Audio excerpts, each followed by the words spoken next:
Alrighty. Happy Saturday evening, everybody. Hope you guys had a great week. Tonight we are going to start on the Control DLCs. The first of which I believe is Foundation. Oh. Hey, thank you for the follow, Wizard of Minas. Welcome. Welcome, welcome. We're going to start with Foundation tonight. I don't know how long it takes. The DLCs for Alan Wake 1 were actually kind of short. Not in a bad way, but they were like short. I think we did both of them in a single night. I don't know if the Control ones are as short. Something's telling me they're probably a little bit longer. Or at least one of them's got to be, right? I feel like the AWE one may or may not be like a tie-in with Alan Wake, because obviously sounds like it stands for... I don't think it stands for Alan Wake Experience.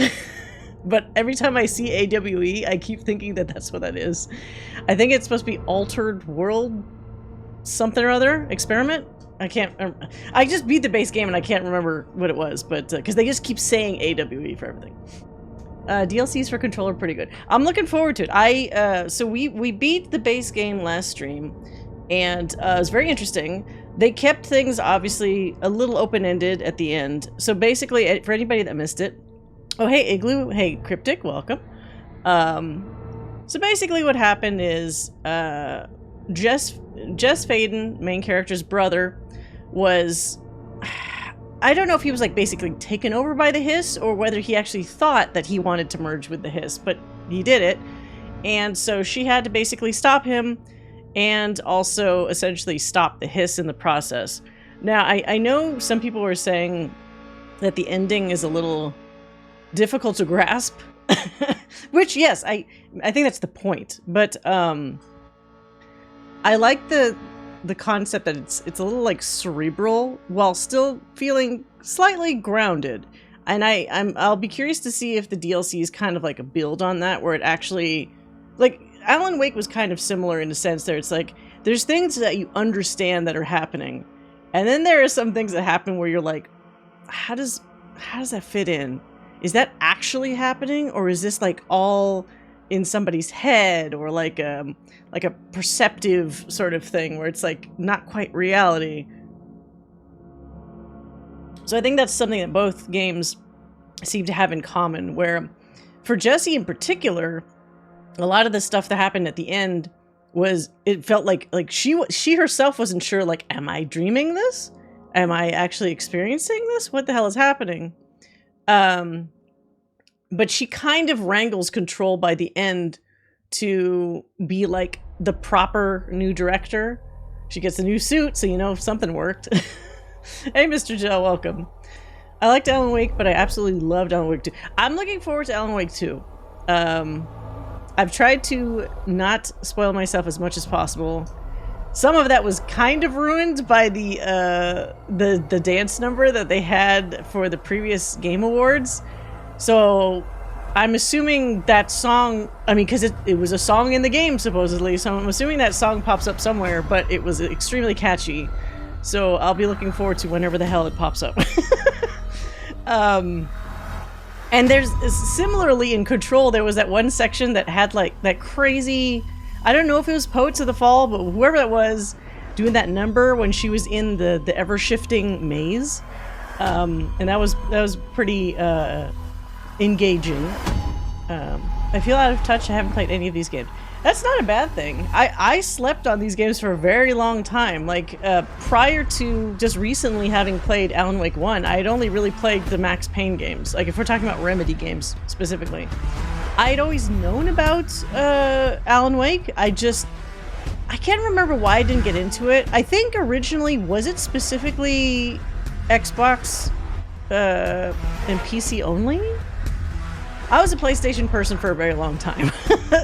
And while I did play games on PC, there was a brief period of time where like my PC wasn't quite good enough to play like the really cool shit.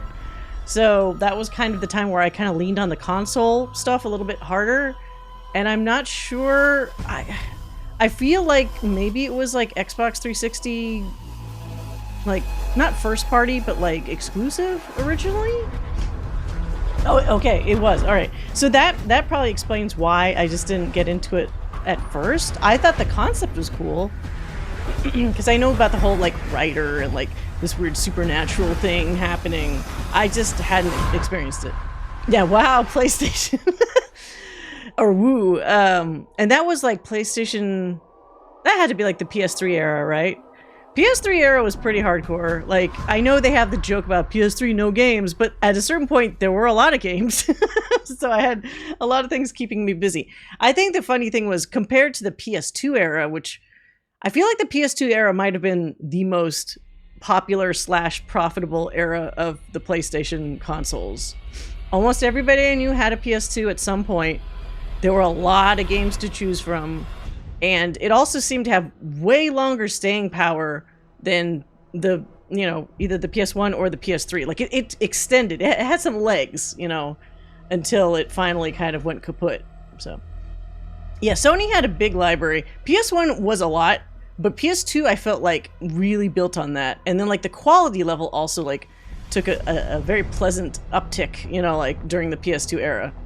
Like, a lot of people were able to get away with somehow getting some really nice graphics. Particularly, like, the Final Fantasy games, I feel like had an interesting sort of renaissance during the PS2 era, where, like, Final Fantasy X, still to this day, it stands up, or it holds up really fucking well.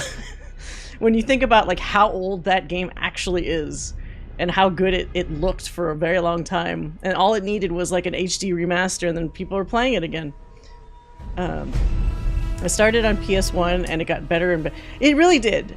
I feel like all games have had this issue more recently where they've not stagnated, but we've definitely hit like a plateau with what graphics, etc., you know, art can kind of achieve. Which is not to be negative. It's just that like we're getting crazy leaps and bounds with technological like visual advances.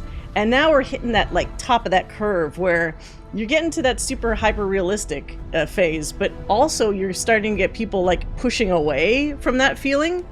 Because now, before, just a few years before, people were like, oh yeah, we need everything to look like super hyper real. And what's interesting now is there's this weird like knee-jerk like negative reaction where people are like, no, we don't need super real. We could go for stylized. Stylized is cool. I think like the priority now for a lot of gamers is more of like how fun the game is to play, whereas just a short while ago a lot of gamers actually weirdly prioritized like how good, like I think they equated the value of the game to how good the game looks. So like if something looked hyper real, people were like, look at those graphics, man, like this game might be like $60, but like it is worth it because that shit looks fucking amazing. But we've passed that point where people like, I feel like we passed that point where people feel that way. I watched someone mod Cyberpunk.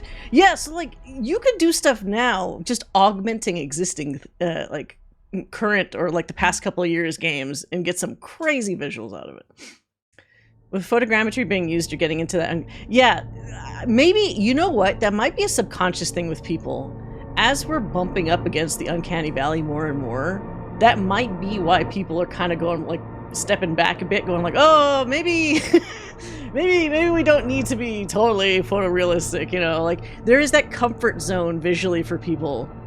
I was watching somebody play the first Death Stranding recently, and that reminded me of the uncanny valley thing, because so much of that game they're doing these super big close-ups of like, you know, face scanned characters where they had very like subtle, well, kind of nuanced face animation, but like also a little janky, because that's where the uncanny valley comes in, where it's like, yes, they had face data, but how they polished and applied that data sometimes doesn't look like realistic, and then other times it looks super realistic, like if you guys know Die Hardman, that character, where I always feel silly saying their names, but Die Hardman, when he takes off his mask towards the end of the game, there's some times where he just like looks like a real guy. And it's almost kind of unnerving, because you have to like think for like half a second about like, oh shit, that's not a real dude. That's a game dude. So we'll see if that's true when GTA drops. Well, even GTA, the stuff that they showed, I mean, maybe I might be wrong, but those trailers that they had with it's like a female and a male protagonist, it's like a duo or something. They look good, but I wouldn't say, at least from what I remember, I don't remember them looking like photorealistic. So I think even GTA knows, like, maybe people care more about like the environments looking super realistic, but a little less about the characters themselves looking super realistic. I just played Microsoft Flight Simulator. Yeah, so Microsoft Flight Simulator, I mean, because some people don't, pilots actually use that shit. I mean, like, it makes sense that that would be super realistic, but also it's flight, so you're not constantly seeing like people and animals and whatever that also need to be at that same level of realism. You're just in the air, or you're just looking at the scenery most of the time.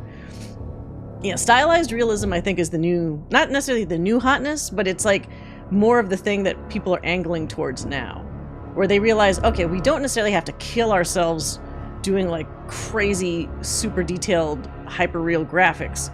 We just need it to get to that point of acceptance where people are like, okay, that looks at like what I would expect for realism. But it's a very slippery slope, because like, how do you know you've hit that? Or how do you know you've either gone too far or not enough? So, I don't know, focus group tests, something. I love the Resident Evil games, but 7 and 8 looked way uncanny. I haven't played those ones yet. I played Remake 2 and 4, and I actually felt like those hit a nice kind of sweet spot for me, where they look just real enough, and the graphics look great in general, and the lighting in particular for Resident Evil 2 Remake was fantastic. But it's still just far back enough with that stylized territory that I'm like, cool. It's not making me consciously think about it every time I see something. I'm able to just kind of immerse myself and not worry about it.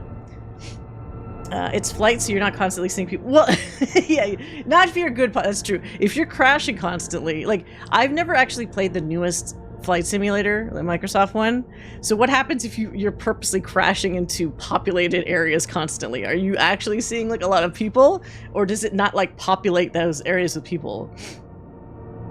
Yeah, Mr. X scared the shit out of me. People that watched my Resident Evil playthrough, my second playthrough, know that. Because a bunch of times where I'm like, you get that like really funny involuntary reaction. It's almost worse because it's I was thinking like, I gotta keep myself together. I'm a fucking adult. This is a video game. Nothing is real. And yet, it's so good with the atmosphere, that game, that I kept getting fucking tricked by Mr. X. Anyway, let's get into Control while I'm talking about this stuff. Yeah. RE2 is great. I feel like if I was going to replay either 2 or 4, I'd be more likely to play 4 first, because it's so much more arcadey than Resident Evil 2, like Remake. And 2, since it made me like anxious and tense, I'm like less likely to play it as soon, just because it's like, oh god, do I have to revisit these feelings again? Maybe we can wait like a little bit. I've heard that they got mods to randomize it, but from what I understand, it's pretty hard if you do the RE2 Remake randomizer, so maybe not for a while. Speaking of Resident Evil though, at some point, I don't know if it's going to be this upcoming month in April, or whether it's going to be May. I think I'm trying to work out the schedule details with my husband. We might be playing RE6 on stream. I know everybody says it's a disaster, but apparently it's a very fun disaster. So, and it's a co-op game, so I'm trying to get him in, maybe like on a weekend stream or something to play it. Yeah, so at the end of the last stream, I did like a side quest that was like this mirror universe thing where I defeated a mirror Jesse, and through some internet help and some folks in the chat help, we got the mirror Jesse's like outfit, which is, I think, possibly the coolest outfit. This looks the most like some kind of X-Men fucking outfit for her, for an appropriately powered person. Yeah, it's bad. Okay, I mean, but you know what? That's kind of what I'm looking forward to. I've heard that RE6 is like a bunch of different blockbuster movies, like all mushed together, and that sounds fun. I'm sure I'll be like, okay, the Resident Evil vibe is maybe diminished a little bit if it's really just run and gun shooting and not really worrying about scary stuff. But I feel like co-op games make that a lot easier to handle, because then you're also enjoying just playing it with somebody else and having their actual experience kind of meld with yours and that kind of thing. Mr. X just wants to make sure your car's extended warranty is up to date. There's a I don't think this is real. It was like some April Fool's Reddit post, but somebody was like, if you beat the game 20 times and then start, you know, the Leon scenario where you're in that like the gas station shop or whatever, supposedly there is a notice or something that says the guy that used to be Mr. X is like pissed off because Leon didn't pay for something. Like somebody crafted this whole fucking story. And I was reading it, I'm like, okay, this is clearly not real, but it's really funny if Mr. X is essentially a disgruntled employee of something that Leon didn't realize he slighted. And so like the whole game is this Mr. X trying to like get back at Leon. Like maybe he got accidentally experimented on, or maybe he chose to get experimented on because that would make him capable enough to go after Leon to get his revenge or his perceived revenge. But that kind of kooky shit sounds like something more that like a Remedy game would do, not specifically like a Capcom game. I love the Essage encounter perfect spooky signs. Yeah, the mirror world was also really interesting because they always kept the rules of the mirror stuff in mind within the world. So like the puzzles I did, I was like, okay, cool. I like that I can apply that perceived like essentially what I knew about like, okay, this is a mirrored thing. So in order to open the doors, I have to solve the puzzle in the reverse way or to unlock this thing. I can see what the code is in the normal world. So I actually need to flip the code in the mirror world to make it work and that sort of thing. So like, I appreciate details like that. So, okay, I think we've gotten, let's start look at our missions real quick. These are like side ones, but I'll be honest, I kind of don't really care because all these are just like kill a bunch of specific enemies. I want to do story stuff, so I think, although we never went, I don't even know where the hell the jukebox is. I want to use the jukebox once because I don't know what it is and I don't know what the game mechanic is for it because they mentioned it and then like never mentioned it again. And I apparently can craft tokens, so it's like, okay, what's so good about the jukebox that would make me need to craft tokens for it? Fuck, this place wait, is the jukebox like here? When I looked at the quest thing, did I pick the right quest? Yeah, put a record on. Do I need to speak to Arish? Man, I never thought I'd be working in the executive sector. Look at me now, Ma. This guy looks so weird. Okay. Okay, no, so, oh, there's nothing. I must have talked to him already. I'll see you later. You know where the enemy ones repeat after a while. Yeah, that's what I figured, because the pattern looks the same. So when I saw a bunch of quests with the same, like, kill, like, 4 or 5 enemies, it's like, that's probably just to give you stuff to do, you know, if you want to make sure, like, keep busy. Did I see that? Wait, was there just recently a trailer for Firebreak? Should I watch it? It doesn't have spoilery stuff, does it? Or at least not spoilery stuff for the base game of Control. It's like a multiplayer game? Is Remedy actually the ones working on it, or did they outsource that out? Welcome back, What the hell is this? Director. It's somewhere in here. Where would you keep a jukebox?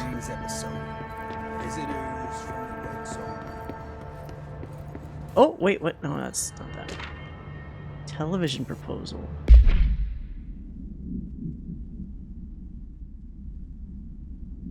You should watch it? Okay, alright, hold on. Let me load it up then. Let's see.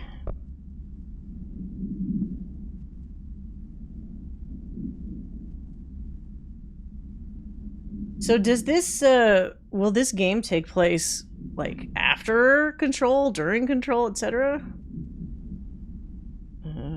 FBC Firebreak trailer. Oh, 2 days ago. Okay, that is pretty recent. Is it just gameplay? Let's see. These are all 2 days ago, so I think these are the same trailer. Okay.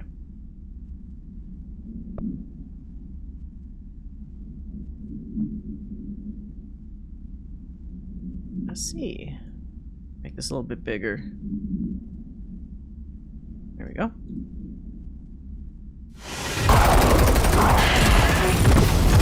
Oh, they're able to reuse a lot of assets. Wait, what? There was like a zip line? Oh wait, this might be kind of loud. Hold on. Someone get those lights off! Oh, it's like horde mode though. Rogue sticky notes replicating across this sector. Oh Jesus, there's so many. If you don't cut back their numbers, What the this fuck? whole place Wait. will be yellow by morning. What's that? What is that machine spitting out? It almost looked like wads of paper, but I'm sure that's not what that actually Numbers, is. this whole place will be yellow by morning. I hate those the flying seated guys. They dodge stuff so annoyingly. Paper? This crisis ain't over. Now get through the containment door to the next zone. So it's like zombies, kind of.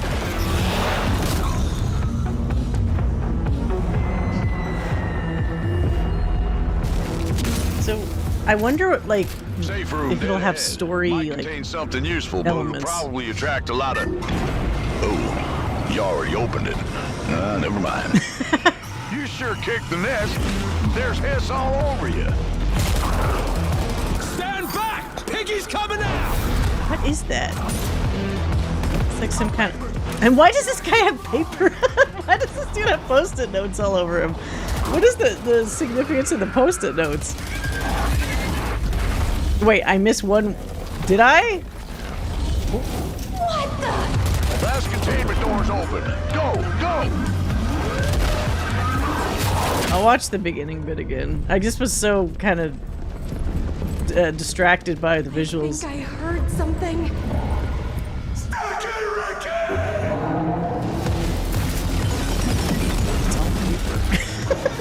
Hold on, is... All right, crew. Time to clean Oh, house. this is not helpful. Closed captioning.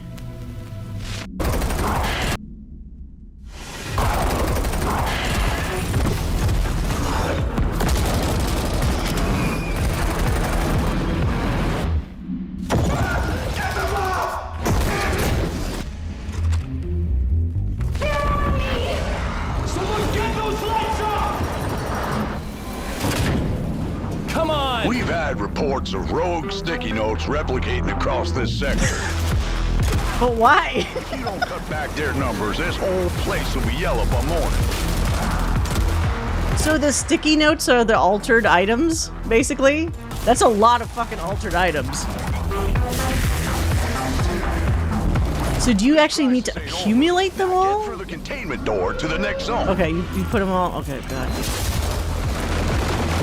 So what is Jessie doing the whole time? Is she just in her office, just watching like some video feed of this shit go down? Safe room dead ahead. Might contain something useful, but it'll probably attract a lot of... I almost feel like the dialogue sounds like something I remember out of like the Left 4 Dead games, which is not a bad thing. I always found the Left 4 Dead games dialogue very funny. That's interesting. Okay. And wait, when does this come out? Let's see. Summer. Oh. Very interesting. Summer. Amateurs, yeah. Like she's probably thinking like, I got bigger fish to fry. You guys handle post-it notes. But I think if there's anything we've learned from the altered items in the main game, you never underestimate even a fucking tiny Mylar balloon, you know? Like, you don't know what the hell these objects could do. I choose to believe post-its are immune to Jessie's powers. I guess they have to be, otherwise she should narratively be able to shut them down pretty quick. Yeah, it is. I'd like to So much forget. for keeping a low profile. I'd like to forget it's 2025, but here we are. Shit, what did I just get? Oh, television. Wait, television show proposal. Based on the success of America Overnight, we would like to propose the creation of a television series that presents superstition and skeptical thought as entertainment. Is this? Oh, fuck it! This is Night Springs. Sorry. In order to popularize these concepts among civilian population and create less resistance to redirecting information regarding public paranatural events.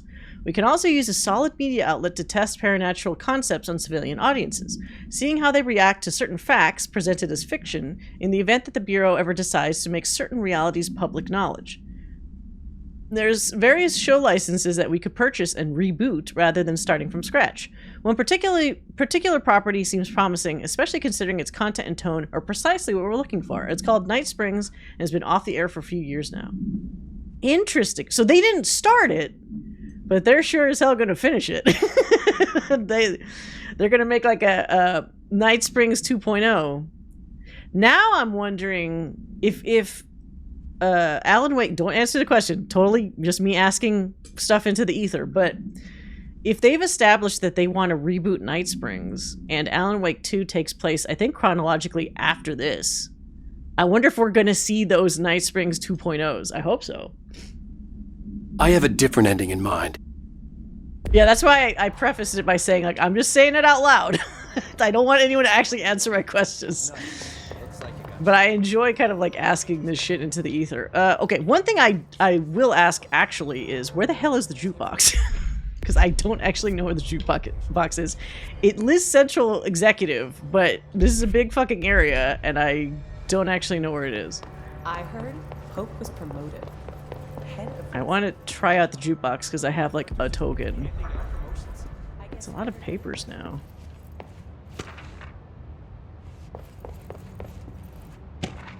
Security order? The oldest house imposes certain limitations on our bureau, but by far the most restrictive is the inability to use certain technological instruments. It does not allow devices that receive or emit any blank signal. Radio waves are the only transmittable signals in the oldest house, and even those are often unreliable. Oh, so this is the excuse for why stuff looks like vaguely retro. Like some of the shit isn't new technology. That's clever. Modern technology tends to disappear and break here, sometimes quite violently. Blank agents have been injured by cell phones exploding in their pockets while entering the oldest house. Okay, that's why they still have like tape decks and shit. Interesting. Oh god, okay. Not much to read on this one. Security order. Blank blank, a shark in his blank. Although, secure blank permission to blank blank following basic protocol blank shoot to kill. Good luck. What the fuck? A shark in his what?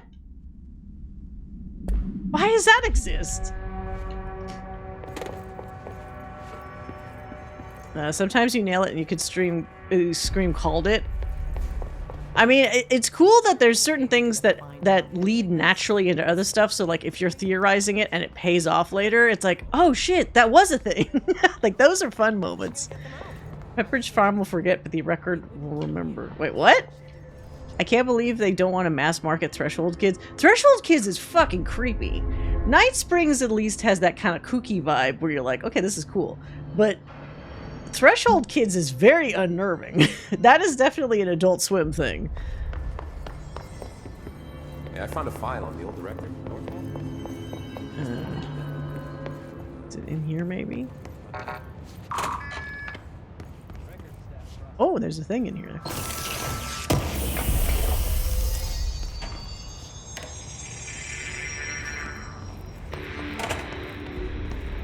Also, not to invite the spray bottle, but I was so confused by the shirtless Dr. Darling video last stream that I was like, okay, I can't be the only person that's like wondering how this dude is so jacked, right? So there's at least several fucking Reddit posts with like multiple people weighing in on the thread about like how A, they were surprised that he was as built as he was, and B, that they were all really into it.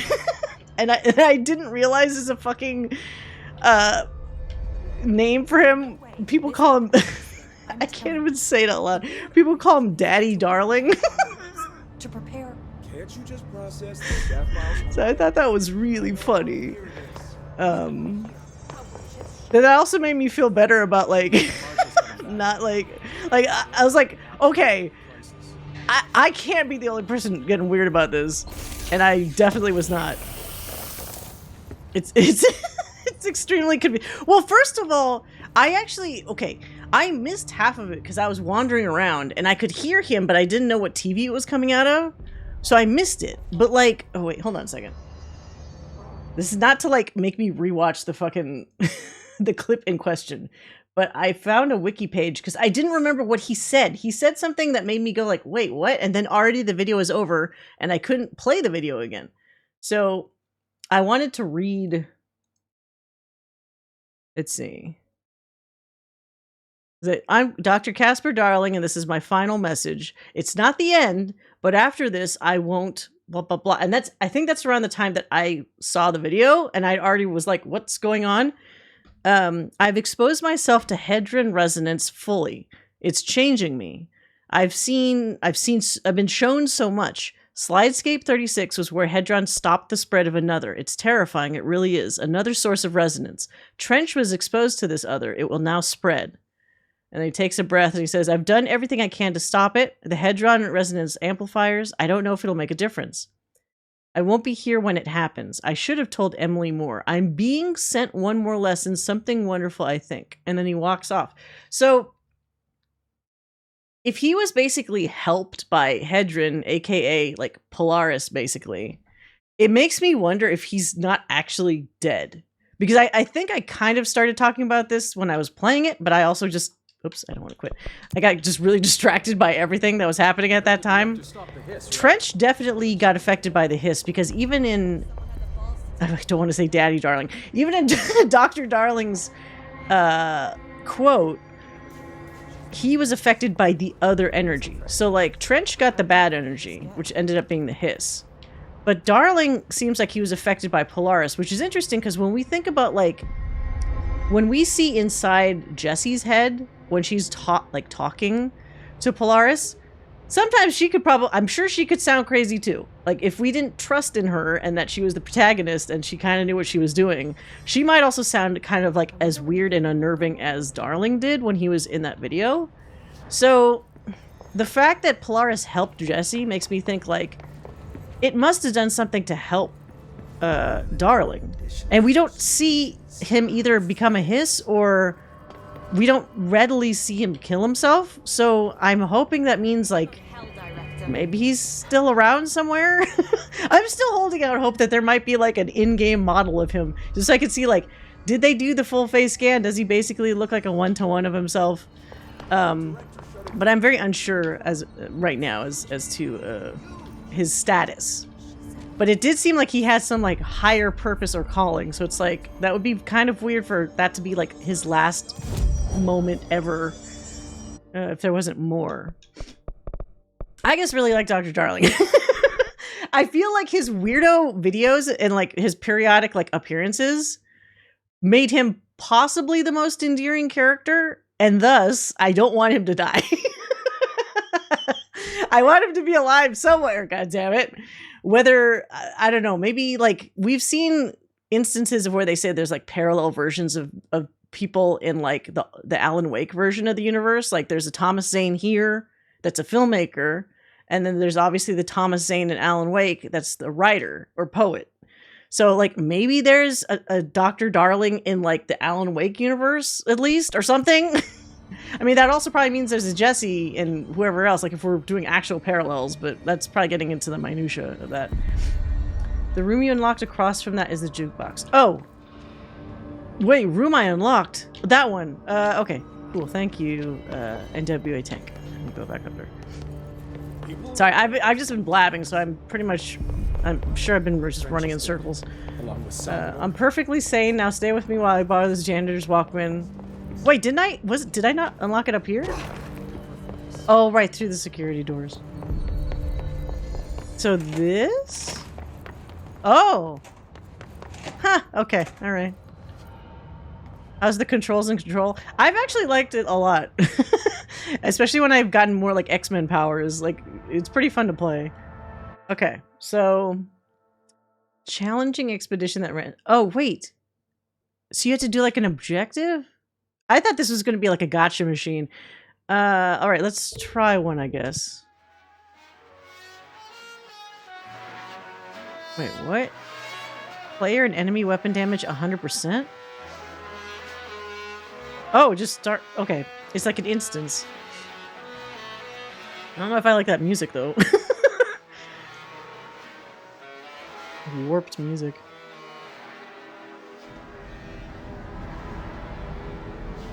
Oh. Investigate and clear the 4 island sites. 4? It's like a different quarry. Got little stargates. Causal link active. Okay, so I have to like... Whoa! Okay. I was gonna say, do I need to fly? But I guess I don't have to think that hard about it.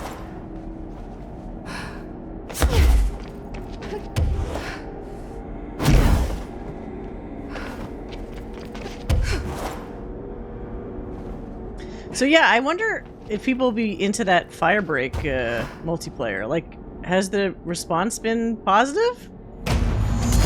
Oh shit, I'm fucking dead. Cover, fight cover. Oh, I thought that was a guy coming over to me. I didn't realize I actually grabbed him. I was like, no, no, no. Oh right, I have the weird gun. Let's try it. Oh, just like a delayed reaction. Okay. So it's not quite the shotgun that I thought it was.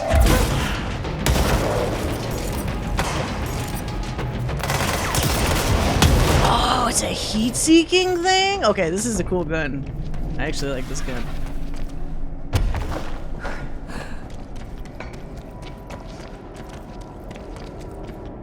There was a broken-ass gun in...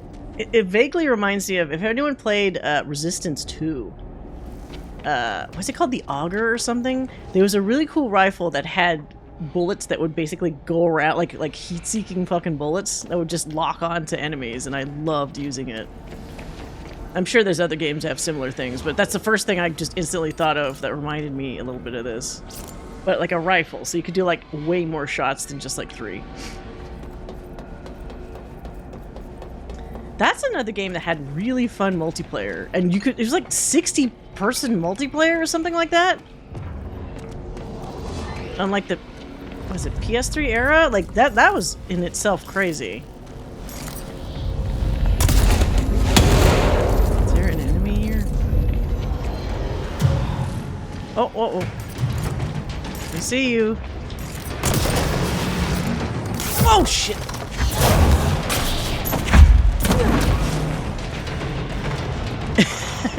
Yeah, if the Hiss were smart, maybe they'd be actually worried when they see Jesse.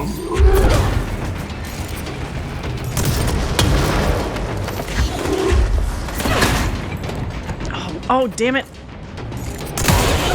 I was gonna try to take him over, but whenever they're regenerating, like, it just doesn't allow you to really do that.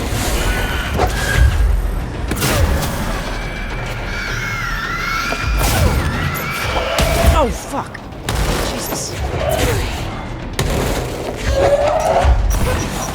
No, no.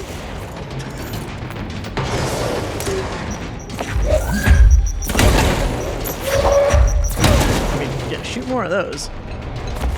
Oh. Okay, so now my pull is so strong that if they have a tiny bit of health, I just basically pull them before they even die. Oh shit. No, what the hell? Who? Wow, how Call of Duty of them. Shoot me in the back while I'm not, like, aware that there's an enemy left. So wait, do you start the whole thing over when that happens? Or does it just fail the instance?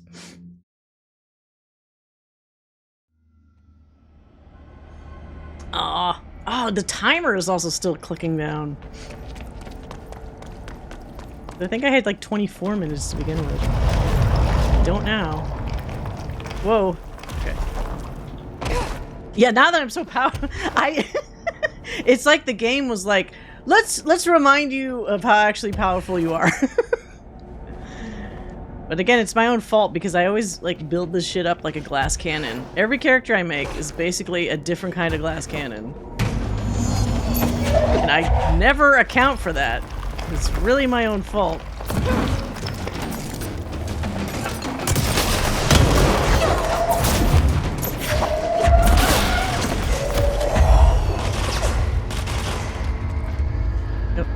Up.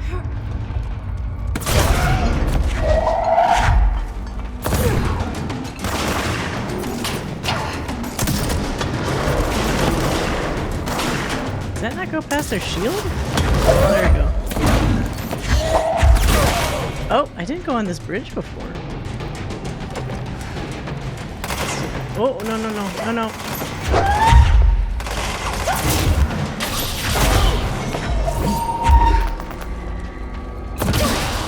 That guy has like a weird thing on his head.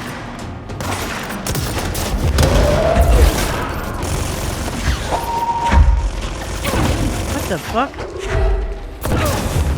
This dude have like a minigun or something.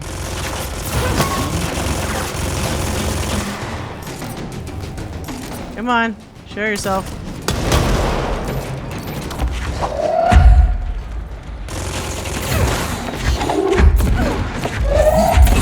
Oh! Okay, these barrels aren't great.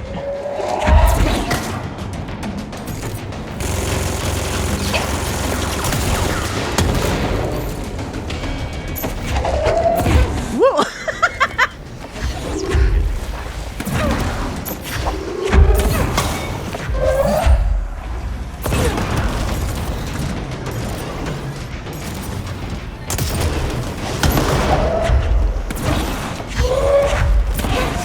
A lot of fucking health.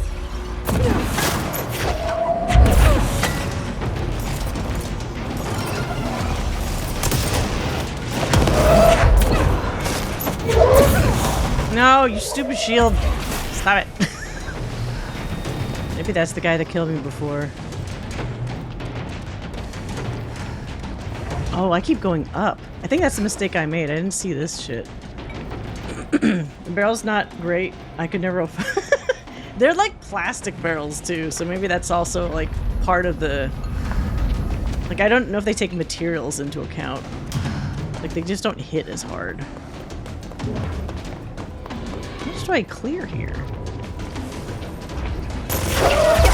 Oh, shit. Jesus! Okay, calm down there.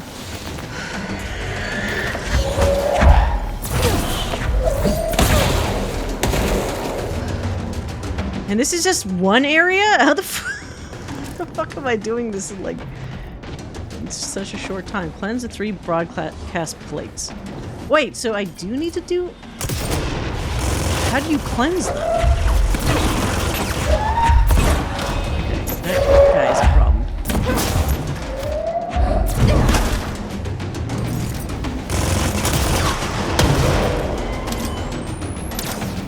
Oh, wow. Okay, something about that dude.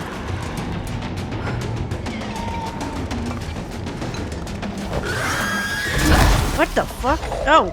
Oh, shit! Okay. Sure. Oh, I need to get that upgrade where I can pick up like 3 things at once and throw them. It's so much better. Fuck off, dude!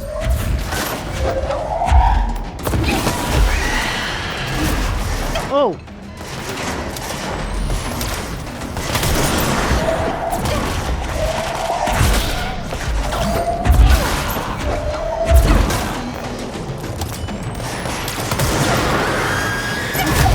No! Everything's so red!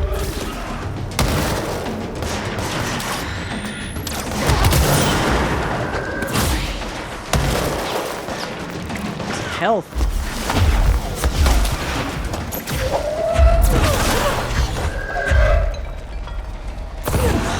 Fucking flying guys I hate!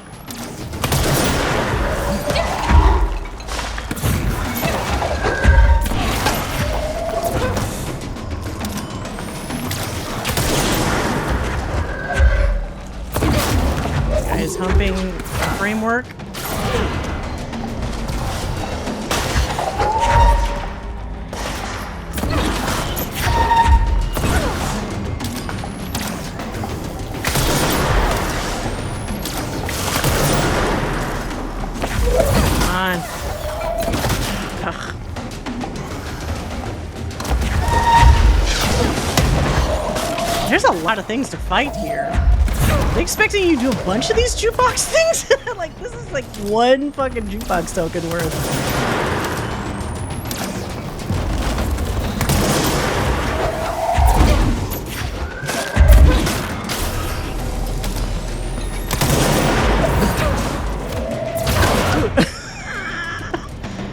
This guy did not know what he was doing.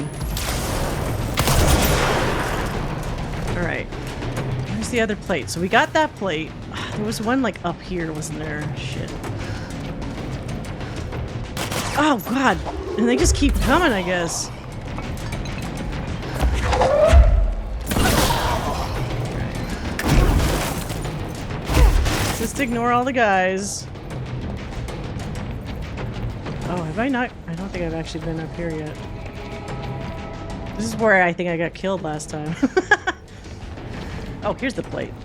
Okay, so do I just stand here? Okay, clean the plate.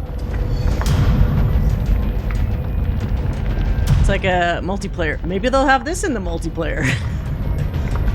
Have one of your teammates stand and clean the plate. Alright. So now we just have this guy. Oh god, of course I fall like an idiot. No, no. Ugh. Damn it.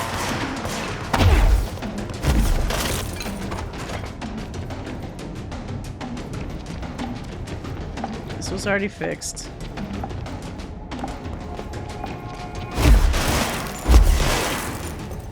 Alright, stay here with the plate.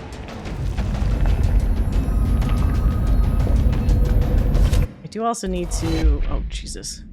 I have to clear out my my mods. I've been passing up like mods because like I'm 24 out of 24.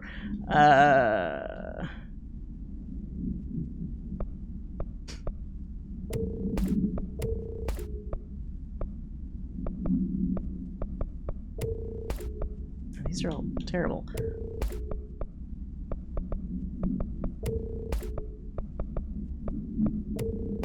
Okay, so there's more of those.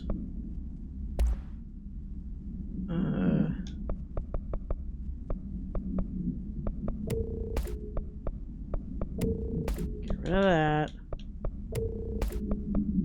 Shit. Hey! Oh, hey, Squishy-ish! Welcome! Welcome, everybody. I am currently trying to do the boring thing of managing my fucking mod inventory. Welcome, welcome. Wait, what? Is this the technical build from Squishy-ish? You are flying through Control. Yeah, so I'm about to start the DLC, but I was curious about what the heck the jukebox thing was. So I'm trying one of, I guess it's like jukebox quests. So I'm doing that first, and then we're going to jump into Foundation after I do this thing here. But let me give you a shout out. Hopefully you had a good stream. Oh, you were playing Alan Wake 2. Ah, you're in the future. I am in the present / past. We were just talking about a bunch of potentially Alan Wake related things. We also saw I don't know if you saw the trailer for the FBC Firebreak, the DLC, not DLC, the multiplayer basically for Control. It looks kind of fun. It has weird, like, I don't know how to describe it. It weirdly reminds me almost a little bit of Left 4 Dead with the dialogue that I'm hearing in the trailer, and also like just because it's like horde mode stuff with enemies. I mean, it looks like it's well in the Control universe. Like, it's not like just trying to cash in. Like, it has some interesting elements. I also just want to know what the heck is up with the post-it notes. Why the post-it notes are on a fucking rampage. It's funny, and that's very in line with, like, again, like something that would happen in the base game, but I'm very curious about, like, narratively what they're going to do with that. We played through one of the Alan Wake 2 DLCs tonight. Only one left before we have no more content. Oh no!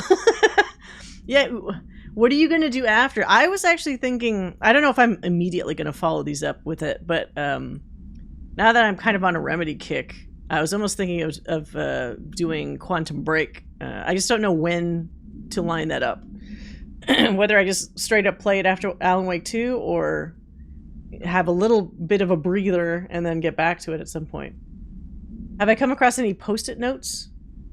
Like specific post-it notes? I mean, I've seen post-it notes in general. I hadn't really thought about them until I saw this trailer. But yeah, there's been various like notes on boards and things. I just don't know if they've been trying to sneak in like more of them and I just didn't notice. Probably just cry every day until Firebreak to tide me over again. Well, if it makes you feel better, I just saw some news thing recently that said Control 2 is officially in production now. So that is a thing that is definitely happening. There's an interesting room, no spoilers. Did I go into that room? I feel like I think I've... Unless it's in one of the DLCs, maybe. You know what? I should refrain from saying whether I definitely have or not until I've done the 2 DLCs, because who knows if there's, like, more stuff that I haven't seen yet. But yeah. Oops. What's wrong with my controller? Hello. Is it switching to... No, not mouse and keyboard. Stop it. But yeah, I'm super curious about the connective tissue between this and Alan Wake 2. Because the brother character already straight up said... Oh no, I'm gonna die. Please don't kill me, don't kill me, please. Okay. Oh, I did it! Wait, no, I didn't do it. Investigate and clear 4 island sites. Are you kidding me? Okay, so I have to go back somehow without dying? That's not happening. All I need is one solid shot on you.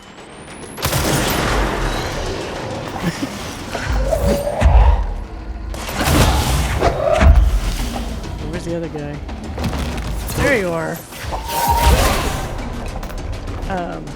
But yeah, the detail in these games is always the thing I like the most. Like, we've been reading practically all of the little notes and documents that I've come across. And I think all that flavor really kind of adds to the experience. You could totally pass it by, and I'm sure you'd still have a good... Oh, you bitch. You're trying to kick me. You'd still have a great experience, but I like reading about all the weird altered items, people's weird dialogues between one another. Ow. Oh, you little... Okay. Trying to do a fist fight with me? Yeah, it's been a good time overall. Come on! The only downside I'd say is that, aside from my stamina bar keeping me from doing it constantly, your telekinesis seems just way better than using any, god damn it, than any kind of gun.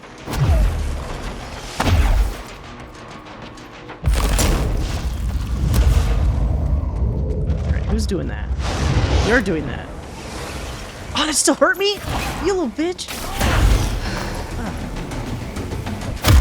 Oh. Off the cliff you go. Oh, shit! God!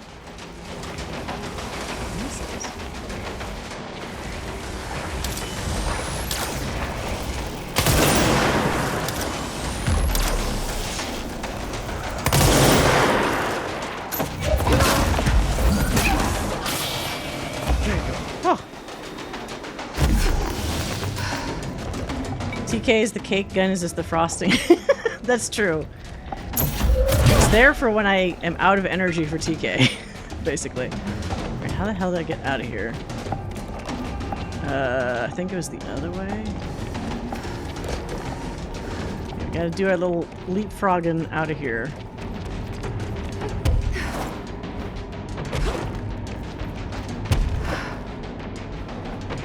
I don't know how I could do all of this in like 10 minutes. Seems like a lot. Maybe you don't actually have to like kill everybody. That might have been the mistake I made on this first like island set. This was just another attempt to confuse me. Alan. Okay. This might be doable if I just try to hurry my ass along.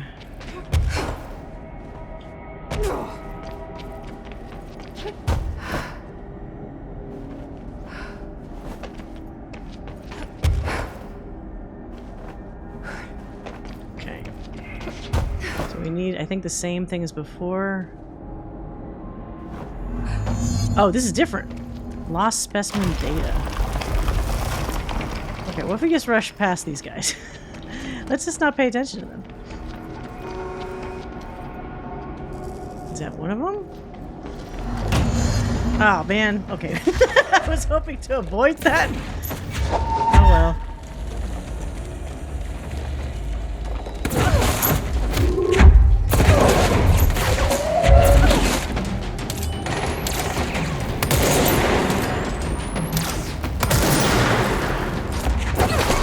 Go.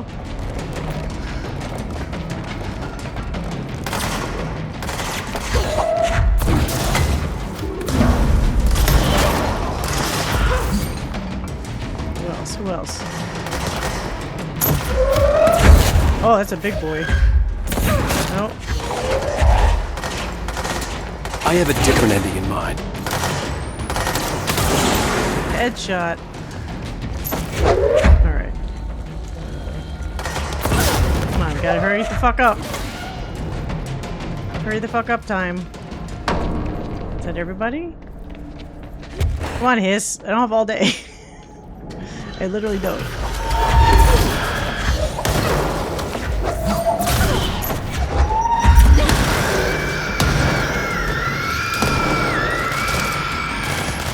Shoot the gun!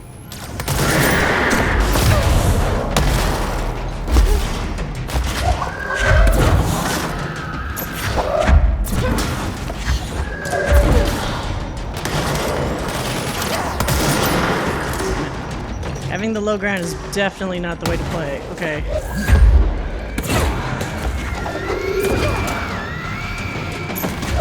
Fucking creepers.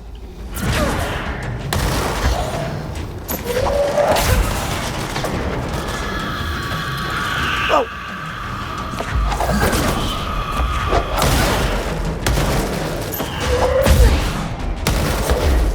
You guys need to go away.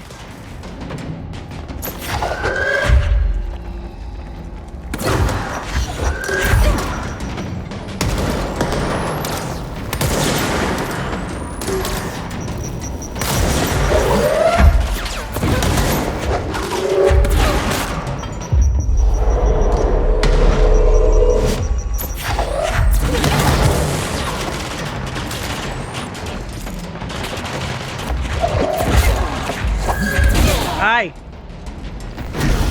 Okay. 7 minutes. Oh my god, how the fuck am I doing this? This is not gonna happen.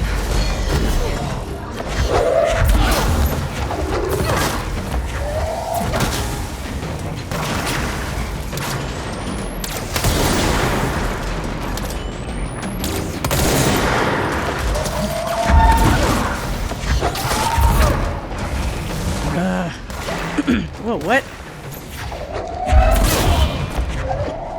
Where's the other guy?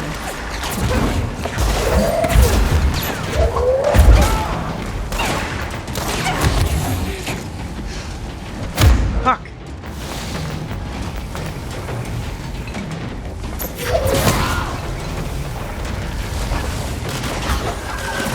Come on. Oh, I hate these guys. So many of them. The guys with the little whirlwind bullshits, it's that much harder to...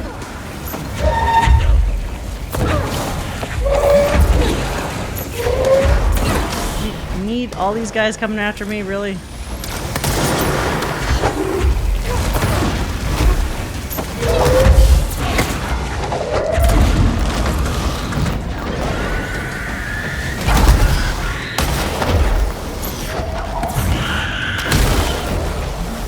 Come on.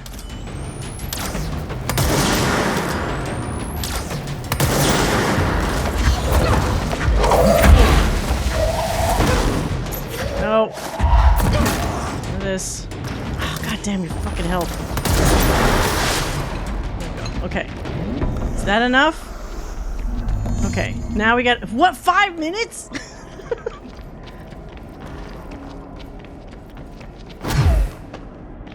That's not even like 75% through. This is some harsh timer here.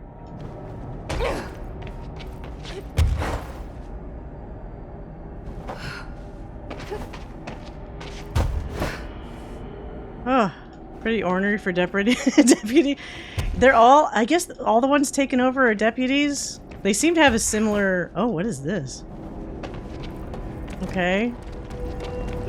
Oh no, wait. This was here before, right? Okay, the last one is this. Wait, there's 4? Fuck. That means there's still the one before this that I... Oh God, I'm not gonna... I'm assuming if you fail, it just undoes everything and then you have to do this whole goddamn thing over again. That's gonna be very annoying.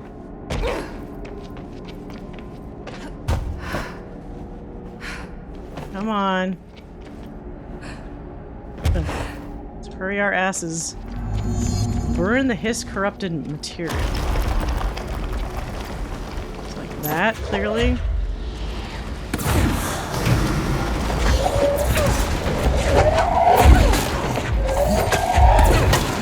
Go away, dude.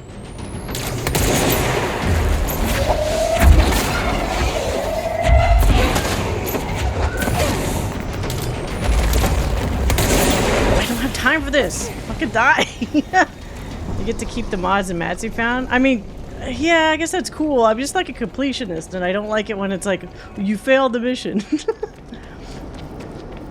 Fire cleanses all. Can I throw that from here? Of course not.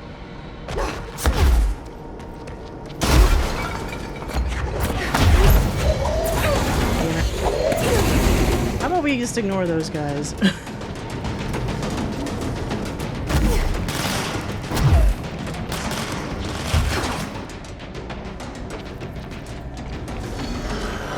No, no.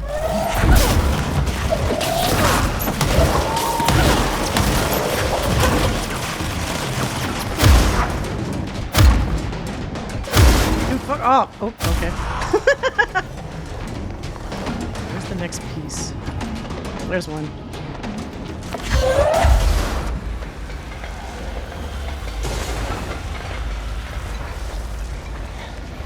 Be nice if it's just 3 pieces. Oh, god damn it. Did it run into them? Fucking... Okay. Don't have time for you. Go away.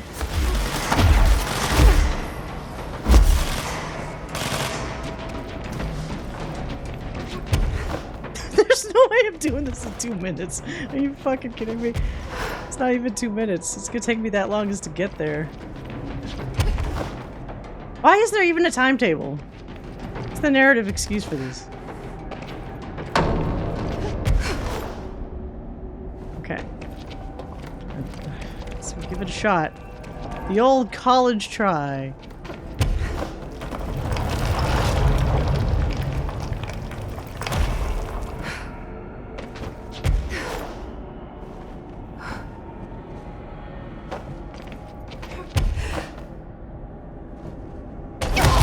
Oh, broke my shins. Fuck.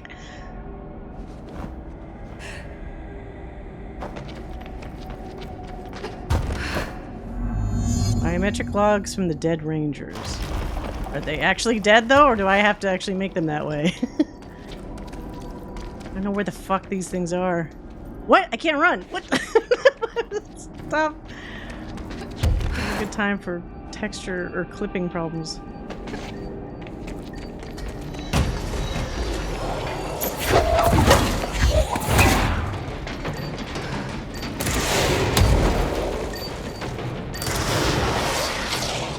Oh, of course you're gonna fucking do that.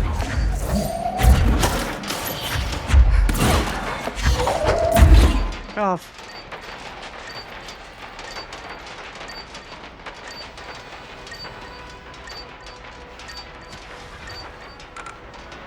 Okay. Wait, what the hell?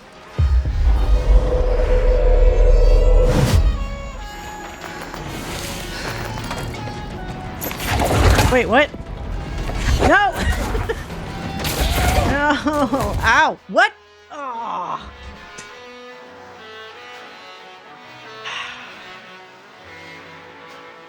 Sucks. It's that first island that screwed me up. Because then when I died the first time, I still was minus like 3 minutes or something from the island. Does that use up the token too?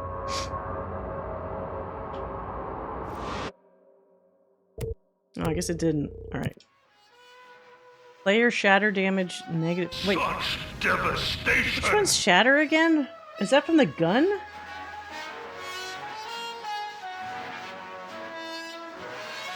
Damn it. Okay. I'm gonna super focus this time and get it. I just want to beat the jukebox once. I wonder if it's the same type of quest. Oh, okay, same place. Okay, so the content's the same. The difference is shatter damage is shit. Is that on my gun?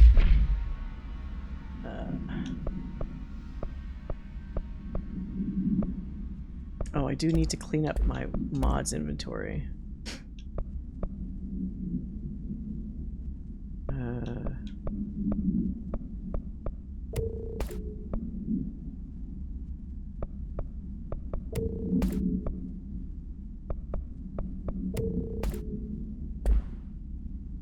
Probably shouldn't have two guns that are both charge. I should probably just have the regular fucking gun. Make it easier for myself.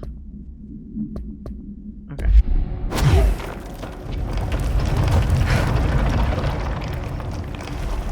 Let's be timely this time.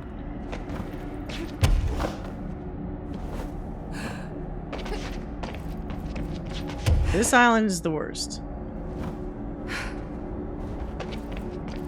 Let's get this one out of the way, and it'll all be gravy.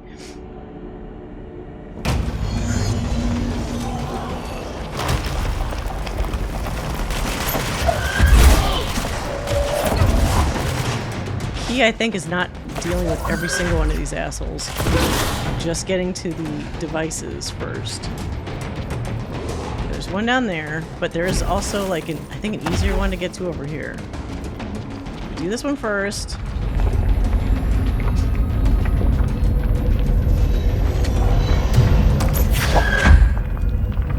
I heard you, you little bastard.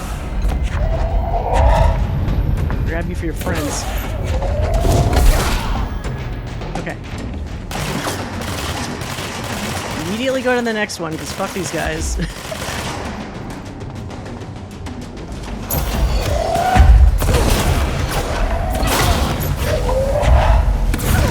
Ah, the guy again. Boy.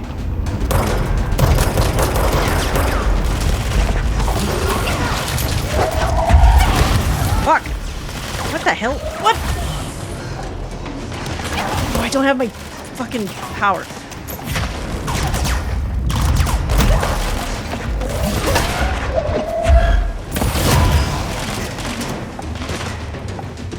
What? Oh! Oh. Okay, that's done. Alright, and then there was like the last guy, right? Yeah. Oh, fuck! Come on!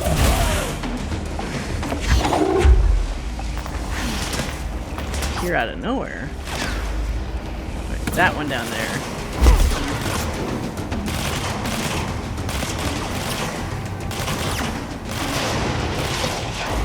Ah, oh, I don't like the sound of that. You know what? Maybe I just do this. What are you gonna do, huh? What are you gonna do? Oh, you're not gonna do anything, are you? Oh shit. Never mind. Now I can get the fuck out of here. Just use my shield and buy time. That's the real way.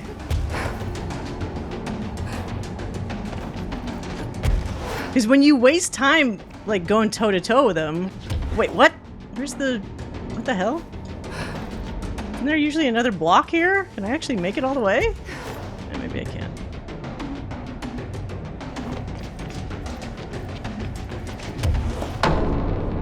Alright, so that first one's done with way more time to spare this time. Okay. Ooh.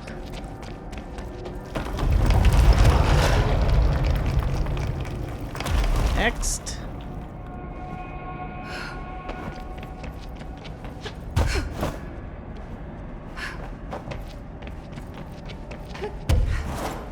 This one was just like to find a thing? I forgot. You activate something and then you had to destroy the hiss. Yeah, okay, so I find the thing, which I think was just like over here. Yeah, that. And then you just have to kill hiss. You don't have any other option.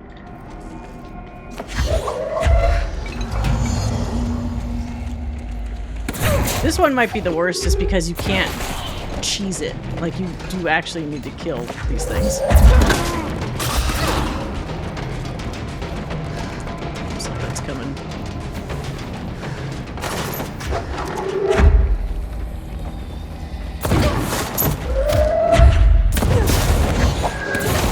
No, oh wait, I could have grabbed... I should probably, like, coerce one of these guys. I don't know if you could do it to these ones.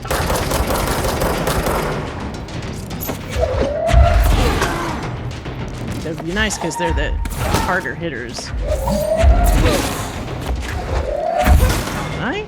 No. Let's go. Wait, 2 of these in a row? Whoa.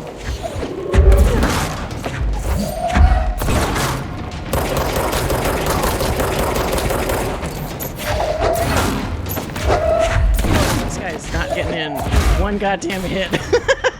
Not letting him touch me. Alright, who's next? Who wants to get bitch slapped next?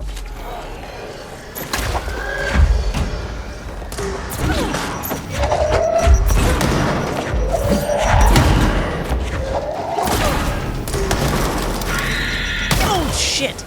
That's gonna screw me up.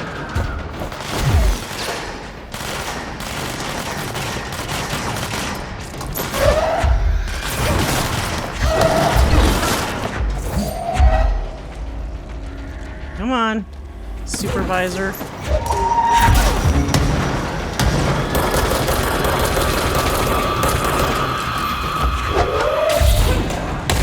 Whoa.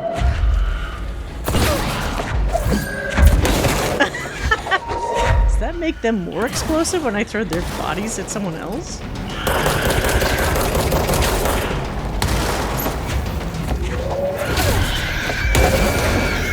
Oh, whoa! So aggressive.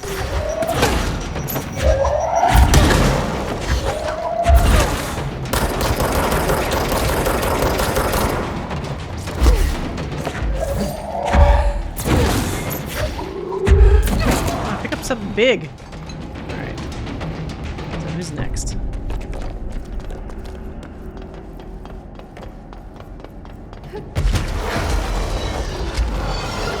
Captain Lopez. Oh, some lore while I'm fighting for my life.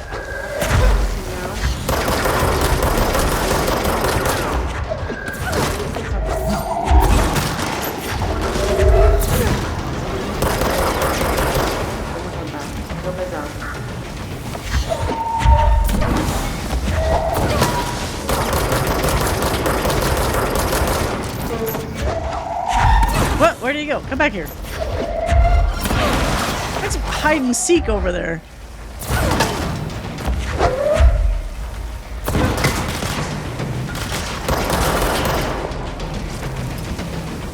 That dude literally is stuck right behind the bridge. Come on. Stupid head out. I'll use that to my advantage. He can't shoot through all this stuff.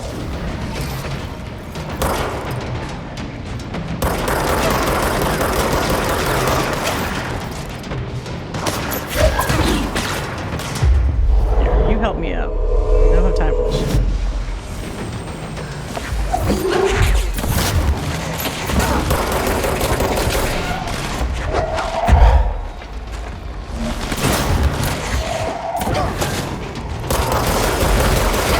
Ow!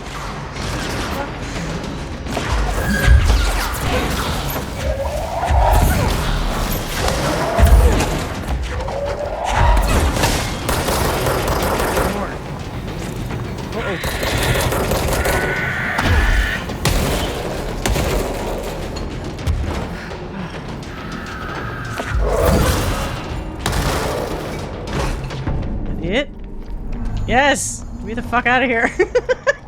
Alright. That's probably the most time-consuming one, because the other ones feels like I could just, like, avoid fighting for the most part. Or at least not have to deal with every wave of enemy.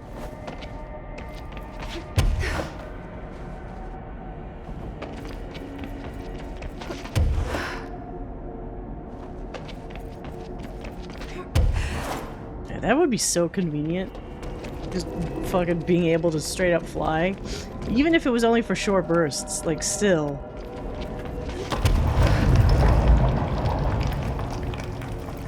That would... God, the advantage you would have. Of course, you'd probably get found out pretty quickly. In the age of everybody with fucking security cameras and drones and all kinds of shit.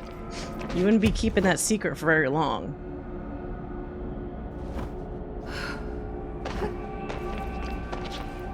Like, even if you try to disguise yourself and whatnot, people are very clever with figuring out, like, trajectories and flight paths and all that shit. Right, so... Oh, it's this here this time.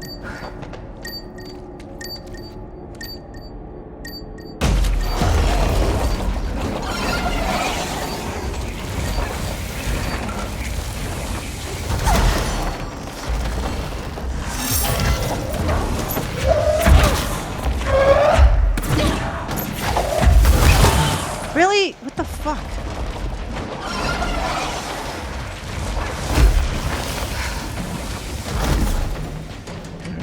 Alright, there's another one over here. They're probably too dumb to, like, immediately attack me while I'm doing this.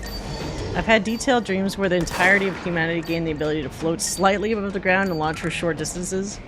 That does feel like a dream thing, doesn't it? I can't properly fly in my dreams. Like, I've tried it before. It doesn't really work.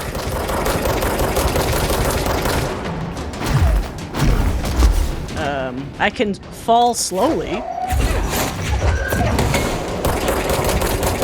Like, I envy people that are able to actually properly fly. Where's... Oh, here we go. Still, even low-grade levitation would probably be great for your back. Sure. Yeah. What the hell? Oh, I can just leave? Fuck this.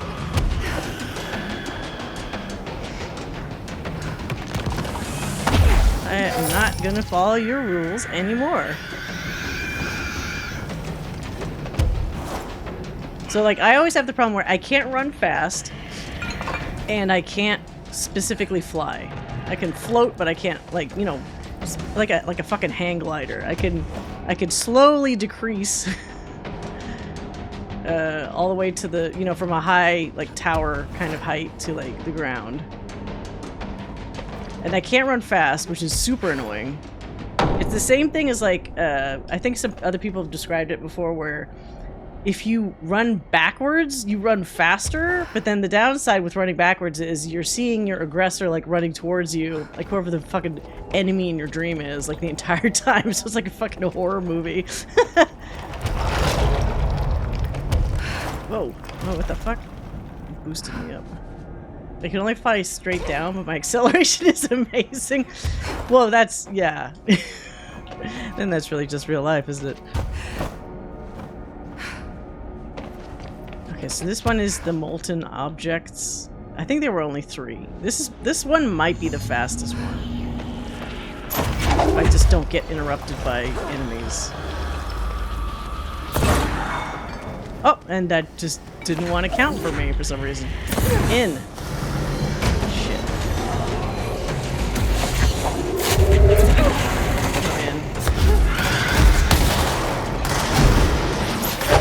Wait, did that guy just die?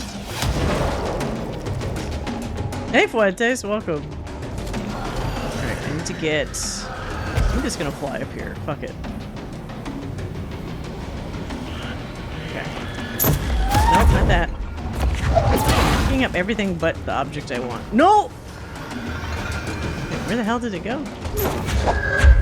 Oh, actually, that might have been a little more convenient. Never mind. Not convenient at all. There we go. Okay, let's get the fudge out of here. Go.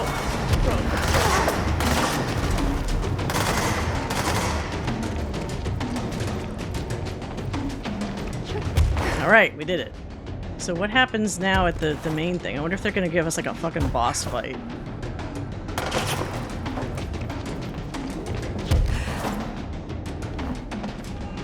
Okay, so that pillar is gone. For most of it. And it's red. It's the fucking bird thing. Looks like it's a bird. Weird wings. Distorted tourist.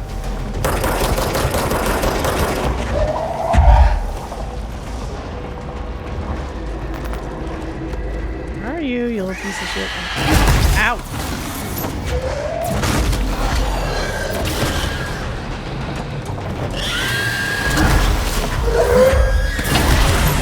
What the hell? Was there more than one? He's teleporting around.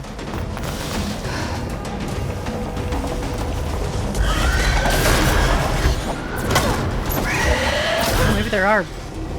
They're working in tandem.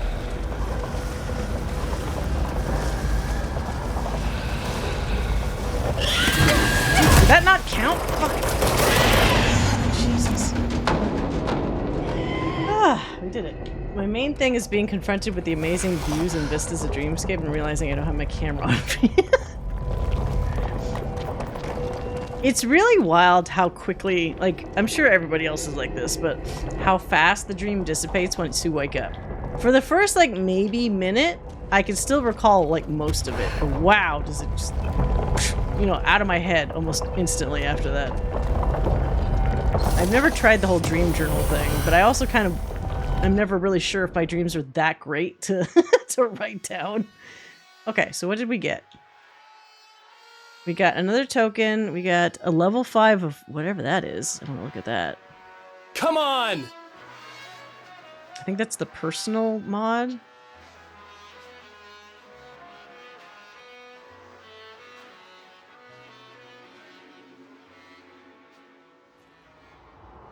Okay, so we got...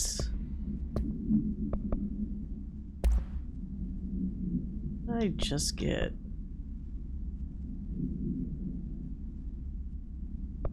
It was like a level 5 though. Maybe it's one of these. Oh, yeah. Oh, a blast radius. Ooh. Oh, but it has to be for charge. Okay, well. That's fine. That's something really good to add to that.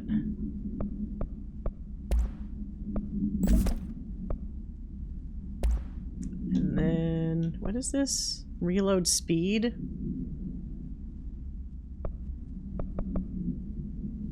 Yeah. You can't double up on these, can you?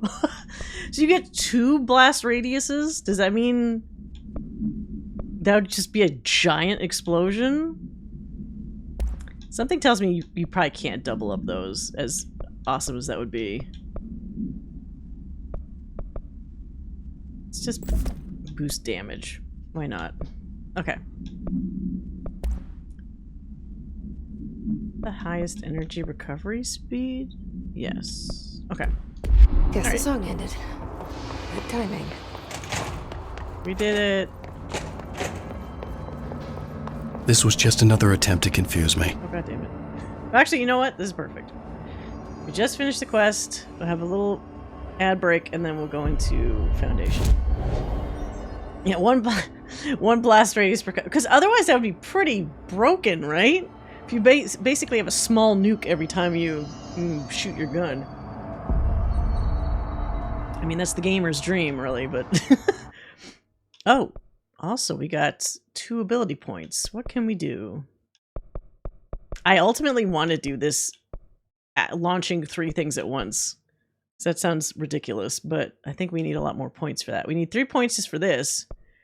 8 points for the multi-launch? Fuck. Well... do still have 2 DLCs, so within that, maybe we'll get some more points.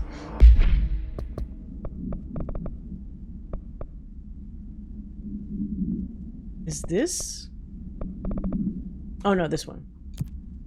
Wait, the dark place?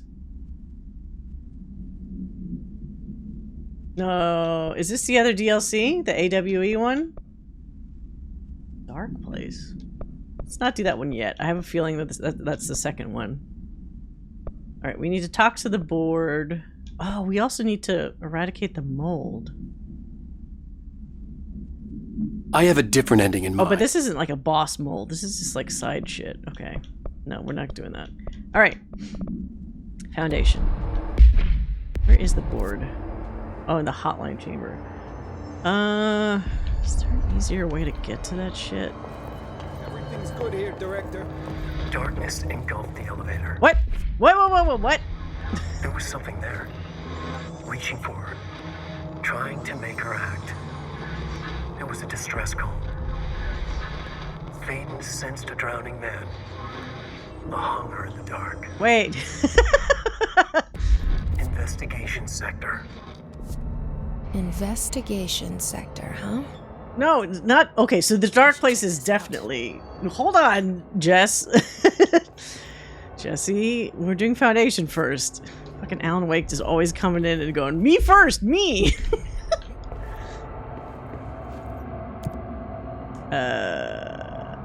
Yeah, that didn't exist before. Investigation sector. Okay, we're not doing that yet.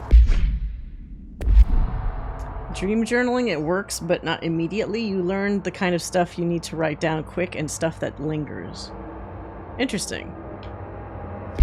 Like, sometimes I'll recall things that happened loosely. Like, if it was something that happened for the entirety of the dream, and thus is, like, very hard to forget, then I'll remember some of those elements. Like, I know Joe Crazyface is off on vacation, so she's not in the chat to, like, hear me, but... I still remember a specific bit of a dream that I had. I think it was like in high school of Batman, like Batman from the animated series Batman. Like visually, I remember it looked like that to me. But when he took his mask off, it was actually his face actually looked like Chandler Bing from Friends. But it was Batman. Like, my brain understood that it was Bruce Wayne. It was not Chandler Bing. It was Bruce Wayne. And he was talking either to me or to somebody else. Because, you know, sometimes in my dreams, I'm actually just like the viewer. I'm not even necessarily physically in the dream. Or at least I'm not initially. And then sometimes I guess my brain will realize that and just stick me in there somewhere. Where he was trying to give somebody like a pep talk. And he basically told them, and this is why it's always popped up. It's a very inside joke, just between like me and like 3 other people. He tells the person very dramatically, "You can't change the past, but you can change the future." Like 100% serious. But very silly when I would like tell people that. So nowadays, whenever I see a story where they basically either say that line or they're indicating like that narrative element, I just start laughing because I just will always think of fucking Chandler Bing Batman telling somebody that as a pep talk.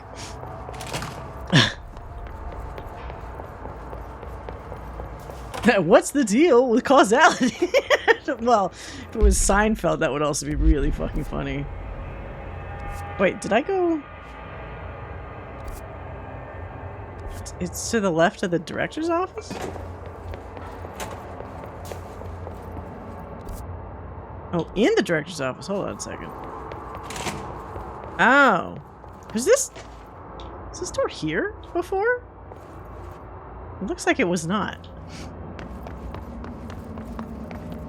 Jesse realized the other DLC couldn't possibly be as cool as my DLC. Alan Wake is just like, but mine was more important. Okay, so this is a new area. It's a cliche line, and it's funny because it does pop up. And I don't know why my brain, I guess, thought that that was such crucial shit for Bruce Wayne to tell somebody. Also, for some reason, and I don't know why I remember this specifically, he was really high up when he was saying that, like on some kind of like pedestal talking to the other person. I guess because my brain always equated Batman on, you know, being on rooftops and high shit.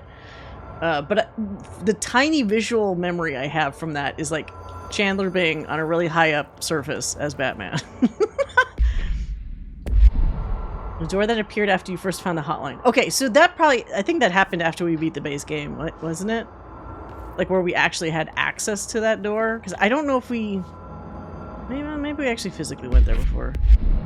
So much of this building looks the same. I always get confused, like, did I discover this already? Or was this hallway, like, just... like, did it just appear here now? I feel Darling reached out to me through the hotline.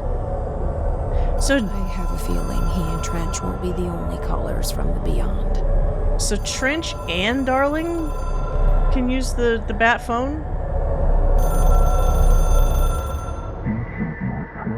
The director, situation crisis. Uh-oh, in Foundation. We demand your attention. Oldest house is in danger. We open the door, tree in maintenance. Hurry, post haste. Problem in the Foundation. That was Auti's vacation spot. Oh, his vacation We spot. need to check this out. Thanks for the follow, Bat fan.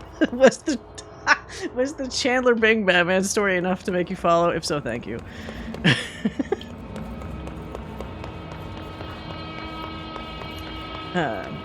Is it the Hotline Bling? Hotline Miami? It's pretty early. You need to find the hotline early to talk to Trench the first time. Okay, so we did it, and I guess I just forgot about it. Which is definitely a thing I do. Okay, we need to go to maintenance, which I think is also that elevator anyway. Yeah, that was pretty sad, because wasn't he also... Did he even... Wait, because he died in a hot tub, right? But was that even from his addiction, or did he just die in the hot tub? Did they say he was... Did he OD in a hot tub, or did he just straight up die in a hot tub?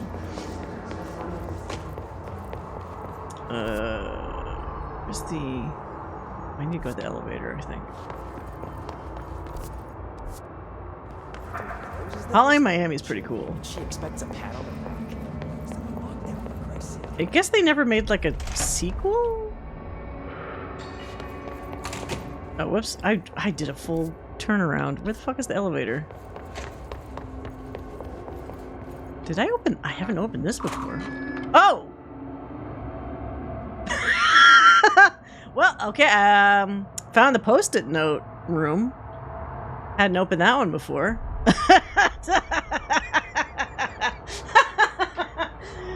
That's why I was confused when I forgot it was. Somebody was mentioning the post-it room, and I'm like, I've seen post-its. Not, this many, but I guess now I have.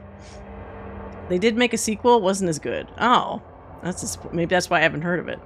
He died from ketamine overdose and subsequently drowned. Ah, that's so depressing. Okay, what the fuck?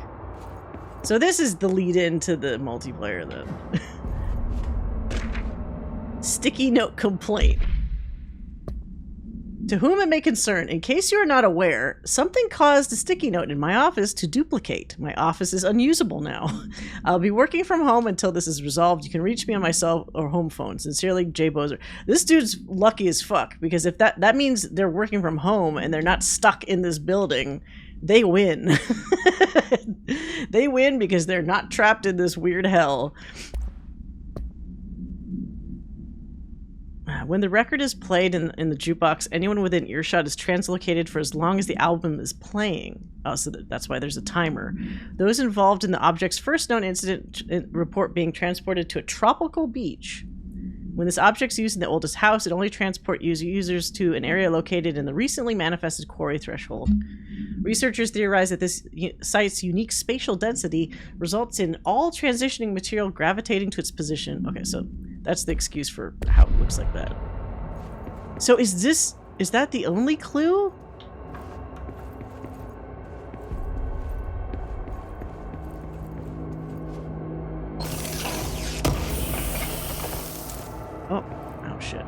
clear up my... Wow, how did I have 26 out of 24 mods? What the fuck? Okay. When did I get so many more?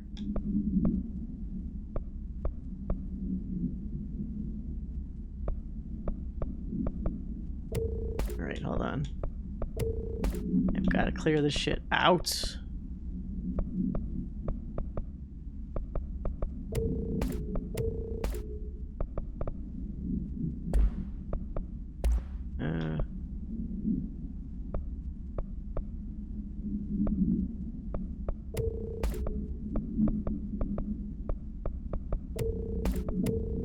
Okay, is that good?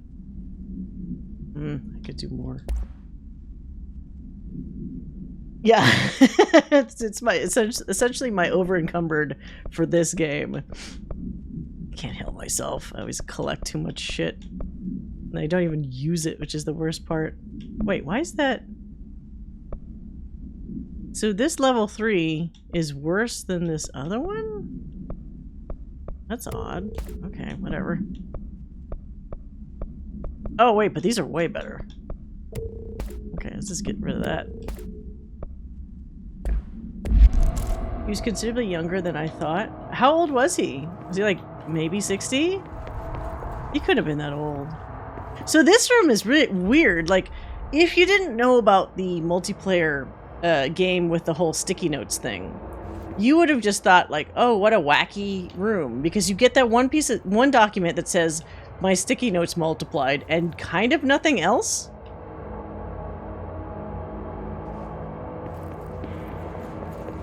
So I wonder once the multiplayer is out, if they'll actually push an update in the main control game with this room. I wouldn't be surprised. You know, some kind of like connective tissue or something where like suddenly there's another document in here that talks about like what they're going to be doing like in the multiplayer.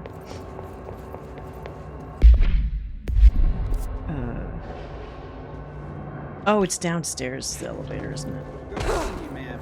Yeah. Did she just break her ankle? I wonder what all the Bureau personnel on the outside are doing now. They've been cut off for days. Is there a protocol for that? There probably is, but I wonder if that even works, because this whole area is like so supernatural. You could have, because Jessie is allowed in because she's special. But everybody else, if they try to get in, maybe it's like one of those, what movie is that? Where there's a door open and they walk in, but instead of going through, they just come back out the other side. You know, like it just refuses them entry inside the place. And as they said, modern devices don't work for the most part, or they're very unstable. So you wouldn't be able to use like a regular phone or something to get through. It's not coming out with multiplayer. There's a multiplayer like standalone coming out in the summer.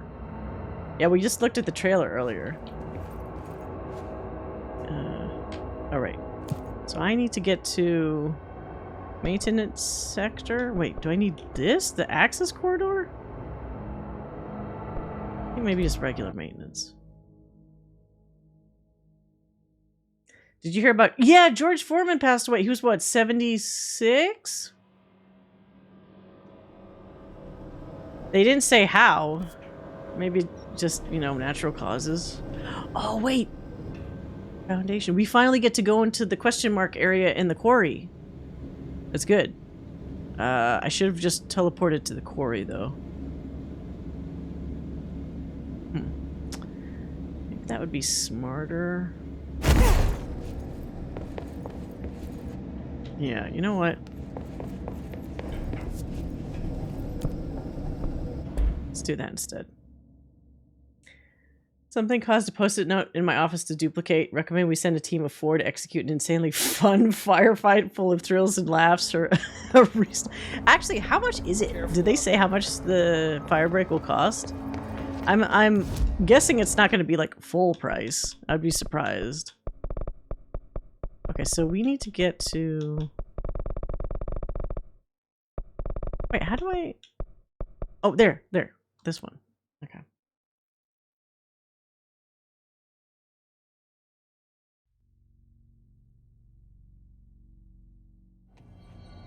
Now that we have floaty powers, it should hopefully be pretty easy.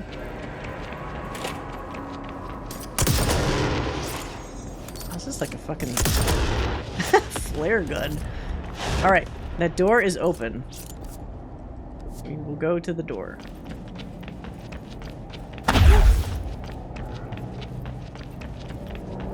Asynchronous is so good. Oh, that's the suit name, right? Or the outfit? I like the outfit a lot. I think it's probably the best outfit.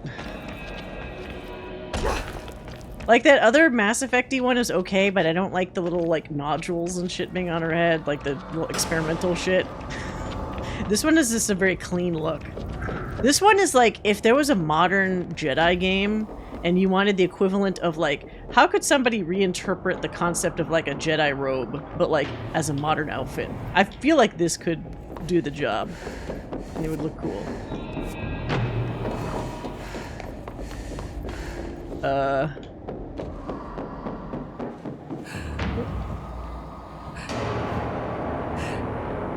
Alright.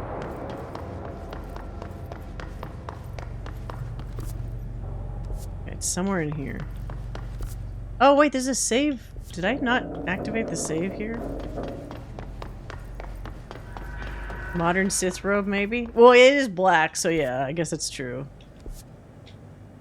I guess there's no enemies here now, for some reason. Oh wait, I still have to activate... Wait, this is past... Do I need to activate this?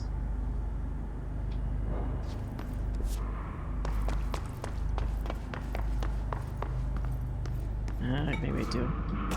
Here we go again.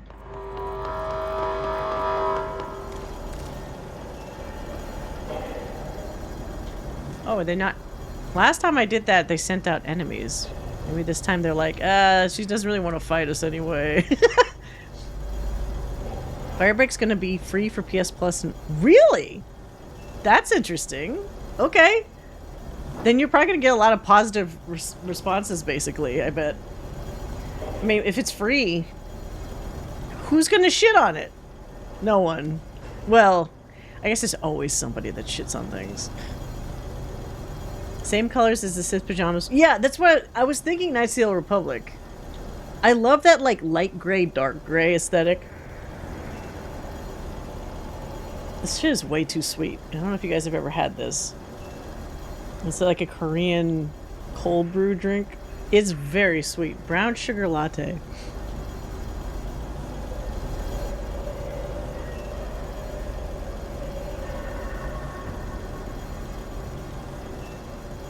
Alright, it's taking forever.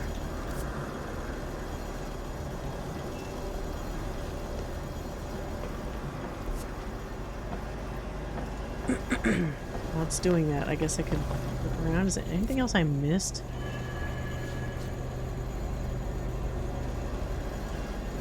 Seems like there's a teleport, but maybe it's like up this way.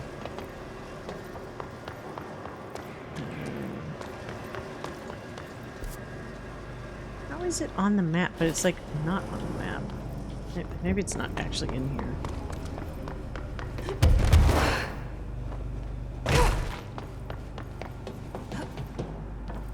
Oh, did that not work? The Twitch res. Here, I'll put it like super close. There you go. Cantata cold brew brown sugar latte.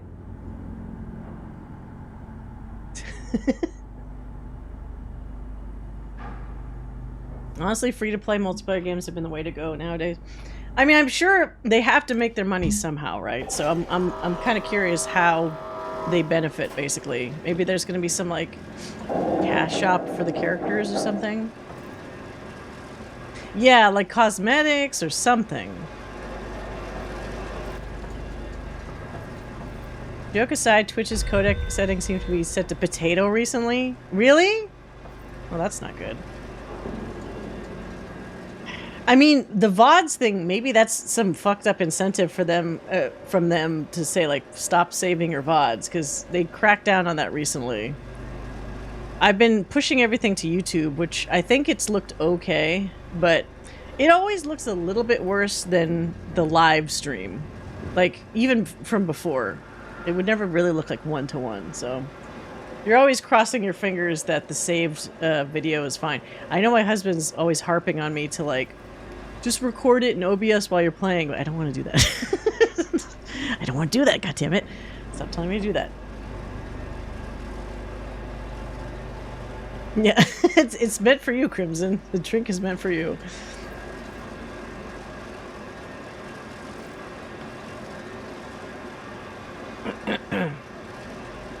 Why are they not encouraging you to save VODs? I don't know. They don't want to pay for everybody's VOD storage, I guess. They're limiting everyone's, like every Twitch account's VOD storage to 100 hours, which initially, maybe to somebody that doesn't stream, sounds like a lot, but wow, that goes fast. It's not that many videos.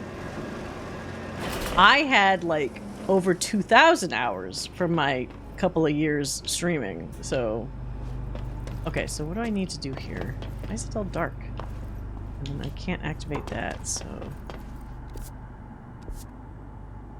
Find the door?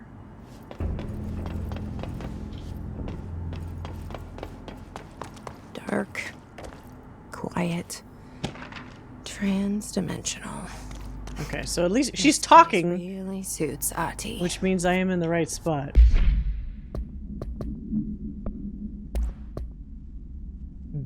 Butt supplement? They knew that this... Butte? But they knew that the phrase looks like it says butt supplement. According to their testimony, the agents had been transported from the Butte home to a roadside motel named the Ocean View Motel and Casino and discovered a room key by performing a ritual. The key opened a door marked with an inverted black pyramid, which they only learned after a lengthy period of trial and error. That's what I did. After pulling another motel cord found inside the room, they were transported to the oldest house. The disappearances of the home's owner and the other locals of Butte have been attributed to the light switch cord. The Ocean View Motel is now known to have many doors and pathways. So they're just like all lost somewhere. Since the occurrence, identical light switch cords to the one found in the Butte home have begun appearing throughout the oldest house. At the time of writing, blank light cords have been found in the oldest house located in blank and blank sectors. These all access the Ocean View Motel, though how exactly this link operates is blank, but initial hypothesis centers on the Butte AWE as a blank blank. See Dr. Darling presentation. Plastic tree supplement? Oh, wasn't there one that was like a Christmas tree or something? Yeah, 100 hours adds up super quick. They don't consider Twitch a loss leader, so they're suddenly gone into cost cutting. I mean, it's funny, like, for people that don't even have, like, a handful of followers, they probably see it as, like, some of these people could just be storing thousands, hundreds of hours of content that they have to pay for. So maybe somebody woke up one day and said, why? These aren't the people making us big money. We should just reduce it. I'm wondering if you were, like, one of the big streamers, if they make an exception for you, you know? Who knows? SBCs have gotten a big push in processing power. Might be worth looking for one to capture streamer. Yeah, I don't know. I'm super lazy when it comes to like the stream recording or storage side of things. And I was already doing a YouTube VOD channel, so it's the most convenient way for me to continue forward until YouTube starts somehow cracking down on this stuff, but I don't see them doing that, or at least not for a while.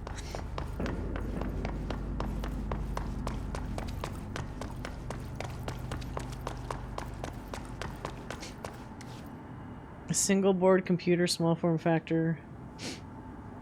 It's like my husband has, like, he does a 2-computer stream. I just do everything. Probably not the smartest, but it works. I just do everything off of my single computer. But if you have a secondary computer that you're actually doing the streaming from, it does give you a lot more options for, like, what you want to do.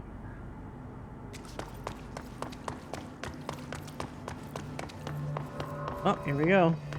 So that etching is the door. Oh, Okay. didn't realize that was a Let's try travel opening it. point. Hey, Sufin, welcome. There we go. Oh, geez. It's very green.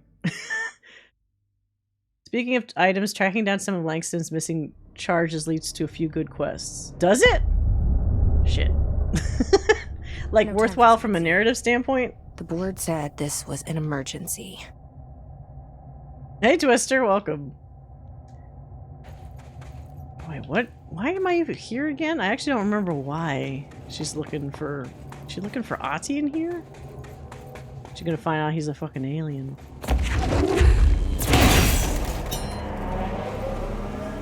Looks like no one's been down here in a while. Dig site.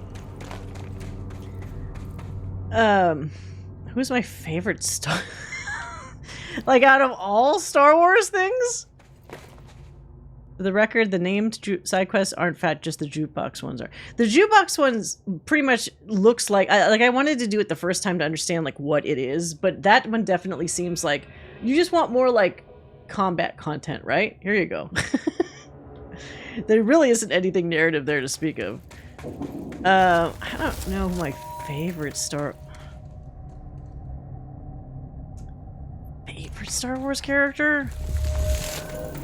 When I was younger, it was Han Solo. Crystals are kind of pretty. To the point that Emily would be having a... I have in my parents' place, because they kept most of my old stuff still. I hope they don't throw it out. I liked Han Solo so much that I had a life-size standee in my room, which would be hilarious when people would come over, because if people didn't know there was a standee in my room, they usually got jump scared because like in their peripheral vision they would think that there was like a person in the corner. So they turned and looked. Field day down here. The standee is still there, but obviously I would not take it with me into my adult life. Literally. Oh, what's this? My life's been a strange one. Certainly stranger than I'd like. It's Ash. But this place, it's something else. The floors. Oh, the crawl, breach. Okay. walls Yeah. slither. It's But she was mentioning shifting Ahti, pit. so that's why I was like, is this like an Ahti It's quest? just another drab building standing there for anyone to see. But no one does. How do we miss it? Northmore. Acting director in Northmore now is on a train from Washington. Wait, You'll Northmore. expect Okay, so this was even why before I'm making these Trench? things. They're evidence that I'm at least trying to understand. Come on! Father searched his entire life for something like this, and we find it 1 week after he's buried. He always hated irony. Of course, So this- Father, the great director, Ash. Okay, Ash and would be the Northmore, first man in. and then And look at Trench? me, his bookworm son, the supposed head of research who can't stop his legs from shaking long enough to step over the threshold. It'd be funny if this was like a young... I mean, I don't think it is, because that would be silly. But like, if Casper Darling's name wasn't always like Casper. Because Casper also sounds like who's named that anymore? If he named it, like if Ash was like a kid and he had been part of like the family of people of this research and like grew up and like overcame his fear of shit and just gave himself a new name, Casper Darling. But no, this is like some other character. The Foundation. Bottom of the oldest hell. Oh, Stop the hiss. Marshall? How was she on the hotline? Unless she's dead. wait, something happened to her too? Jesus. I was just talking She to seemed like her. the kind of woman who could survive anything. Although she went down here on her own, didn't she? Like a fucking idiot. Why would she do that?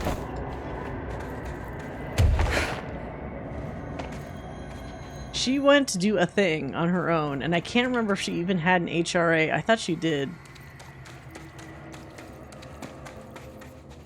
All these people that think they're untouchable. This was just somehow. another attempt to confuse me. God damn it. Okay, let's pause a second. All right, well, in that case, see, I'm going to want to do the Alan Wake thing right after this one. But it might be worth... Oh, shit, there's an enemy. It might be worth doing some of the Langston ones after Foundation, maybe? If it's interesting. Found her Narrative. down here too, huh?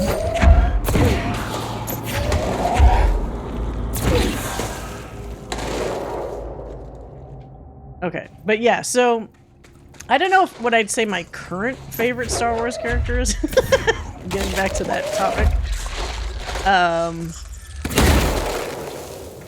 I always liked Revan, but the thing is, I like Revan on my own terms. And I feel like that's an important distinction.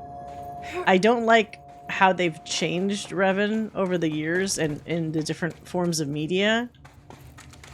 I liked Revan basically before the Old Republic MMO, and how they retconned Revan to a bunch of bullshit. They gave Revan in that novel a canon hookup and a canon outcome, which is bullshit, in my opinion. Yeah, canon and Revan could get fucked. Which is why I'm also a little bit worried about the remake. I want the fucking KOTOR remake to be just 1-to-1. If I could have my way, I have a different ending in mind. I would keep the content the same and just have everything visually look better. That's it. But knowing a lot of remakes these days, somebody's going to get into their head that they need to start adding or changing up the fucking story, and that's going to piss me off. Guaranteed, if they do not allow Revan to be as customizable as she was in the original, I don't know what I'm going to do. I may not buy it. Because that's the thing that will supremely piss me off. If they're like, well, canon Revan was a dude, so like your only options will be like a dude character. Fuck that. They better let you pick exactly the kinds of people you could pick before. I'm probably not supposed to jump into that. Why did Marshall go down here on her own, Jessie Faden? Yeah, but remember, Jessie's a special snowflake. She doesn't get affected by the hiss or any of that stuff. Marshall is literally like an old lady that has HRA on her. She's the most likely to have something bad happen to her. Unless she's got some ego where she thinks that wouldn't happen. Maybe she does. But yeah, pre-canon, I guess, if that makes sense, Revan would probably be my ultimate favorite. But I always get worried because now that I'm assuming Disney is probably partially involved with any other Star Wars stuff they are usually involved with. So the KOTOR remake, probably to some degree, they are exerting their influence on. And when that happens, you know they're instantly thinking, how can we start working Revan into other content? Because they've been tap dancing around that shit for I don't know how long. Or maybe they'll show a mask, maybe. Or maybe they'll imply something about the Old Republic or whatever. But they haven't like straight up shown Revan yet, and that's what I'm dreading. Wait, this thing's like stuck in the rock. Maybe that'll open up later.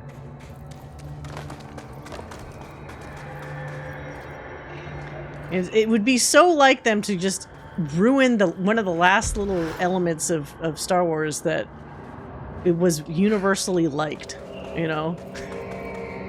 Oh, everybody really loves Revan. It would be a shame if we changed it.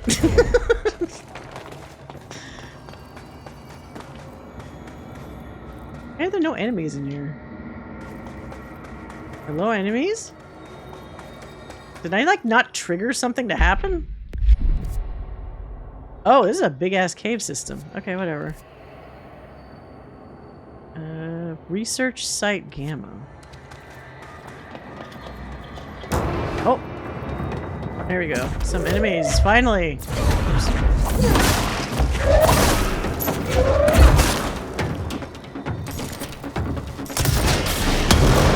Did he try to jump away and then got killed anyway? Oh shit, he did. You little piece of shit. Ow! These guys different? Hey. Why did you have me switch to the other guy? Using pickaxes now. Okay, so these are the enemies we saw in the Firebreak multiplayer. And she just mentioned they use pickaxes now, so okay, that's like a new update. God damn, I keep running out of these mods. I don't know, I'm making this up as I go. Thanks for the follow, Player 150. I'm of the mind that the variable characters from Interactive should go untouched in linear. They really should. Try to explain that to a fucking... Yeah, people that see that it makes money, as soon as they see the dollar signs, they don't care about that, unfortunately. So essentially, Disney's looking at it, so what can we do to ruin this? Yeah, what can we do to ruin this character? Unfortunately. Like, they're probably seeing it from the point of view of, like, this character is so popular, we're going to capitalize on that and take advantage of it and make all the money because people love this character. However, when you start nailing down more of what that character is, that's when people start liking it less because they like the fact that it's still a customizable character to them. They can still conform it to like what they want. You start changing that and people are going to like it a lot less. There's no duplicates to fucking remove any more shit. Wait, aren't these the same?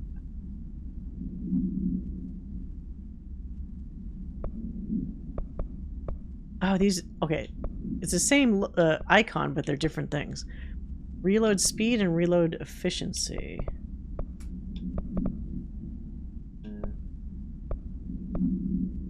Get rid of these.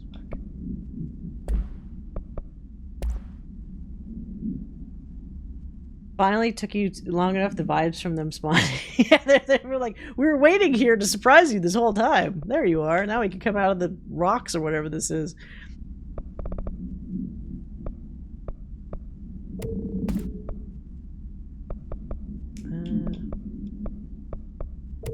Get rid of that.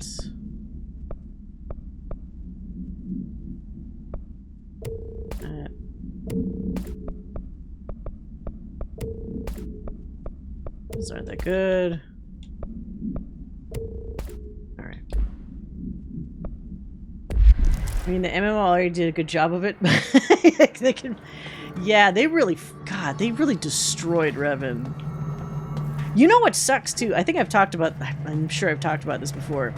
Initially in the MMO, it was good. They had a cult, basically, of Revan that you find pretty early on. And I think they established this before they did, like, the expansions and stuff, where this cult of Revan, since obviously the MMO takes place, like, hundreds of years after the time period with Revan in it, the cult of Revan worships Revan, but didn't personally know her or him. And so what's kind of cool about it is when you talk to the people in the cult, they all have their own interpretations of, like, some of them think that Revan was a woman and some think Revan was a guy. And I was like, this is great because you can use this cult to essentially, in the universe's lore, say that Revan was whatever the fuck you wanted them to be. But no, then they go in later and they establish that weird bullshit story of, like, Revan's spirit was split and then the Emperor, like, sealed part of it away and then, like, evil Revan you have to fight again. I don't even want to go over all that bullshit again. If anyone wants to see it, like, it's on YouTube somewhere, I'm sure. But... And then they established he definitely had a kid with Bastila, had that stupid lineage, and... Oh, God, all that other crap.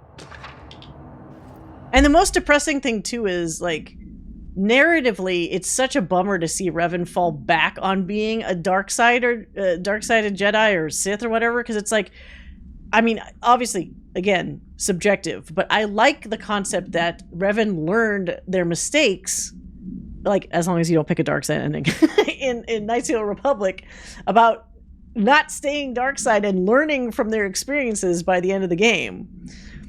It's like someone in the Old Republic was like, oh no, but it was cool when they're dark side, so let's, like, make them dark side again. Completely missed the point of, like, the character growth that Revan goes through with the light-sided outcome, or at least at the very least a gray-sided outcome. You know, so annoying.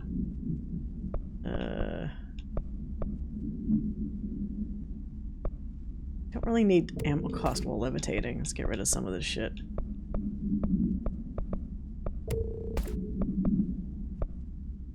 Fire.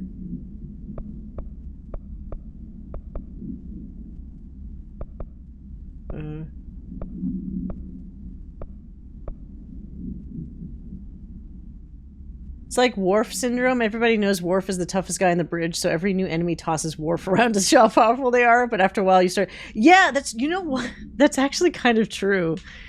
Yeah, Worf's a tough Klingon, but, like, they always do the thing where, like, he gets injured, and then at a certain point in time, you go, is Worf kind of like a shitty Klingon? Is he not as strong? It does affect your interpretation of the character.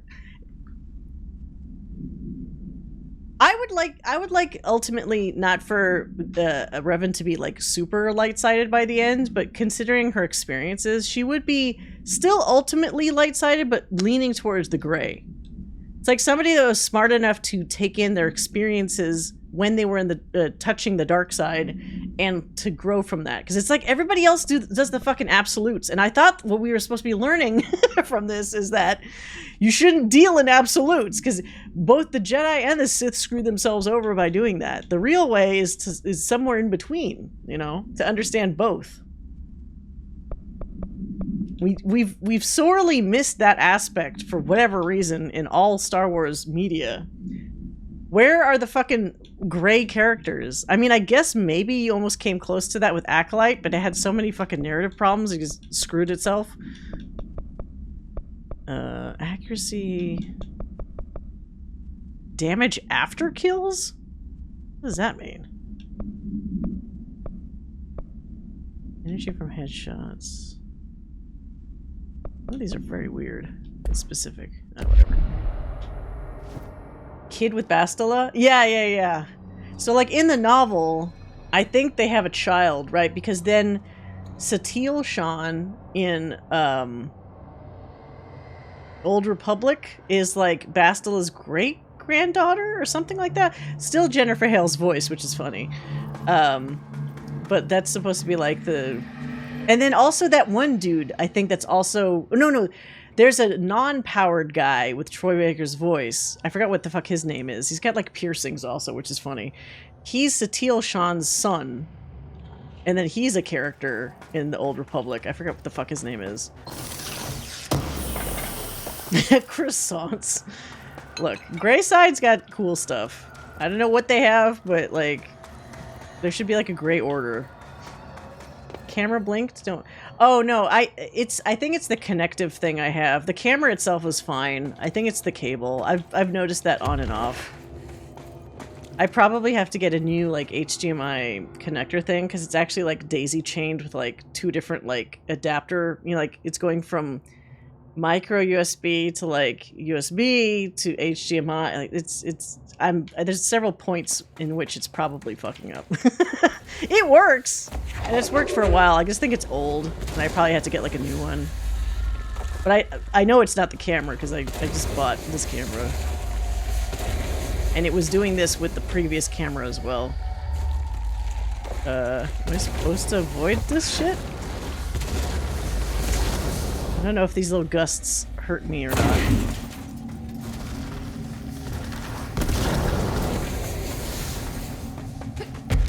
Something up here. Maybe? Oh, no, wait. Did I just come from here? No, I didn't. I came from that down. What the hell is up here?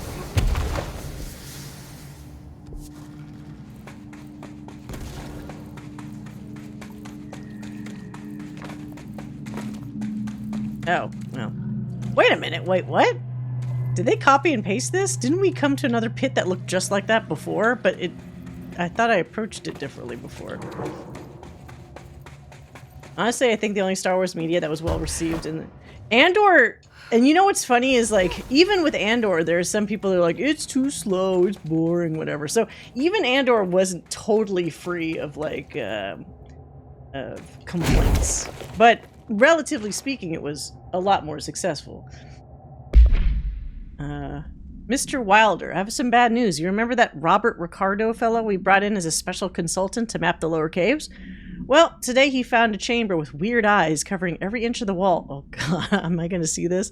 Weird eyes covering every inch of the walls and a strange black pillar in the center. Kind of looks like the one at the crossroads, but smaller.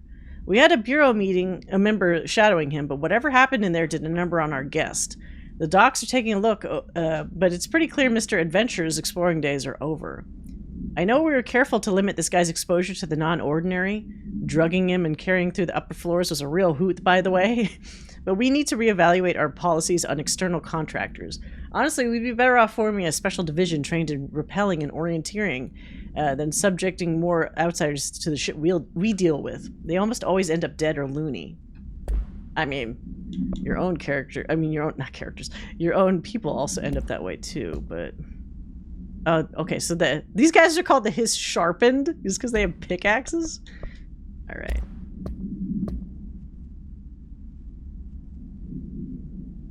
If people can't take the speed of Andor, I'd love to see them crash and burn on something like Severance. Yeah, but also those are probably the kind of people that don't watch Severance. Is this all types, you know? Some people who just want to get in and get out with like something entertaining. Obviously Andor is not one of those shows for them in that case.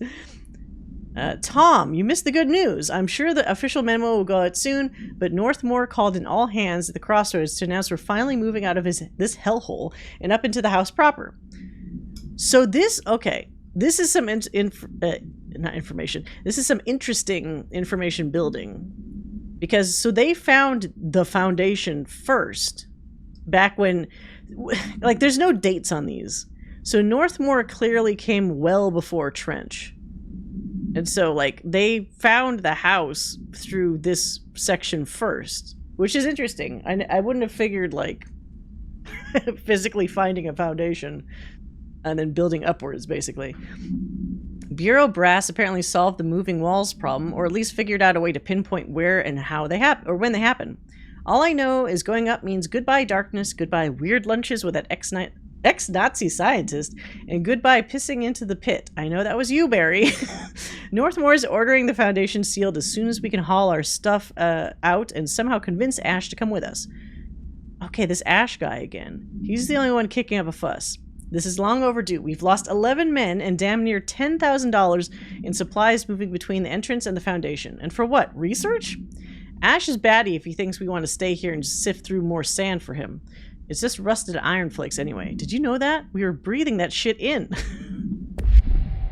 All this place is so hazardous to people. Whether it's the short term or the long term. Oh, what is this?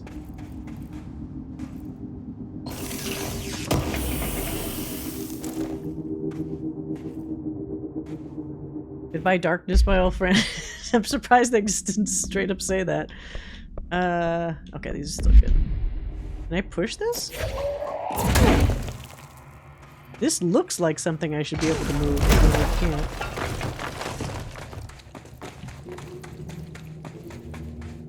Whoa. The astral plane is cutting into our dimension. I see. What if this happens in the upper floors? It'll destroy the Bureau. How did they keep this out before?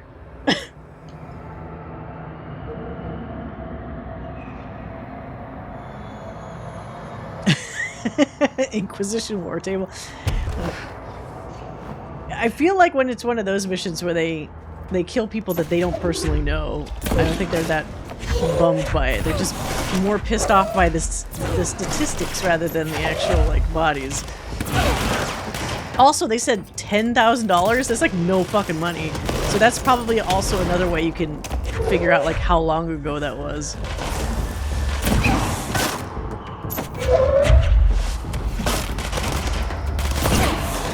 Is that not? Kill him! There you go.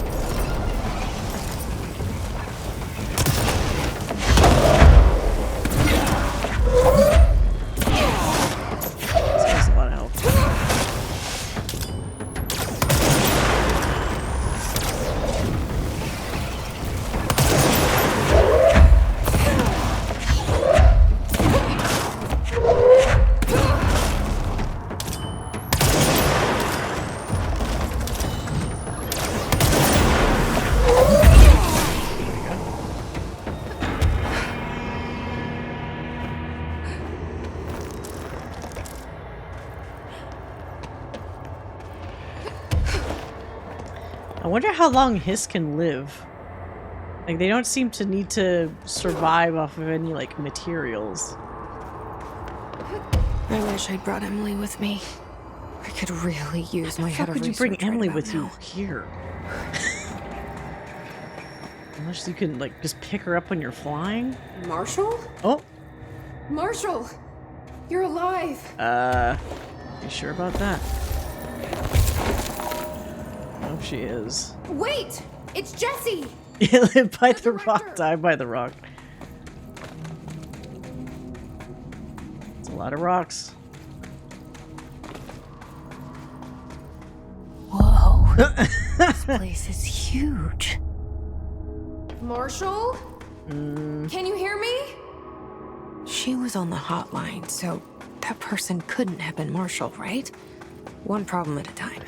Let's see what's going on with that pillar first.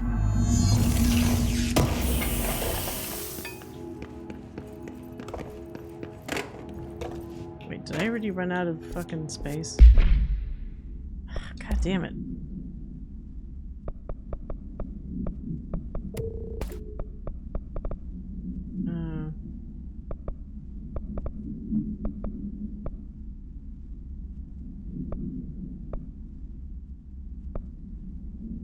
Tactile speed.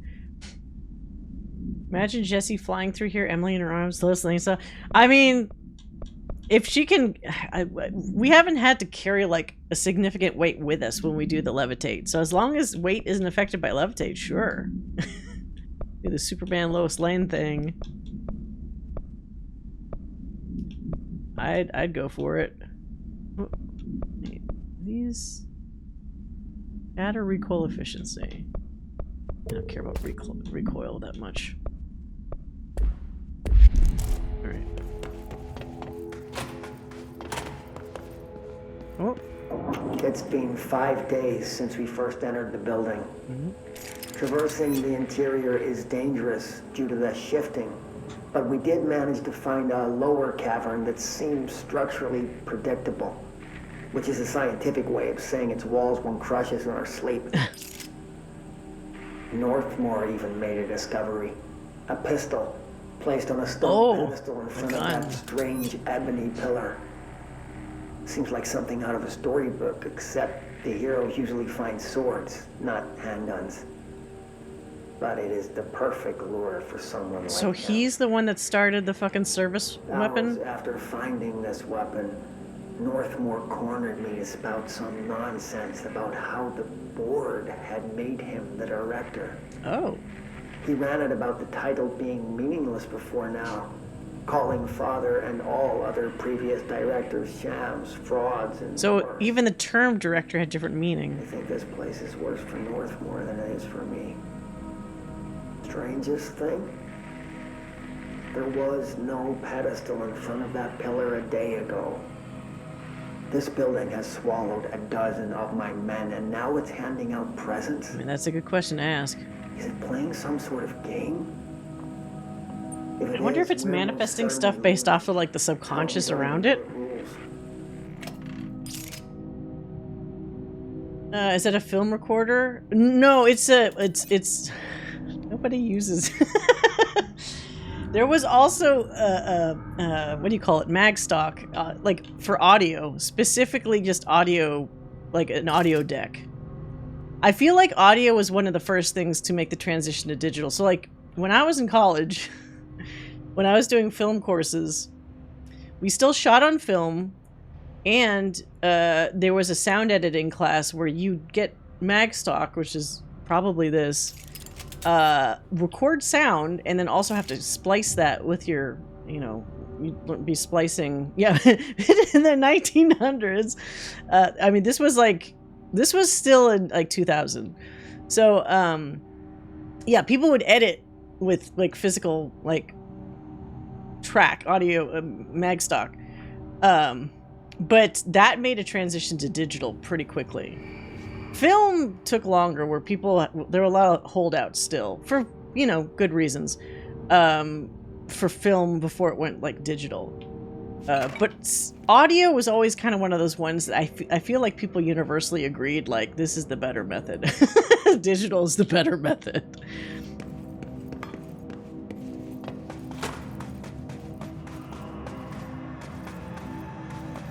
Good reasons people held on to, even if they stopped being... Yeah.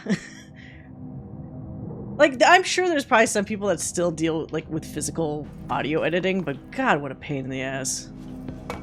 I mean, it might also make sense for anybody that's doing, if you're doing film preservation or whatever, so like you have somebody that understands those older materials, but to actually work in them nowadays is kind of weird.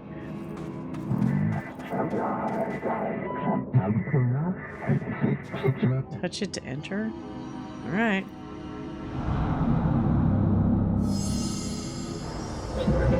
Repair the nail link to prevent astral consumption collision. This is the director's duty plot. Authorized for a single new tool upgrade. Ooh. Use it to save the Foundation US Bureau. So there's the Hedron, or the Polaris. There's the Hiss, and then the board itself seems like its only thing. It's its own thing. Which will you choose? So I can become a thing?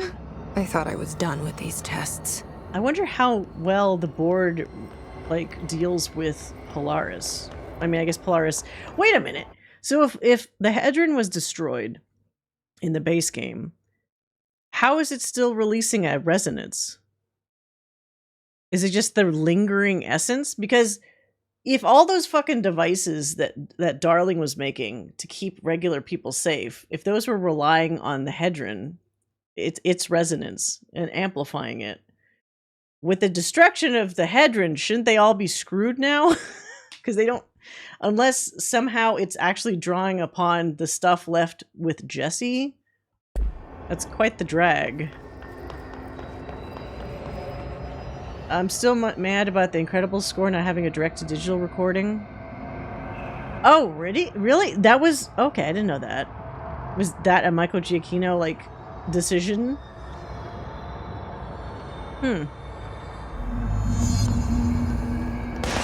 Choose the challenge. What the fuck? Oh wait, these are gold people. So what is this? Right weapon will fracture undo. Oh, as a power? Okay, so what does this other one do? Oh. Oh no, you only pick one? Left will grant shape and manipulate. So I have to pick one? Is there a better one of these to pick? I almost want to pick the destruction one because I know we saw some blockages. This seems less useful.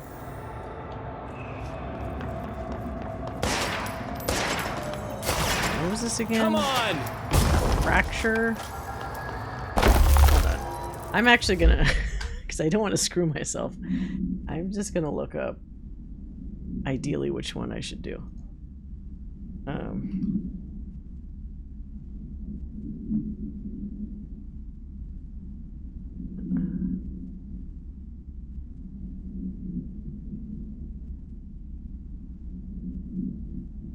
People say it doesn't matter. Okay. Go with your gut. Doesn't help me. Oh, you okay? That's why they're saying that then. Okay, then fine. Then I'll pick the fracture one first.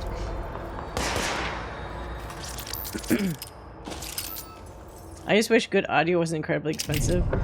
Yeah, especially for audiophiles. Sometimes, like, the equipment and whatever can get really pricey. Oh.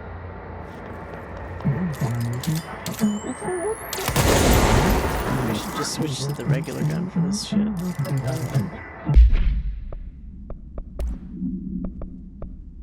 I should also switch these. What the hell? This damage while low on health. You have another one of these? I could also just do a lot more damage.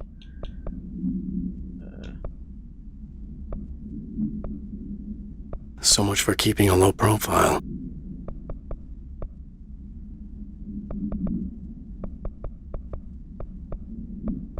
Maybe a straight up damage.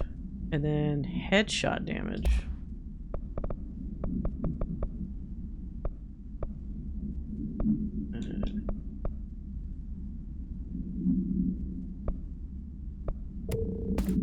Okay, that's fine.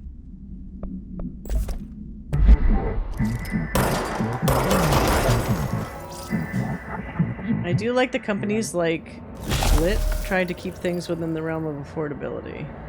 I'm not super knowledgeable about audio. I feel like I was always one of those people that, like, I appreciate good audio, but, like, some people just have, like, an ear for that stuff. They really know how to get, like, the most out of it. And I've always, like, dabbled in it, but never had that ear. So I usually defer to other people's like suggestions and stuff, usually with regards to like audio equipment and like choices and stuff people make with their audio, their sound design and stuff. Frenchies is the most destructive power. I'm shocked. Like I said, whether I mean to or not, I always make characters that are kind of like glass cannon types. So if it's destructive, yes.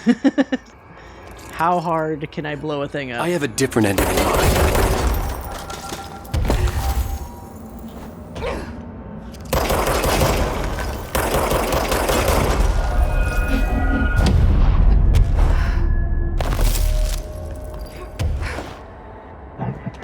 Dismantle, loosen the 4 locks, keys, MacGuffins? Well, at least they know what it is.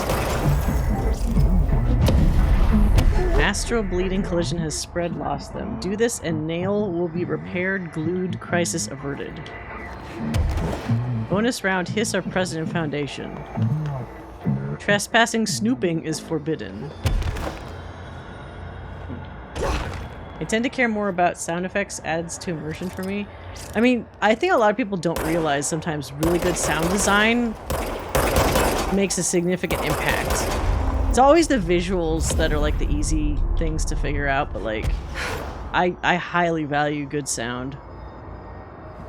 I was watching actually a stream earlier where they were talking about various elements of Resident Evil 2 Remake, and the guy was saying, because they're saying like, what's your favorite outfit for Leon to wear in Resident Evil 2? And he was saying he likes that casual outfit you have at the beginning, where it's like a windbreaker and something else, but he never uses it because since the windbreaker is that like thin plasticky material, when you run, it does this weird kind of annoying sound to him. And because the sound design is trying to be realistic with that material, it actually causes him to not want to use that outfit because it sounds bad to him. Well, not bad, but like it's an annoying sound. But I always thought like, that's a really interesting approach to, or a reaction to a specific sound design. What am I supposed to do here? I'm gonna just throw this shit at you. Okay, so.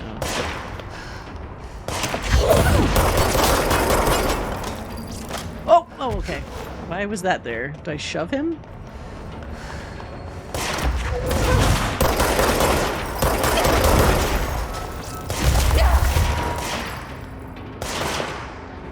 Guess I'm going around.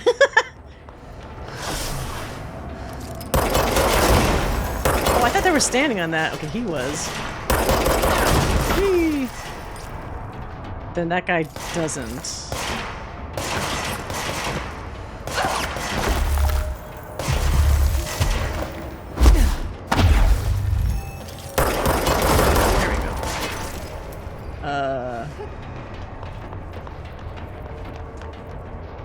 The on-screen text said lure enemies into crystal. Oh.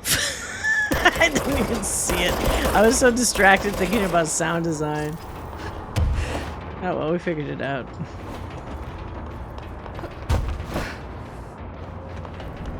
What the hell? Oh. Yay. Now we go back and get the other power, right? Okay, let's review. This broken pillar is called the Nail. It was broken by something, and now the astral plane is bleeding into the Foundation, which will destroy the oldest house, the Bureau, and everyone inside. I need to find 4 locks, or keys, or whatever, to stop that from happening. But I'm the director. I've handled worse. I've handled an entire game of stuff.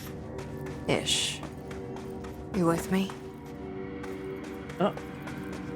So there's still some presence of Polaris in her. Or whether it's just like adapted to her.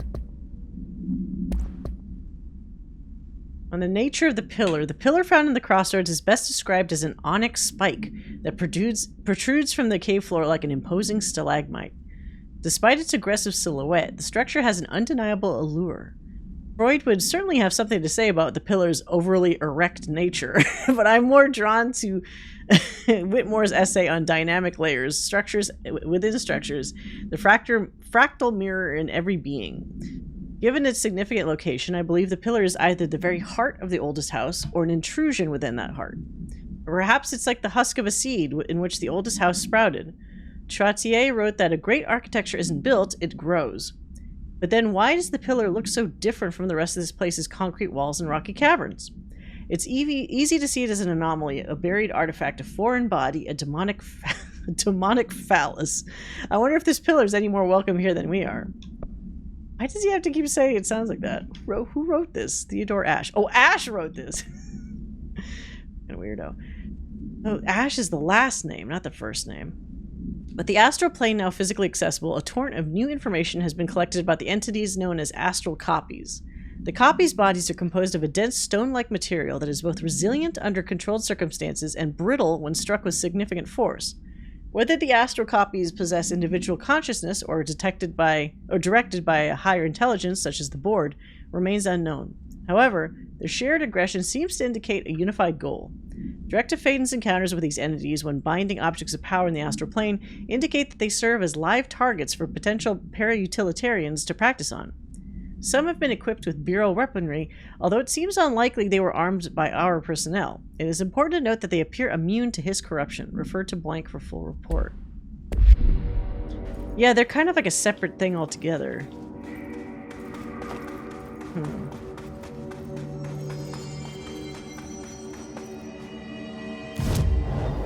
Oh, yeah, more points. Yes. Oh, no, do I not have enough points yet? I do. Wait.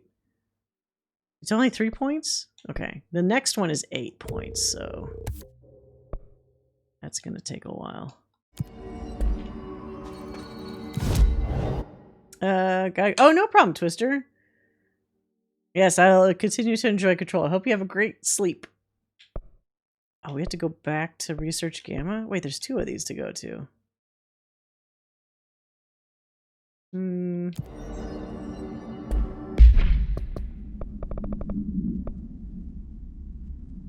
Oh, we do have to do both. Okay.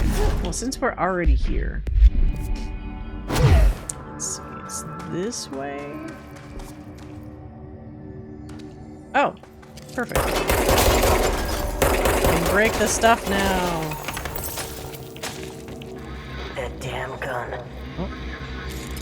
Faden. Not sure she's ready. Of course I'm ready. I saved the Bureau once, and I'll do it again. I like how she's like growing into the role more. Before she's like, what the fuck is this? Now she's like, I'm the director. Fuck off.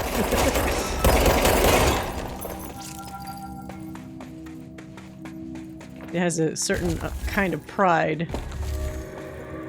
Oh, no! Oh, the item. Damn it.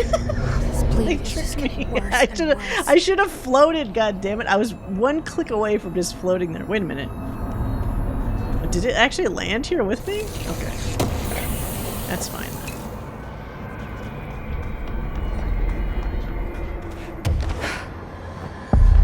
Astral collision. Okay, so this is probably for the other ability. Always here are my ways. Looks like the astral bleed goes both ways. Oh, there we go. Wear everything? Dear Science. Dear Science. Dear Science, there's a person in my pet salamander. He has human eyes. Why doesn't anyone else see him? I think it's like werewolves, but with every animal. Were dogs, were cats, were otters, were butterflies, were everything. There are people inside and they can't get out. They're stuck in the animal body. It's not all animals, but it could be any animal. My parents don't believe me. Maybe this has happened before? I thought you would know. It's very creepy if they have human eyes. Look with your special eyes. Something that I dig about the whole setup of the game and that character, everything here is as fucked up as I am, I belong. Yeah, she does kind of I feel like, I don't know if she like says it outright, but like the strangeness she understands because she herself has experienced strange things, and it's like there's a weird comfort in that. At least for her. Oh, do I step into this? Oh. I thought that was going to be like a teleport there. Okay, so the bigger problem, of course, is how the fuck... Do I go through that? No. I mean, I could maybe float to that? That seems a little risky. Is there something above me? No.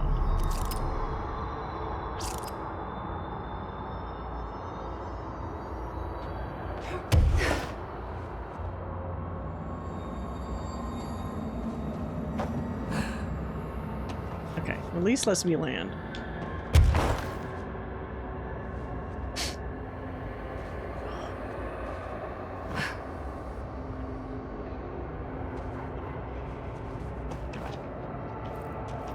Those are a mechanic you handled before. Fuck, did I? Shit. Whoops. Well, I just screwed myself because I'm up here. Can I actually fly up? Oh, I'm so close.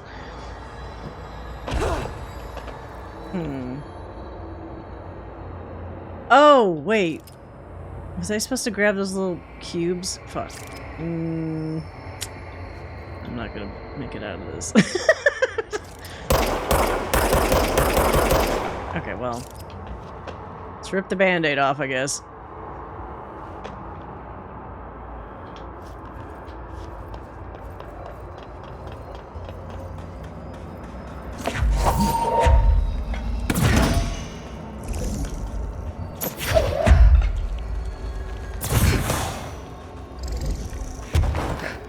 I don't remember. That must have been like super early on. I don't even remember doing that.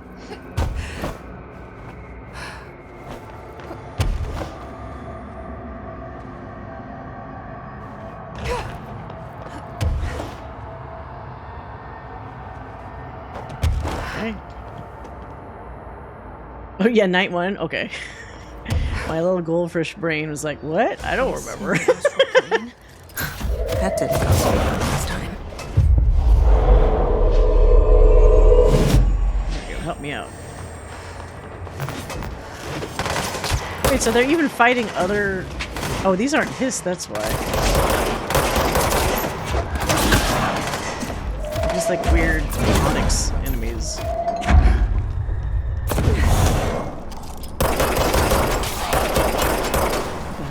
Oh, right.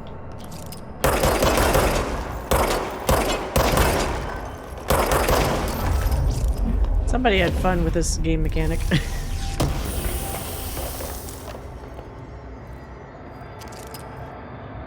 Wait, what? Did that just grow back?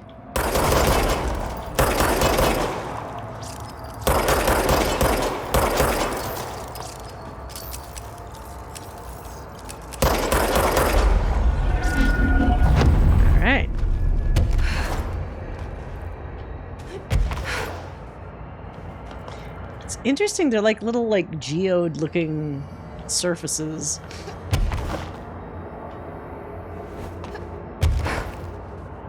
Oh no, no. Oh fuck. Double tapped on it the wrong way.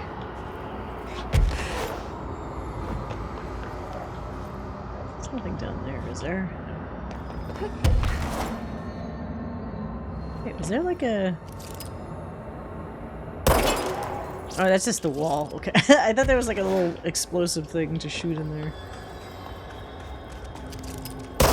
What's this? Wood? Wood? What a weird material to see here.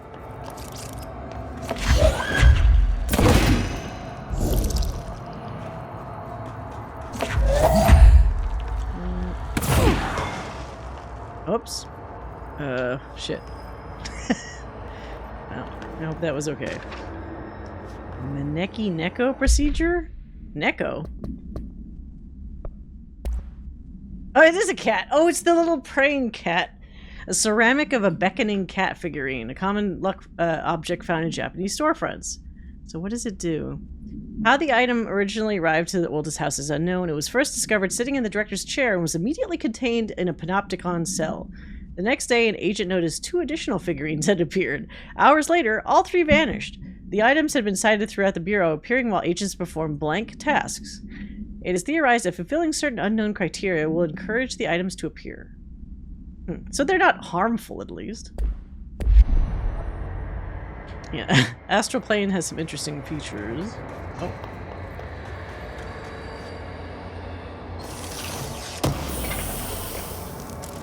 Did I run out of space yet? I feel like I'm getting close.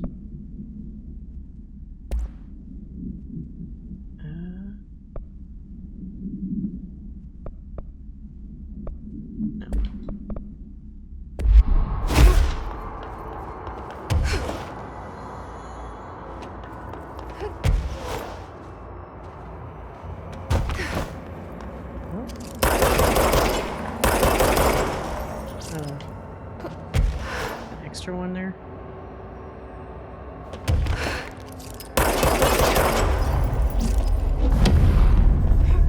Woohoo!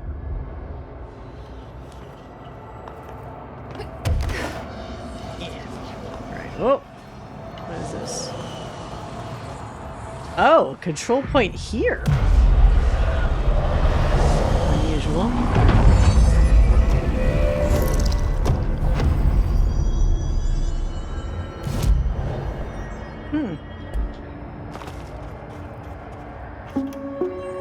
Reminder, the Bureau does not have windows. If you notice a window, immediately close your eyes and make your way to the nearest safe room. Does this guy sound familiar? You are permitted to fashion a blindfold from an article of clothing.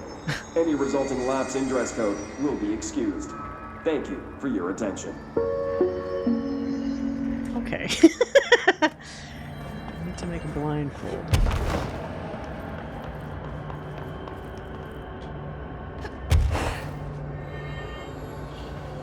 Oh, there's one cube for 2 different spaces?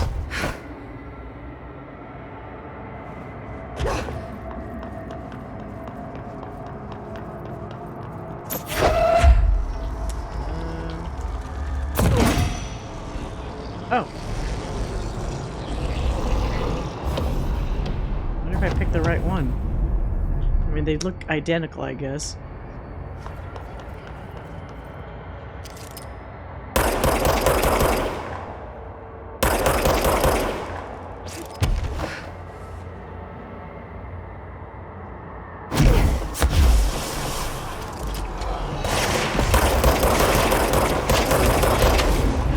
Oh, fuck!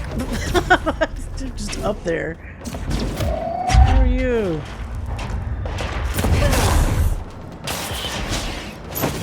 Ow! Fuck off. Smack.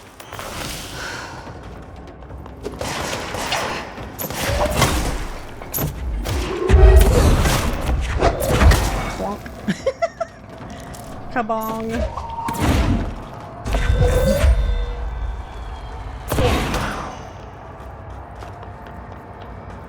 Who's the other one? Over here? Yeah.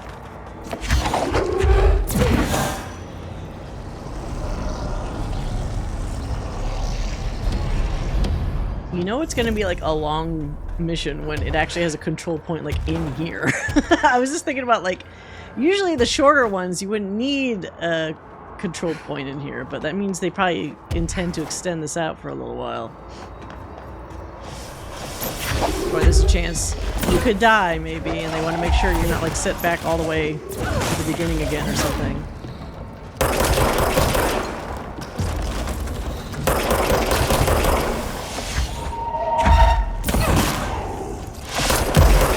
Oh, what? Oh, they're attacking the other guys.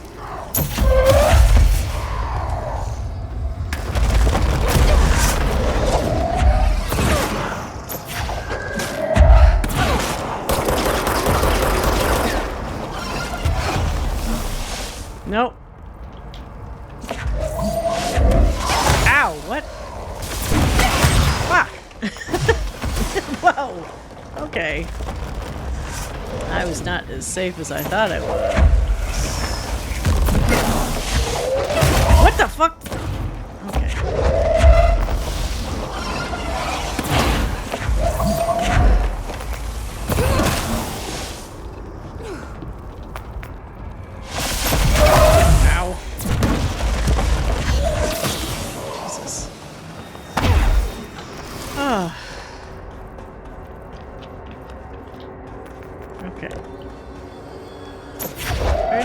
guy go? Their thing?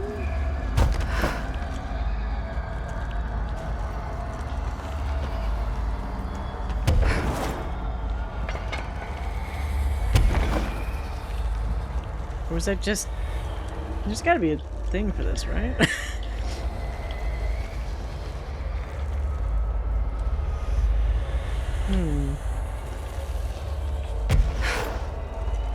Whoa, whoa, whoa, whoa.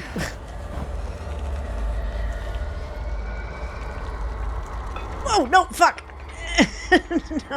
No, come on. Ah, fuck it.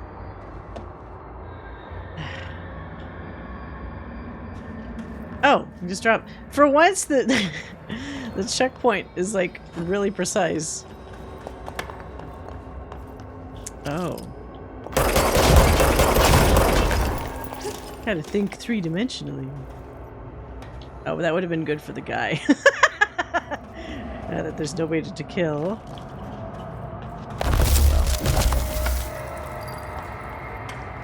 So what? This?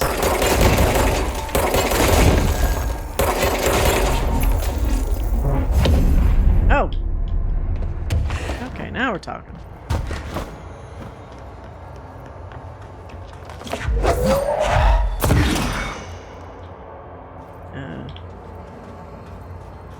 I need to do another one. There's two of these things. This other guy also might... This one looks a little lopsided. Yeah, there we go.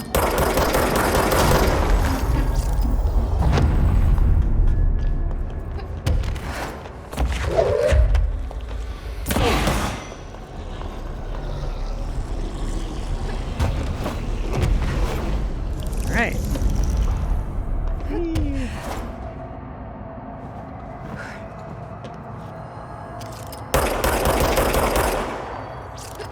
Just finished watching Bullet Train. Is that, is Bullet Train the one that has, Brad Pitt in it? I'm trying to remember which one people were talking about. Oh, goddammit. People were talking about. Is it a comedy? I kind of pray it gets a good sequel one day. Does it have, like, a big ensemble cast of, like, recognizable people? It's Brad Pitt and who else? It's, like, two of them, right?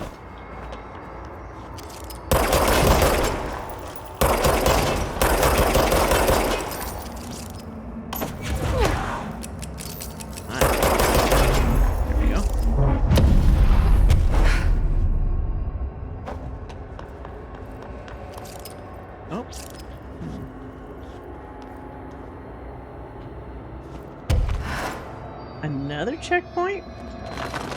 Interesting. It's an action movie with death and gore and stuff, but it's very comedic at times. Yeah, so that's... I was trying to figure out, like, what the show was... what movie was about. But, wasn't finding a lot of descriptions. Like, I didn't want to just, like, spoil myself, but, it also sounded like a very, like, mid-2000s kind of movie. Like, just with the concept. So it's sort of interesting. Maybe at some point I'll watch it. I can't remember. Is that like Netflix or something that had it? It's so annoying trying to find out nowadays, like, what streaming service or what fucking site has, like, a movie.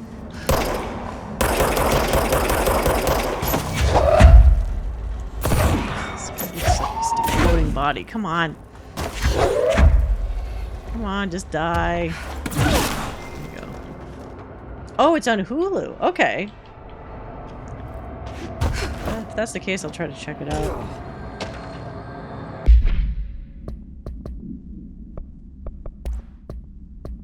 Astral Mimic. Okay, we know about that. I don't know if... Oh god, this is a misspeller. I don't know if Yuo can see this, because I don't know if I'm really here. I see a pen in my hand. I see myself, but it's all wrong.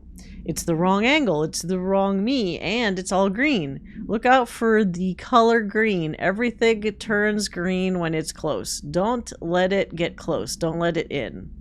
But if you do not matter, what you do not speak to it.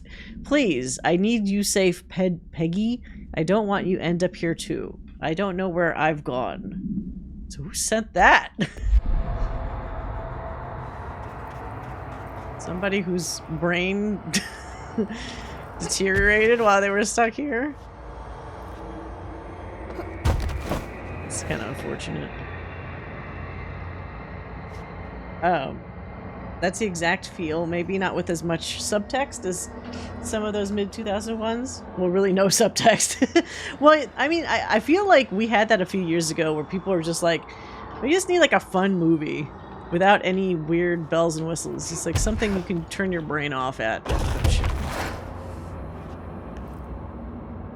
I supposed to drop that? I don't know if I can actually get that high.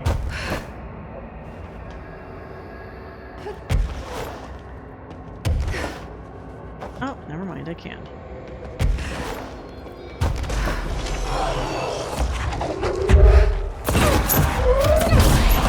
Ha! 2 in 1 go. I like those apples.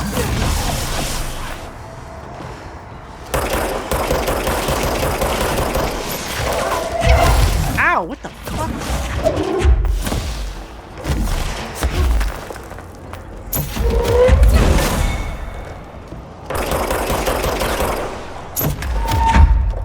Big piece. Come on. You get the big one.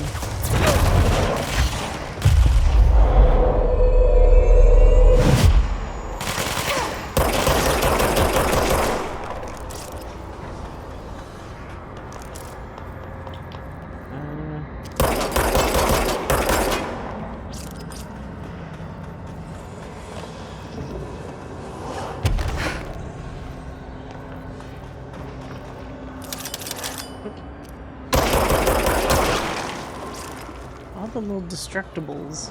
Oh, and wait. Okay, getting a little too many control points.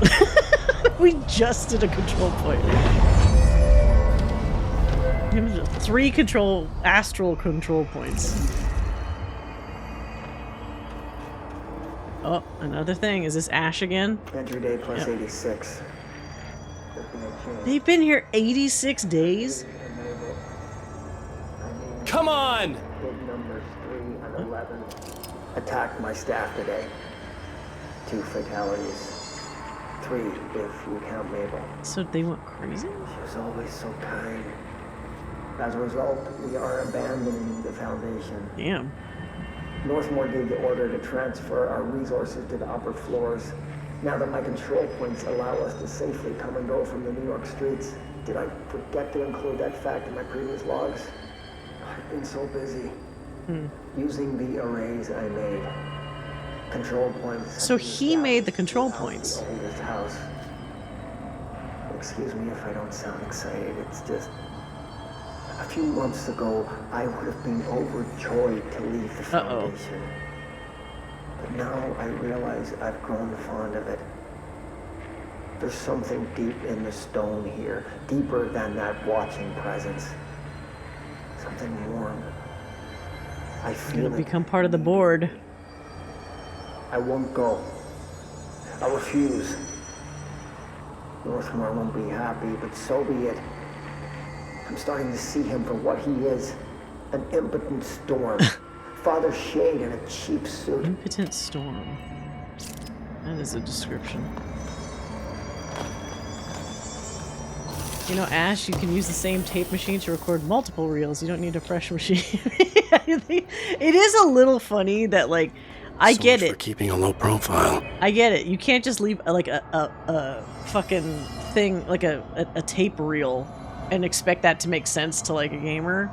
But it's also really funny that these potentially pretty expensive tape decks are just like everywhere with like a 2-minute message on it, and that's it. Very inefficient. Oh, a TV. Hold on. A TV has things. I had to wait. So in this whole area with stuff that clearly happened in the maybe 70s, maybe 80s, now we have a TV that looks like a mid-2000s TV. It looks like it has something on it, but what if it's Dr. Darling? What if he's randomly in here? He was always on TV shit before. It's funny, the last thing we saw with Darling was technically that weird Dynamite music video where he actually mentions Jessie. But I don't know if that's like Jessie's subconscious trying to give her like a boost, or if somehow he's able to communicate with her via like that like psychic video.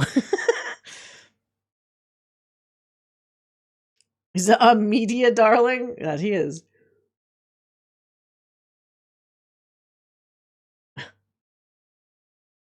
What can't Darling do? He can I have sing, a different ending in mind. he can dance. He's smart. He's got a decent body. Needs a different pair of glasses, but we can work on that. Oh, it's the Bones guy. What?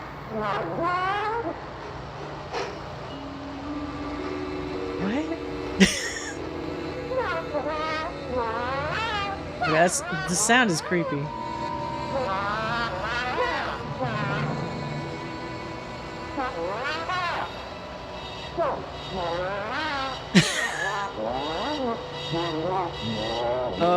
Okay.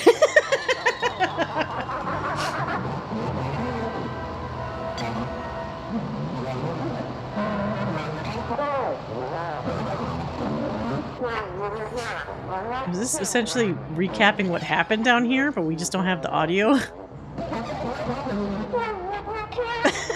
the fuck? Okay. It's when everybody starts going nuts.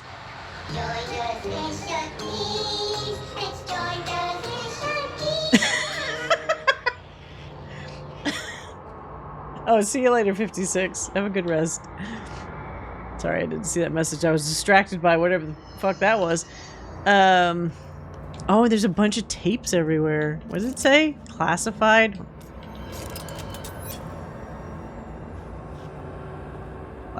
Classified. Oh, Jesus, I almost fell off fucking edge while I was looking at that. Interesting. Alright, so where do I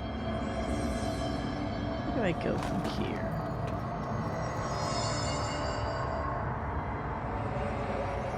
I have to go back to that other side hasn't been dealt with, but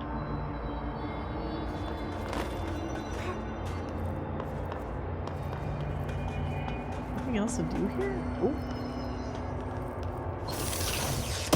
There's a star.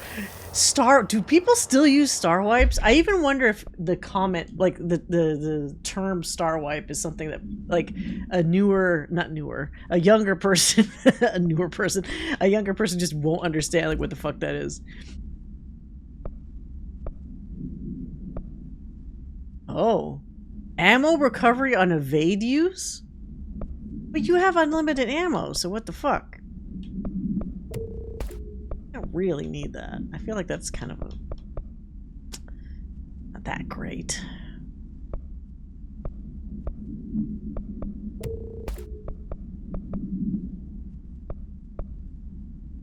These all evade energy costs. I don't need those.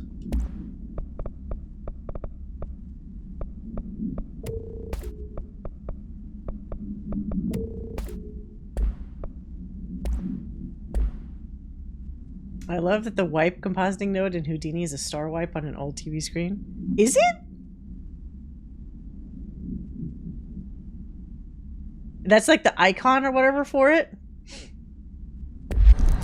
That's kind of cute.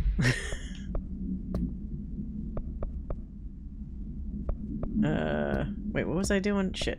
Oh, right. I need to clear out these mods.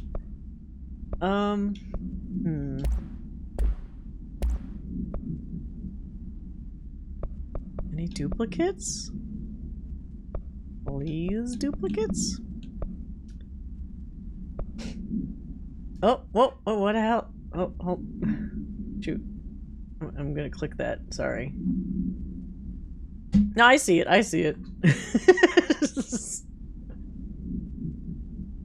It's very particular about links. I think unless it's a YouTube or like a Twitch link. Oh! I see that. That's funny. But like nowadays, like already people kind of didn't use star wipes before, right? But like now, like people really don't fucking use them. So I almost wonder if that's something that'll get lost eventually in the ether, you know, of terminology, where people actually maybe think it means like something else because they just never used it before. God damn it! I need to delete one of these. Projectiles fired. Yeah.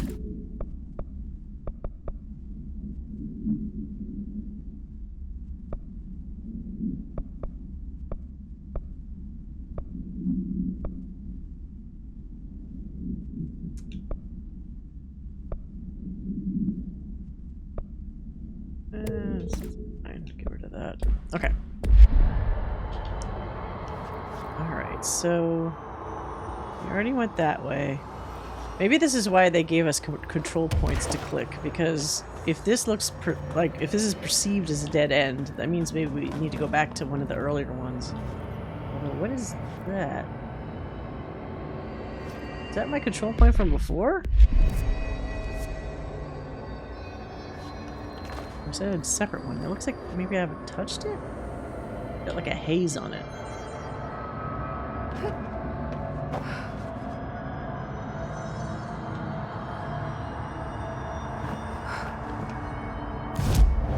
Oh, I did touch it. Never mind. Looked fancy. Okay, fine. So let's go back.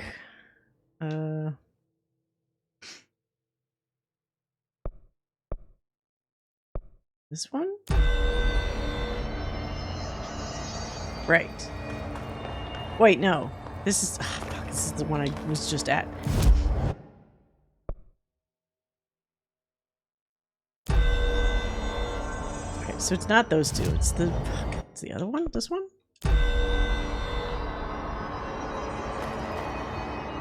Yeah, okay, it's this one.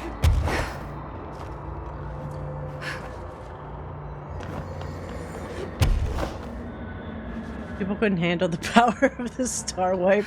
They'll become a fossil, like people only recognize a record scratch. So that's also something, it's like, when I think maybe younger crowds actually like understand what a record scratch is because it's been used in content they understand. But like, I think that full connection will start getting lost over time. Like, oh my god damn it. Like, they'll understand what a record scratch means, but they might not really realize like the connections to like a record. It's like, so a comparison is, for a lot of programs, the save icon is a fucking floppy disk. A lot of people of certain ages haven't even touched or seen a floppy disk before. So when they see that, they'll recognize that as like, oh, that's the save icon, right? And not as like the disk that it's associated with. Which is kind of wild, but, you know. How these things go.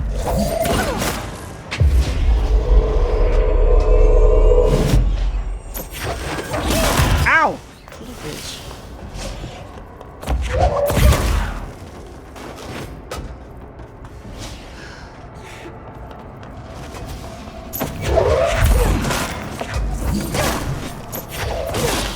It's kind of crazy too, also being of that like in-between age where you're young enough to still understand like how technology progressed, but old enough to have been alive in a time where like the 5.5-inch floppy was still a thing.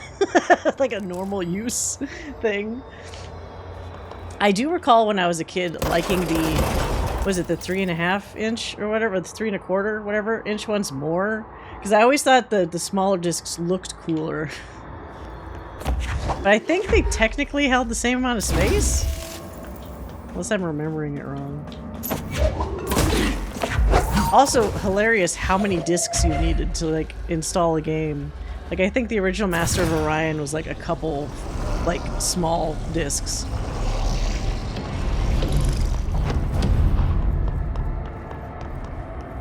Is that another one there? Yeah.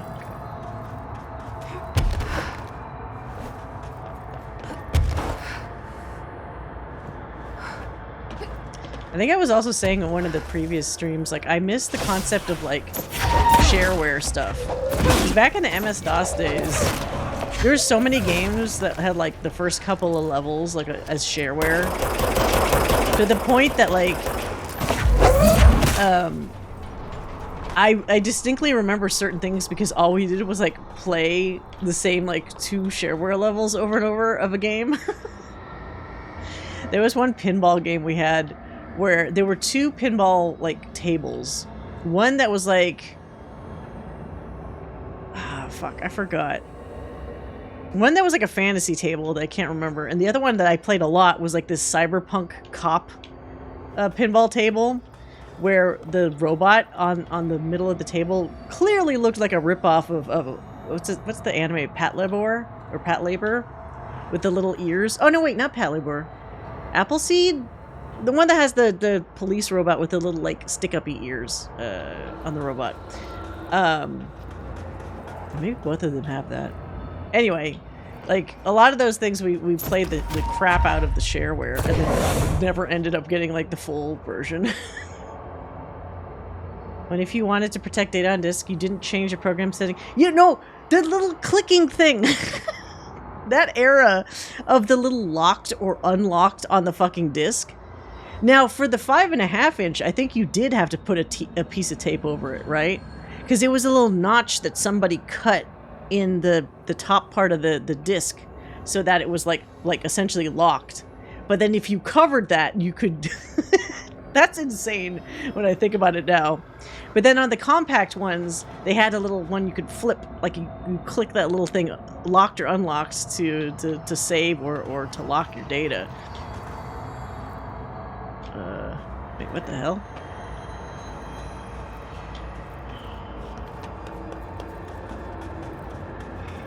Somehow shoot this little guy in here? That's not gonna work.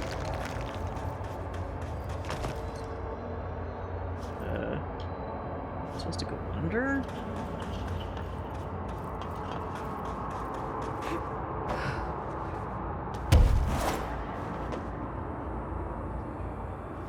That's not a... That maybe that was like a little cavern in there, but it's not. Okay, so there's probably something under here then.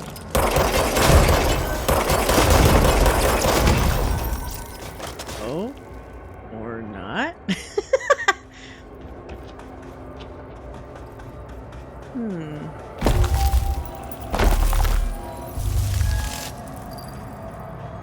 Unless I toss it up there. Like a fucking game of basketball. That work? Oh, it did. Okay. In the hoop. Oh, shit.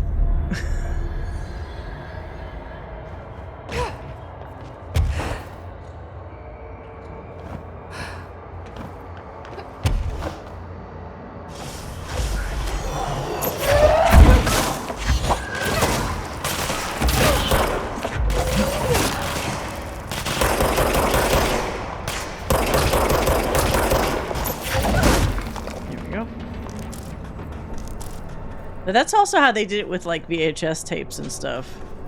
Where,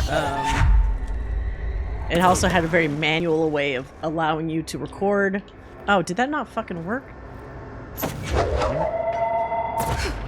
Got stuck. No, you got stuck. It should drop down. No, why is it in the middle there? What the hell? Oh my god. Bitch. Also, the crazy thing about about VHS tapes was like the quality setting. So like if you bought a movie on a VHS tape, it was usually recorded in SP. But there was also LP and EP modes, which would extend how much stuff you could record on the VHS tape, but the quality would be worse.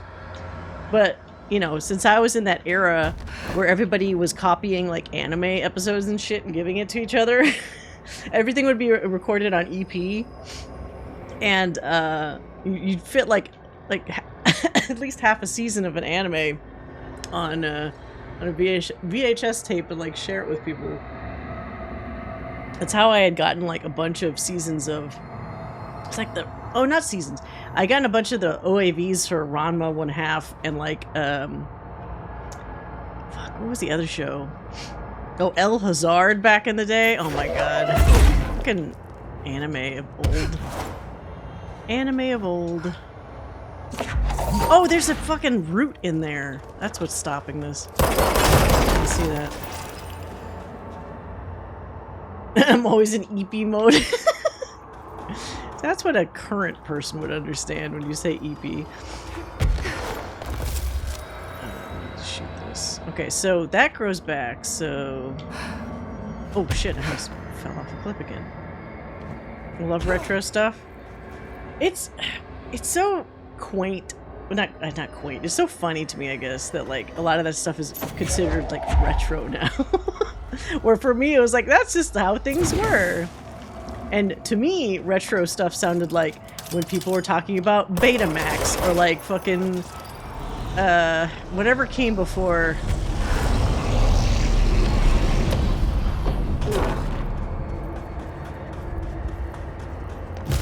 It really was like a different time. More analog. Newer human. My terms are very alien sounding. Like just the younger crowd, you know. They're probably listening to all this stuff and going like, "What the fuck? Why is it all so different?" That is a cute emote. Yeah, retro stuff is Tupac. Oh my god. Wait, I don't want to toss this. How do I not toss this? Okay.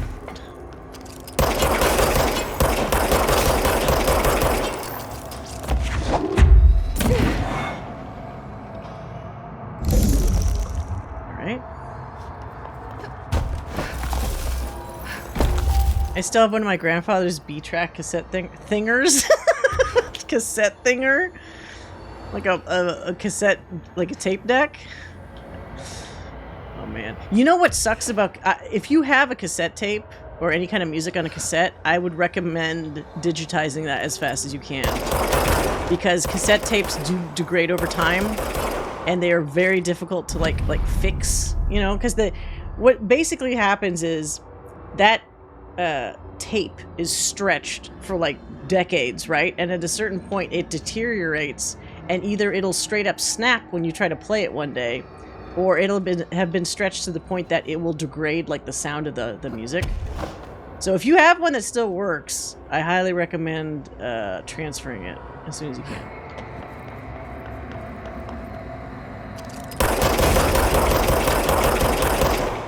What the hell? My coworkers were talking about their older classes on Zoom and I could not relate. What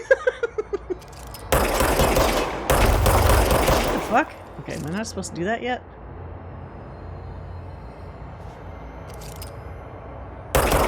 Why is that? It's not shooting that one branch for some reason. Something else I'm supposed to do down here?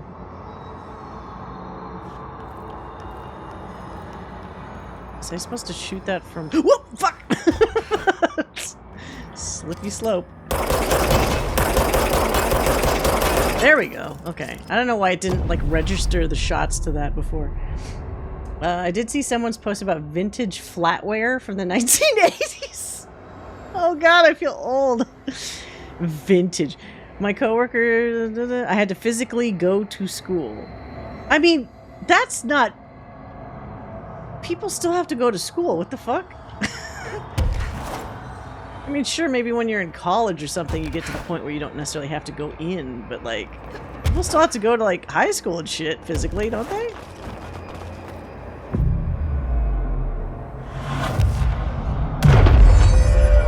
I do think it's actually pretty critical that, like, as much as it's a pain in the ass for people to physically go to classes, I am of that mind... What's that? Anyway, I'm of the mind that you really should go. Because people already have a weird enough time in society associating with one another. and then you add to the fact that, like, if you don't have that necessary, like, physical interactions, like, when you're younger, it kind of fucks you up later on in life. Like, you see a lot of people that are not well adjusted, you know, for dealing with social situations and stuff because they never had the fucking practice doing it growing up. Or not enough, at least. So I think, at least up to a certain age, you should have to deal with other people. Once you've established that in your brain as a normal thing and you know how to, like, relate to people in society, then sure. You can start kind of offloading yourself to, like, more, you know, online classes and things. But without that foundation... without that foundation, I think that can kind of harm you in the long run. I could relate to their stories about playing games with their off-camera in class on Zoom. Yeah. When you talk about, I deal with all those worthless fuckers just fine. Well, but that's what I'm saying, like, people, when you're growing up and your brain is, like, functionally making those connections and understanding, like, how the world works and how you deal with one another and that sort of thing, I think it's fundamental that, like, you form those bonds young, you know, early.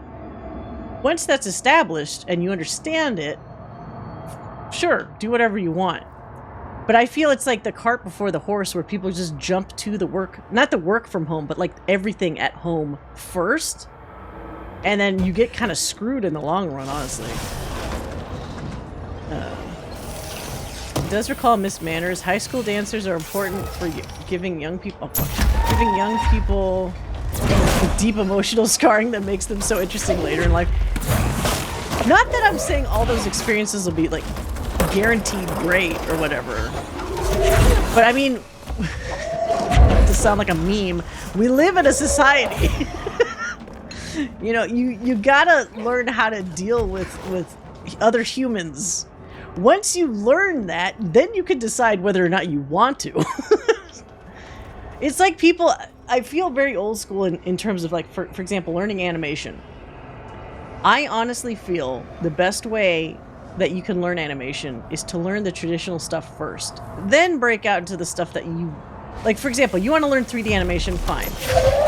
But you should take some time, and understand how 2D animation works, how timing in traditional animation works, how layout, pre-production, all that shit.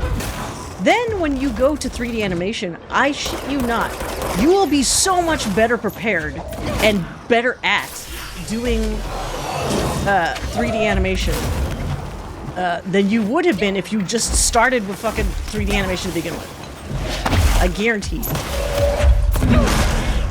Because, like, for example, I saw, like, there was a period of time where people would just start with, like, the trade school shit. Oh my god, no, I fucked this up. Okay. Where they learned, like, Academy of Art College or one of these kind of places, like, I'll teach you Maya animation or whatever. The kind of animation you'd see people make, because they didn't have that more traditional background of understanding all the elements first, was so much more either simplistic or basic or lacking something, because they just didn't know. Now, of course, you're going to have exceptions where people are just naturally inclined to, like, be super good at whatever. But I'm just saying, for the average person, you learn all those great steps, like, the traditional way, and then you branch out into the other elements of animation, like 3D, or if people want to do stop motion or whatever the fuck. Like, for example, there was a time where everybody was learning 3D animation first, and you'd look at the demo reels and the sample scenes that people would make.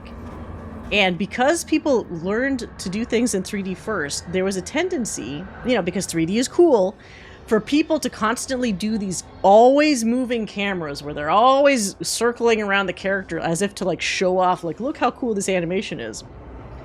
But it looks bad because that's a shitty camera angle or camera movement to do. Whereas if you learn this stuff traditionally, you understand, okay, this is a cool framing composition for your scene for that character. And then they walk into the scene, do this and that and the other thing. Once you have all those tools in your mental toolkit, you're better informed about, like, I'm going to make this scene in 3D look really cool. Without those tools, you don't have them at your disposal, and you make stuff that's kind of shit. You know, it's not your fault, but you just don't know about it, you know? I watched someone who does 3D modeling. I don't know if she actually has shown animations yet.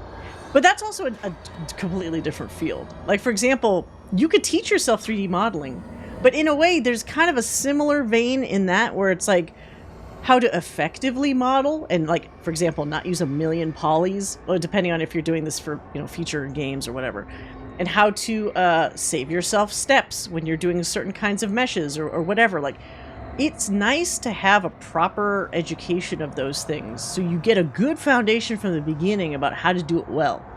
Otherwise, what ends up happening is you learn kind of the slapdash way, which kind of sucks, but is kind of functional. But then later you spend more time trying to learn all the shit that you missed because people will say, why didn't you do this or that, whatever. So I feel like in the long term, it's a bit more difficult and more involved to kind of pick up on the stuff that you didn't get. I always tell the animators I deal with who have done Illusion of Life and ASK versus those who have just gone through Gnomon or whatever the modern version is. Yeah, and it's not even just weight. It's also, like, it's a lot of things. It's like, I will always say there's a value. Oh, that was a control point I didn't access.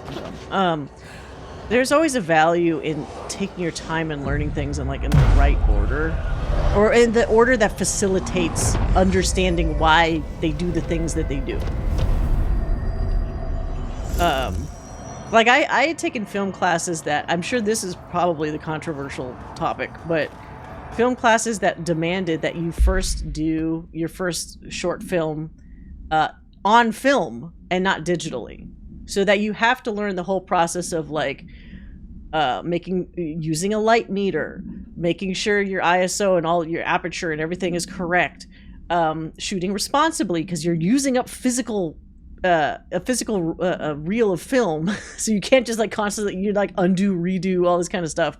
Think about your composition, using a camera, understanding the ins and outs of using a camera, pulling your focus, you know, all this kind of stuff. Actually going to get your film processed, how you splice it later, and all these things that, yes, while some of those concepts are antiquated, it gets your mind in the right state of mind to think about how you're making your film. I feel like when you don't have those steps and you just skip from A to C or something like that instead of A, B, C, you lose that extra, like, consideration that people have. Because when you think, like, oh, we'll just redo it constantly, it makes you less effective. You know, like, what do they say? Measure twice, cut once, you know? Come on!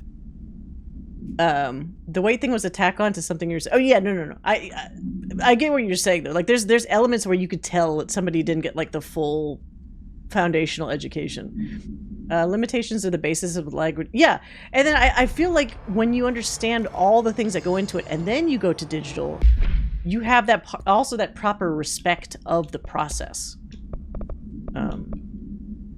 So I get that it's probably annoying to a younger, you know, to a new film student to, like, have to do that, but I respect places that still have that as a component of the classes. To, like, and also not even just that, even if you don't deal with that stuff later, just to understand and appreciate the history of how the process was done, because you don't want to lose that over time either. I need to toss something out. Shit. Oh, I have a couple duplicates here. That's good. Excellent. I'm still, like, almost... The old adage is valid, learn the rules before you break them. Yeah! That's ultimately... I'm taking the long way of saying basically that. You shouldn't be breaking rules that you don't understand, because then you don't really know, like... You might not even realize you're breaking the rules. It's like somebody that might luck into making a great film and not understand how they got to that point. This was just another attempt to confuse me. Are these the same? No, these are not the same. These are the same, so I could delete that shit. Absolutely break the rules, but do it from the foundation. Yeah. So, if anybody's going into a creative field, just have an open mind, especially if you're taking it from a department that does, like, what I'm describing, that makes you go through the old ways, you know, first. Because ultimately, you'll be better for it. And I sincerely believe that. I would always suspect the people of trying to give you the quick and easy path. You know, like as they say, as fucking Yoda says, you know, pick at the quick and easy path. It's tempting, but in the long run, it might cost you. And again, not everybody's the same. You might be one of those people that lucks out and you do just fine. But you could also be one of those people that's like, damn it, I wish I had really understood what I was, like, to understand what you were doing so that when you do the thing, you mean to do it, and you didn't just accidentally do it. Fuck, what just opened up? That whole thing down there, right?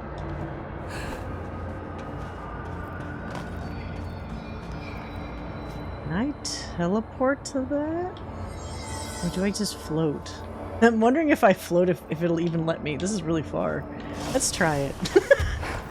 I have a different ending in mind.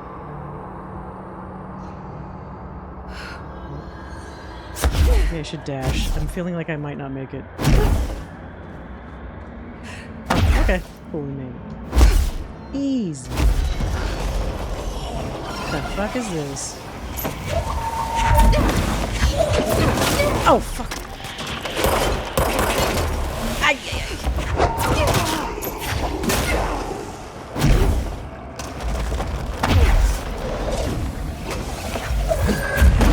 Fuck you guys. Fuck.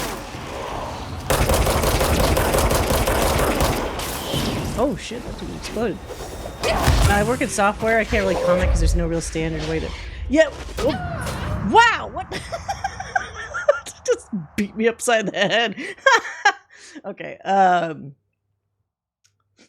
but even with software, you probably need to know a certain standard for, like, the basics, though, right? Like, you're not always starting from a completely different... Oh, fuck. A completely different, like, baseline. Like, I mean, it also depends what software you're talking about. But I know there's always, like, the easy way and the hard way to do a lot.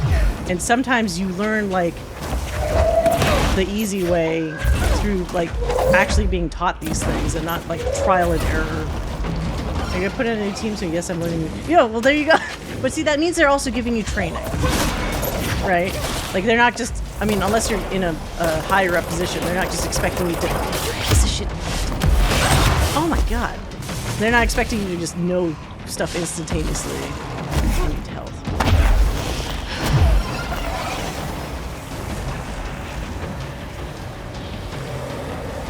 I almost feel like software really is that, like, learn the rules and then break them, because I know people can do some messy ass fixes to some things in software code, but it works. But they know it works because they've been around the block and they know how to, like, how to wrangle stuff, find solutions.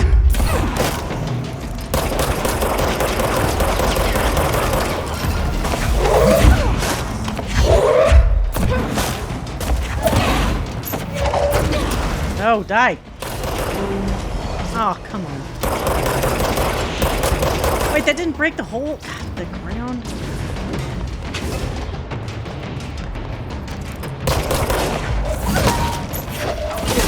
Die.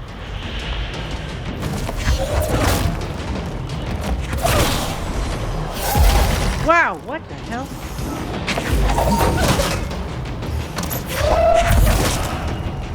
Somebody throwing a fucking missile at me? Oh, it's the flying guy.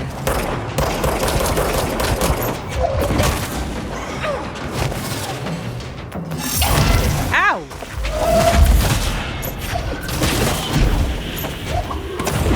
Gases. Whew. There are rules, but relevant to the previous comment. There's also SEA of misinformation, or CA of misinformation about what good dev methodology looks like. Yeah, like, for example, when you're mentioning the modeling, the 3D modeling, there's a funny, I forgot what the YouTube channel is, but there's a YouTube channel that does these shorts where it's saying, like, a modeler with like 10 years experience does it this way, and a modeler with like 1 year experience does it this way, where it's that meme of the guy sweating and he's tapping his computer like super furiously, doing like a million different like steps and changing this and rotating and all this kind of stuff. And then the pro that's been at it for a while does like 3 things and it gives you like the same result. It's like, you can make it hard for yourself and like kind of go about it like that way and either teach yourself or like not kind of have any foundational knowledge and kind of figure it out, which will work, or you can kind of try to pick up on like what the baseline pipeline whatever was first, and then, you know, use other people's experience and tradition and whatever of how these things work to better inform you, so you're not doing like a million extra steps to get the same like the one I used to get in here result, or like sometimes a slightly worse result, you know.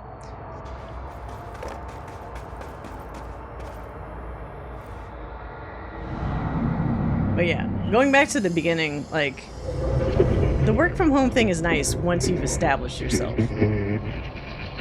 What is that? A bug? A Reaper? /key the board told me about? What is the board? Is it just a giant bug? I'm a giant friendly bug that's trying to help you out. Giving you weapons and equipment for some reason.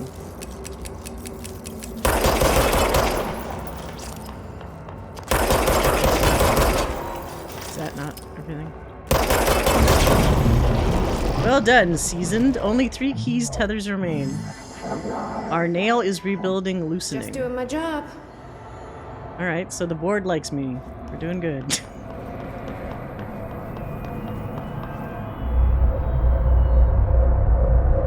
First one down. Director Faden's got this covered. So this is very gameplay. The foundation stuff is actually significant, like gameplay space. I don't consider myself an engineer making brand new products. I work for a company that doesn't really do that, which is very nice. So you're at least not starting from, not going back to formula. You basically have something that you're working off of, which is nice. Am I supposed to take this? Oh. Okay.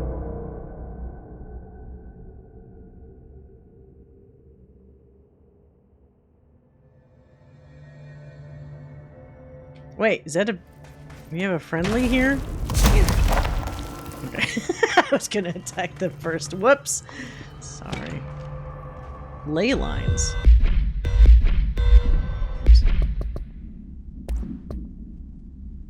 For all my research into the oldest house's ley lines, I still don't understand why they converge here, at the base of this pillar. I suppose the simplest reason is that they have to converge somewhere. Occam's razor and all that. But that seems wrong. The esoteric would abhor coincidence. So what is the true relationship between this pillar and the ley lines? Does it act as a magnet, attracting them? Polar north? Or is the pillar a product of their focus energies, a spout, nourished by the constant flow of the oldest house's power? Perhaps classifying that power would provide some insight. However, we currently have no means of measuring or quantifying it. Given time, it may become possible to collect and even harness this energy. On that note, Northmoor is bringing in the much-lauded Dr. Gustav Wagner. Is this the guy that they said was an ex-Nazi? From headquarters in DC to aid my research.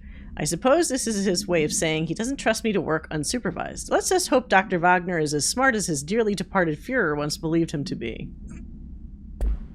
Wonder if this is also indicating the time period. So maybe this is even like 50s, 60s, early 60s? Is it just a bug all along? Everyone in Xanarkand. Giant sluggy bug. Well, Sin wasn't really a bug, was it? It was just a large, it looks like a whale or something? Visually, at least.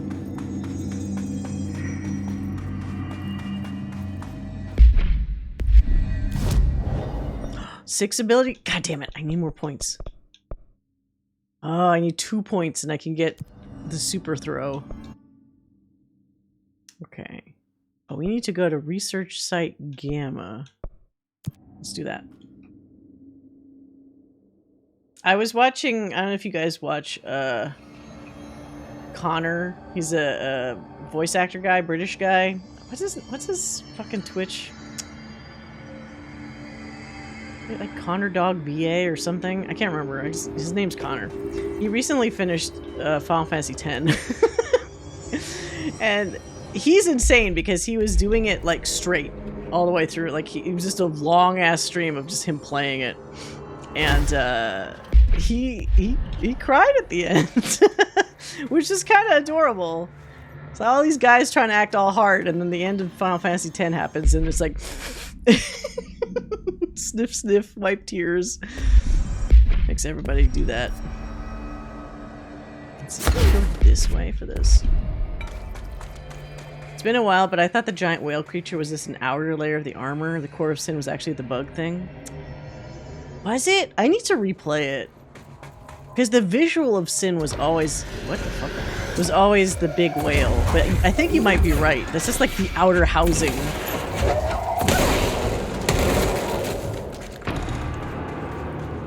Oh. Damn it! Did I seriously run out of fucking space already? Jesus Christ. Respect a man who lets himself feel. Seeing it more lately and it's like several hundred years over. Yeah. Still a lot of them don't quite want to do that, but I like it when I see it. 10 was amazing and everything after was just a fever dream. Oh, like 10-2? It's fucking insane.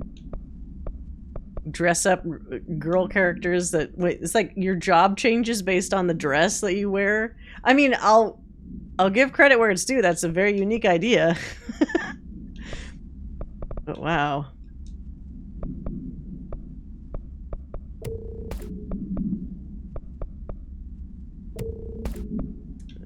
Shit, why do I have so many duplicates? What the fuck?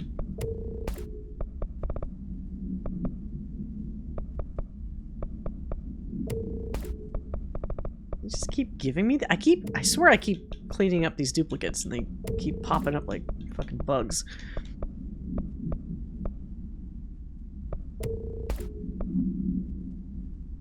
Health recovery on launch hits? Wait, what the fuck?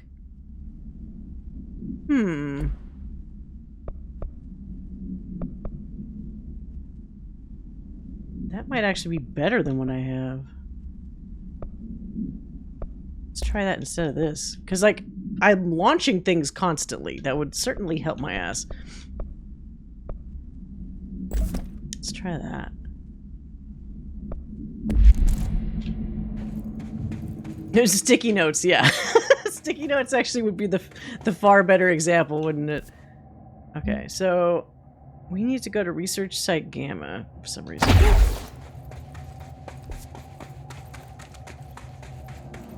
Yeah, that sounds much more my playstyle.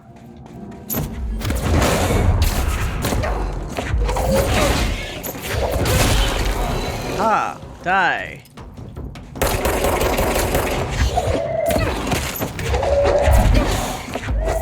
Can I just dodge? How's that?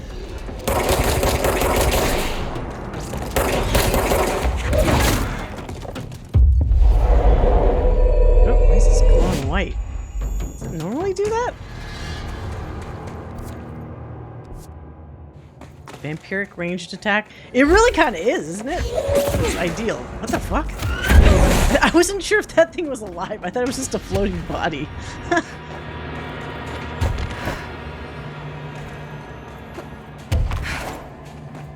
Alright. Complete the ritual in the cavern. To shoot this stuff? Hold on. Is there objects? No. Oh, wait. My life's been a strange one. Certainly stranger than my life. But this place... Wait, did I listen to this one already? The floors crawl, the walls slither. It's a shifting pit. On the street, it's just another drab building standing there for anyone to see. But no one does. I think I listened to this one before, actually. Acting director in North L'Oreal. Worst I've ever seen is take the nail. End of the world. So I can't let the hiss take the nail. Destroy the nail. I know how to handle them. Yeah, this is, yeah. Because before that was blocked off. Oh no, it's this thing again. What would be sweet is if we found a way to finally kill these fucking things instead of me just like avoiding this shit. Maybe that'll come later. Unless there is a way and I just don't do it right. But that little blobby guy just never seems to like actually die. Whoa, that was a big one. Took a lot of damage. Oh, I have to kill everything here, don't I?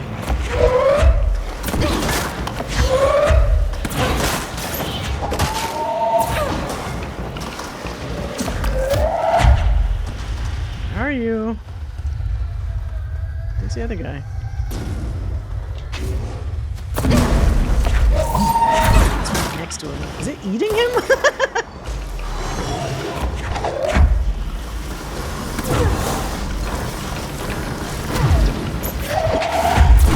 Ow! Fuck. What the hell? Okay.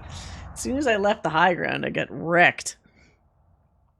You know, you work at the Bureau and it's like, I thought I was just levitating. Yeah, but it's a normal thing to say. I thought it was just a limp body. Aw, man. Wait, where am I? Wait, how did I... Okay, I have to go through the cave system again. God damn it. I do wish the dashing energy was different than the throwing, tossing energy.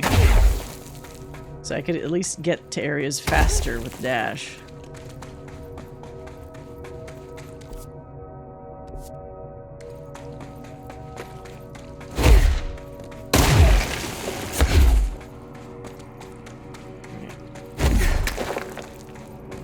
Don't dash move.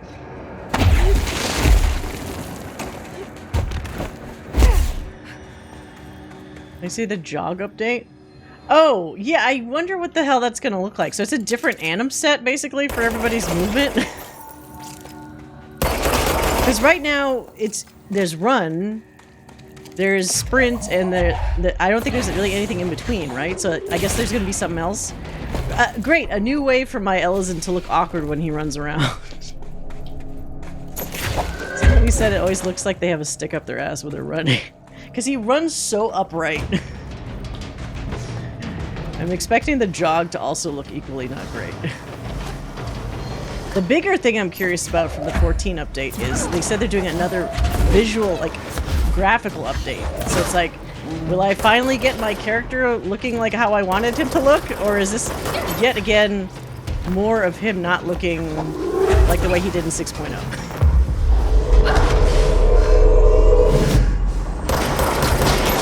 God, these fucking aggro little bastards. Oh shit, is that the fucking... He's right next to me. Right,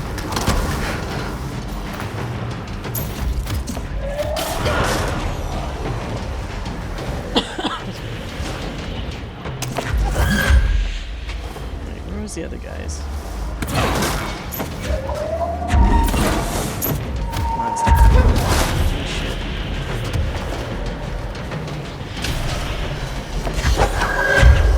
What? A jukebox token.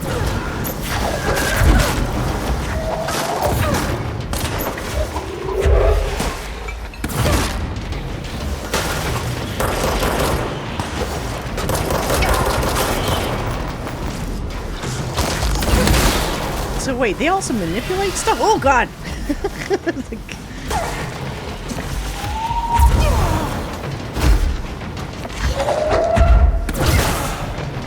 hate those chair guys. Jerks. Alright, is it just this guy left? Sorry if some of us don't need our posture. Look. It's been something that they made fun of since fucking Final Fantasy 11. How elf characters always look like they're like way too upright. And it's funny that it's carried over from an entirely different game.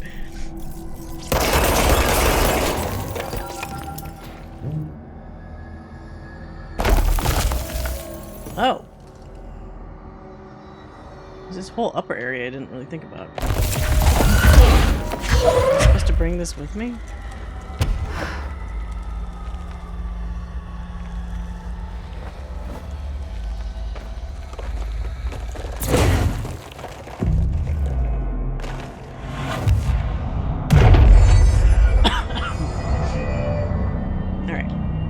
That's, for some reason, the control point up here.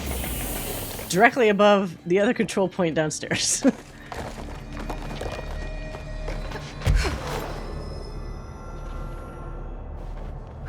Certainly a weird setup. This deep cavern. Director Faden here. Send backup to my location. Wait, I'm telling people to come here? What kind of dangerous? Also, wait a minute. How the fuck is anybody getting here? I had to fly to get here. Reinforcements are here! What? The fuck did he already get here? I literally just made that call. Okay. Very good at your job, Deputy Ranger. With no name, which means you're probably gonna die. Don't give it a hit!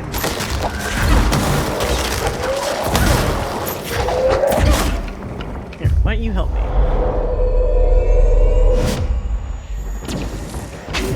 Oh, there's a fucking sniper over here, huh?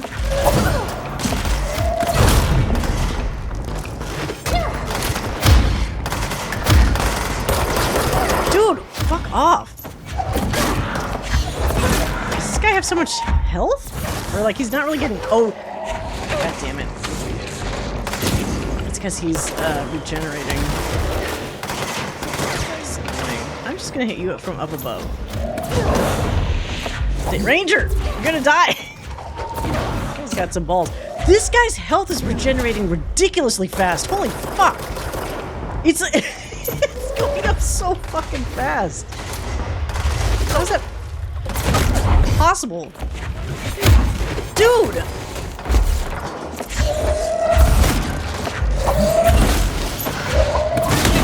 What the hell? Is he broken? What the fuck?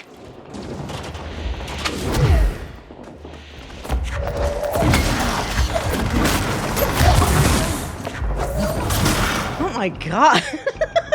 That's like ridiculous.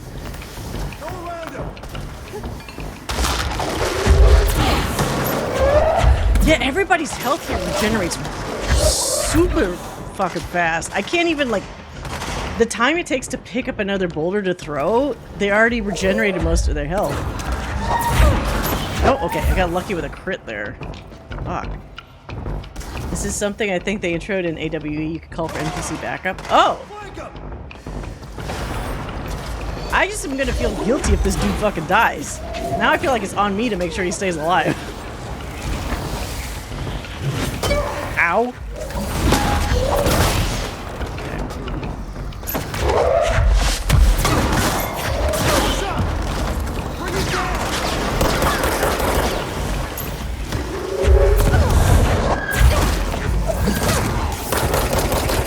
At least this guy doesn't seem to have regenerating health.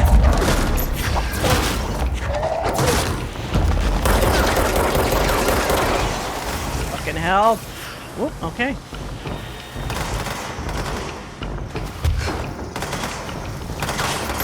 This guy's definitely giving it his all. Give him that.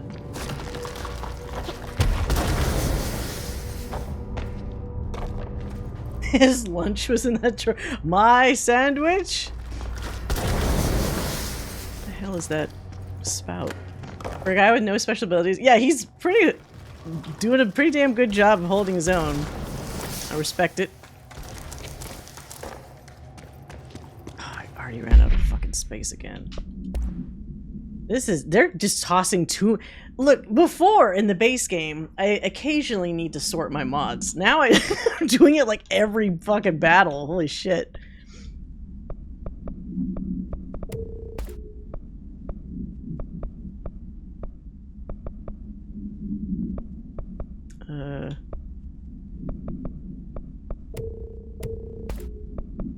Let's see. Auto recovery and weapon hits. Shit. Damage while low on health.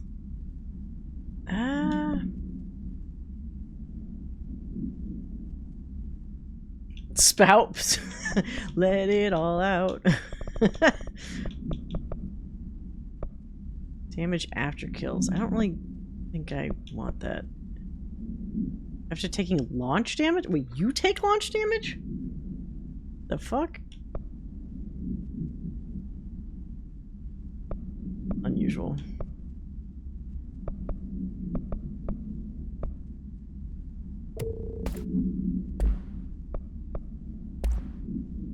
Alright, what did I get here? Launch energy cost. Well, the one I have is way better though, so we don't need that. Energy recovery speed. Oh, that's worse.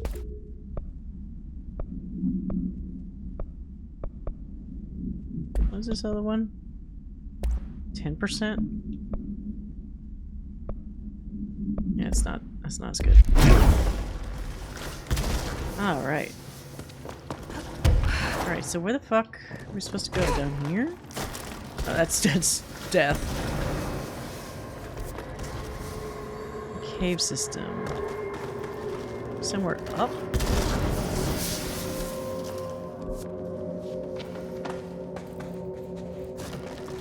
Oh, there's a hole here. It's so hard to see with all the blinding lights. Oh, God damn it. Okay, fine. There we go. Is he gonna come with me? Come here. Follow me. Come on.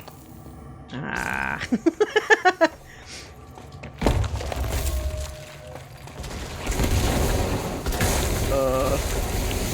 Oh, don't tell me I'm supposed to go that way, right? Oh no, is that a dead end? What the fuck? Is there something at the end there? There is something! Ow.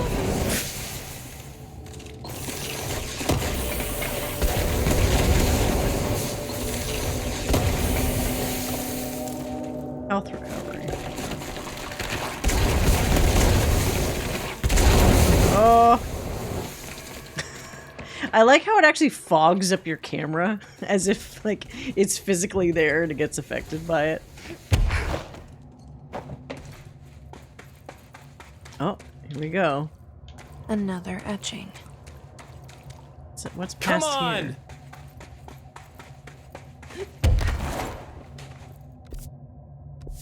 Is this where we've already been? Yeah, okay. Alright. So maybe this one is where we get that second power, perhaps?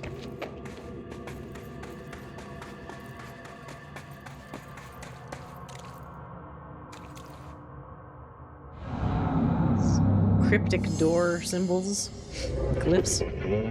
Listen, hurry, meet. Okay.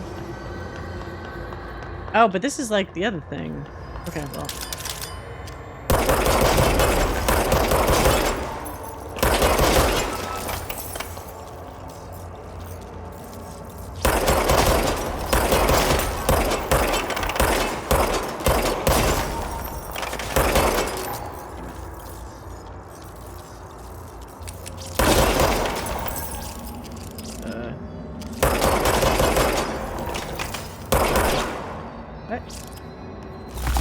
Ow.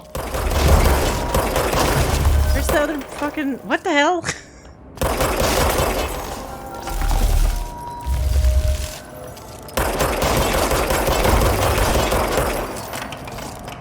I thought I got all the gumball parts. This was just another attempt to confuse me. What the hell is still... What?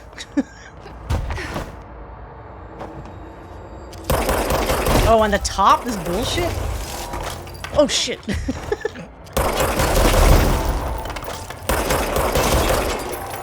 How much garbage did I have to shoot? Oh, my gun. There we go. Oh.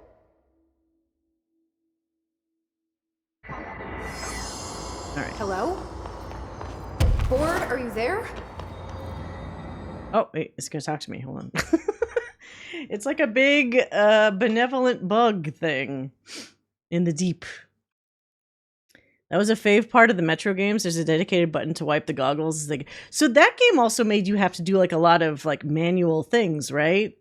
Didn't you also have to do some weird like pump action thing to make your gun work and other kind of stuff? Because I thought I recall people saying like some people really liked all the manual shit you had to do because it made it feel more like realistic and less like gamey. Like you had to do a lot of effort to get like weapons usable and whatever. And other people hated it. I'm not sure in like the later Metro game if they still made you do all that stuff or whether they like made it more streamlined.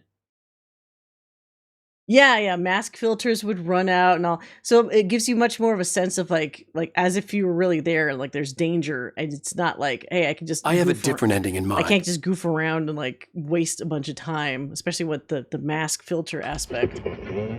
So danger, director board broken, deeper, understand? Tool other, new forbidden board. Given former, yours, necessary, go. What is former? Okay, what the hell is going on? Wait, I'm back here? Oh, get the other power now. You can better not be here, director. You should can better. Wasn't my idea. Blame the eyeball. The other tool weapon is forbidden. Oh, I'm sorry. Former IT adrift, or it adrift, is trying to mislead you? Uh-oh. Yeah, we've had our differences. But it is giving me something you won't. Oh. Got a disagreement with the board.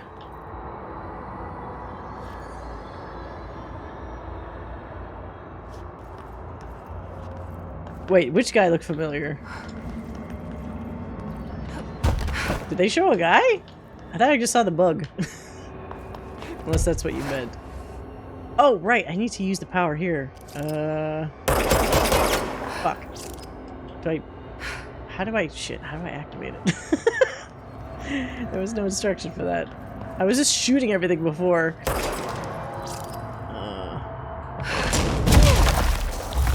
Okay. It has to be selected, practically, or highlighted.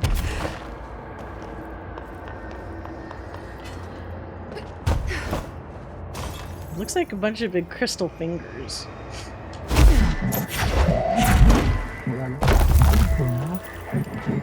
You are being reckless, disobedient. I don't like you deciding what I can/can't have. Just trying to talk like them. The giant bug guy looks a lot like the giant bug guy that was inside the fridge. Did it?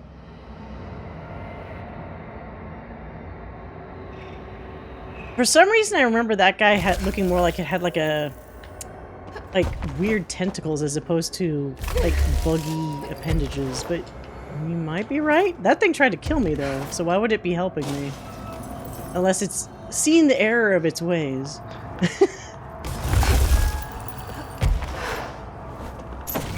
Sometimes the enemy of my enemy is my friend, I guess. Or maybe it respects how he kicked its ass. You cannot control this. You cannot control your staff. You're mismanaging the Bureau self-narrative. Disapproval. Oh! That's a cool trick.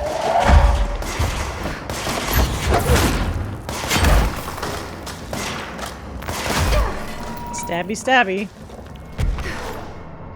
Yeah, you'd had your differences. I thought she meant differences between the board and the former thing, but yeah, I guess that could be true as well.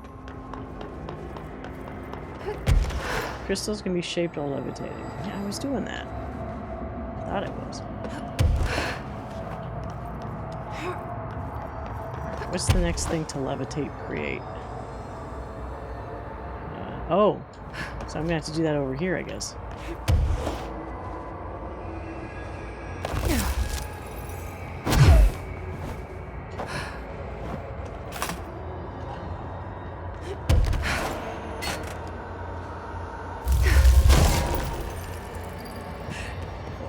dicey there. Okay.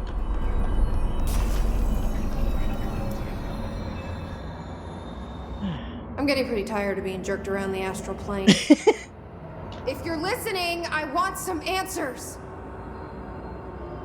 I actually encountered a person today that was that absolutely detests Jesse's sassy dialogue. Threw me for a loop since this is some of the lamest protag dialogue and tamest. Yeah, it's not that weird. And also you can kind of understand because it's like this is a very confusing situation that she's in, and if it was me, my brain would probably also be thinking like, what the fuck is going on here?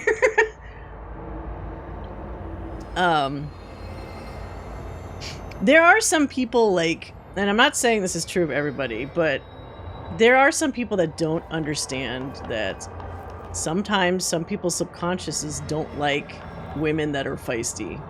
Because just think about it, like if it was a guy character doing the same thing, would they also detest it? Maybe, maybe not. And I'm not saying everybody does this, because obviously it's specific folks, but I have seen this over time where somebody says, oh, my favorite character is such and such. And it's always like a wisecracking, sassy dude. And then you present them with a character where it's the same, essentially the same kind of character, but a female. And then suddenly they're like, oh, she's being such a bitch about it. What's going on? It's like, do you not see how it's the same thing though? Like, why is it suddenly a problem?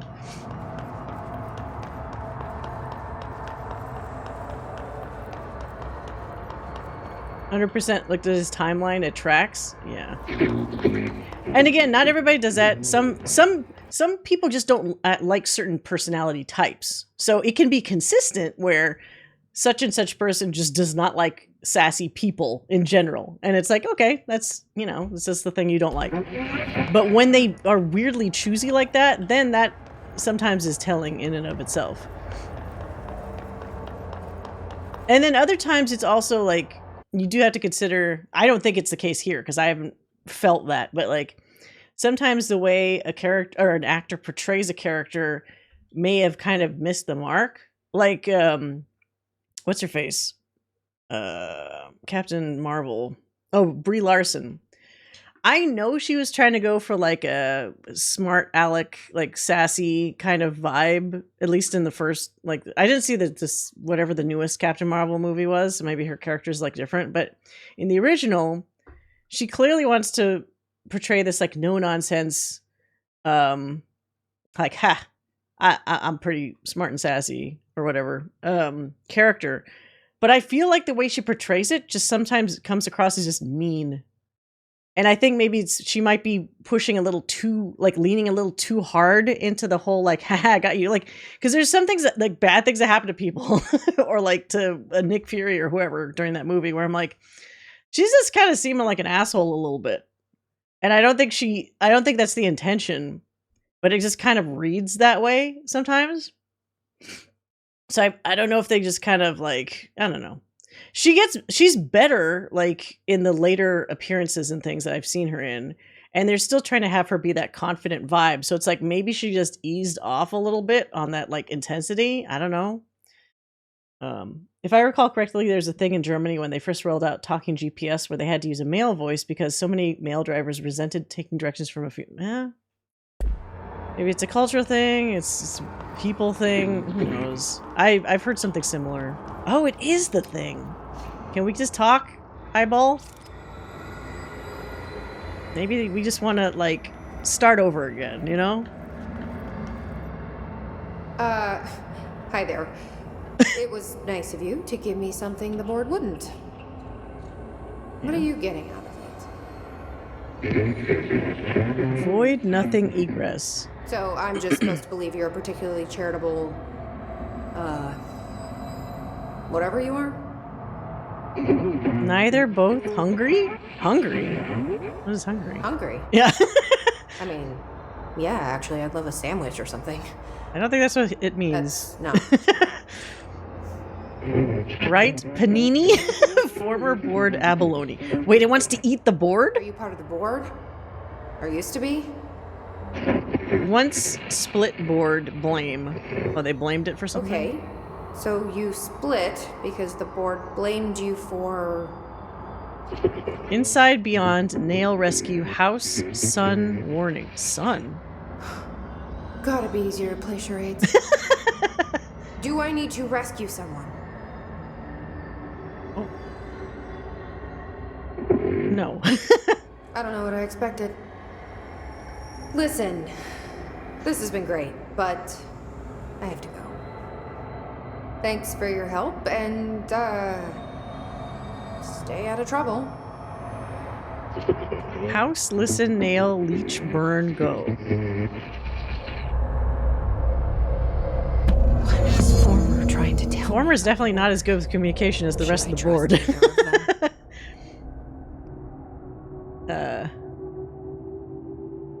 Eyeball to eyeball.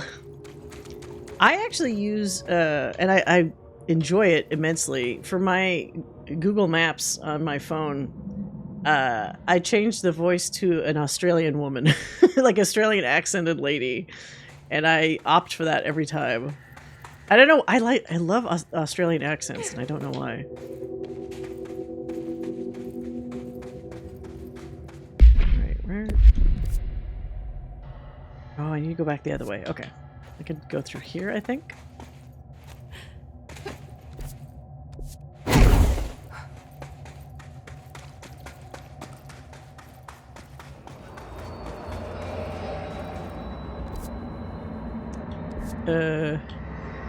Oh. Is that fucking hole always there? Maybe it was. You just might have looked different. Okay, so there's several places I still need to go. Oh, we could take this, I think.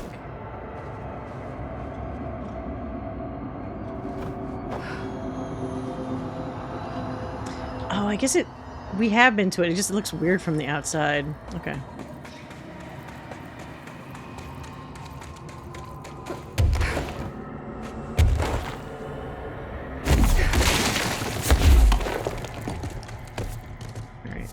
Make a left.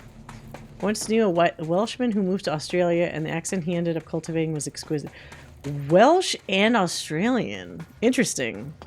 But how long does it take to actually pick up, like, an accent, I wonder? Yeah, you probably have to be there for a significant amount of time. Director.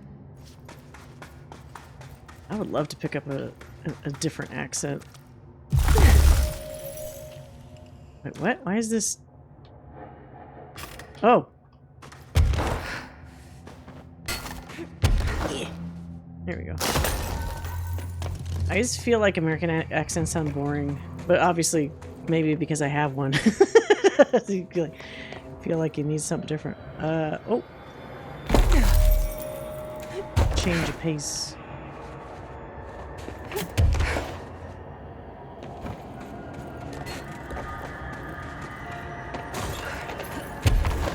Whoa, whoa, whoa, whoa, whoa, whoa. No, up! Go up! God damn it.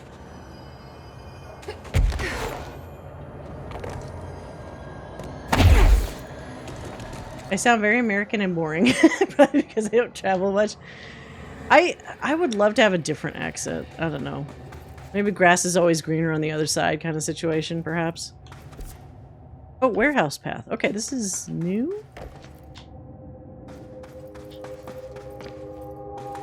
Like a British accent would be crazy, but I don't know if I sound good with one. It's kind of hard to tell, I guess.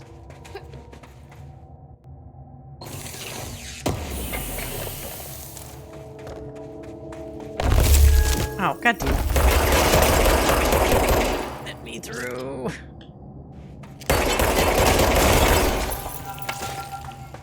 I don't understand why American women like men with accents.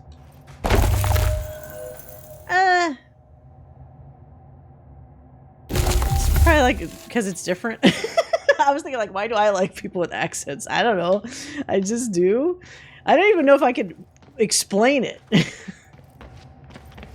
I certainly gravitate to certain accents more than other ones. And I think that's just a total personal preference. Like, that's definitely going to change from person to person. Mine is American, but it's a funky mix of Deep South and wait, Deep South and SoCal? That's interesting. I don't know if I've heard that. Usually it's one or the other. Because they're so extreme. British accent hard to pick up later in life. Wait, Madonna said that? Does she? What? She doesn't have a British accent now, does she? I haven't like heard her in a while, so who knows? Did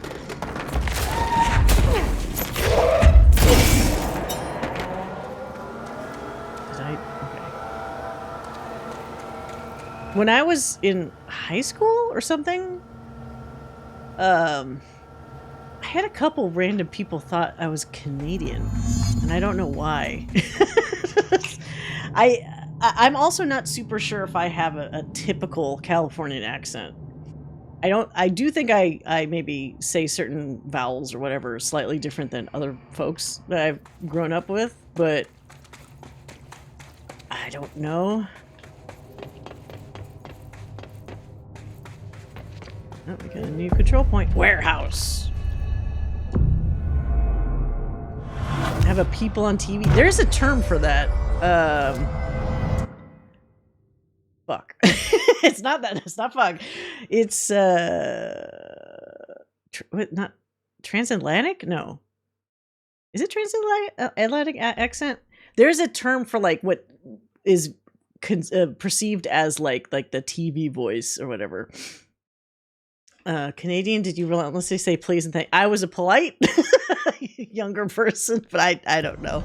I think ultimately what it was oh shit, I have 10 ability points. Was that I didn't sound like what people assumed I should sound like. I think that's what they didn't say, but that's ultimately I think what they meant without meaning to. Yeah, triple throw time. We've waited long enough. Let's see, what else do I have here? I am surprised about the levitation extension. I have not felt the need to have longer levitation. I guess now that we've filled up these two. Oh, you can rush at them? Let's do the shield rush afterwards. That sounds good. That sounds very good. Okay. Oh, it's another one of these. Let's see what's in these rooms. Oh shit.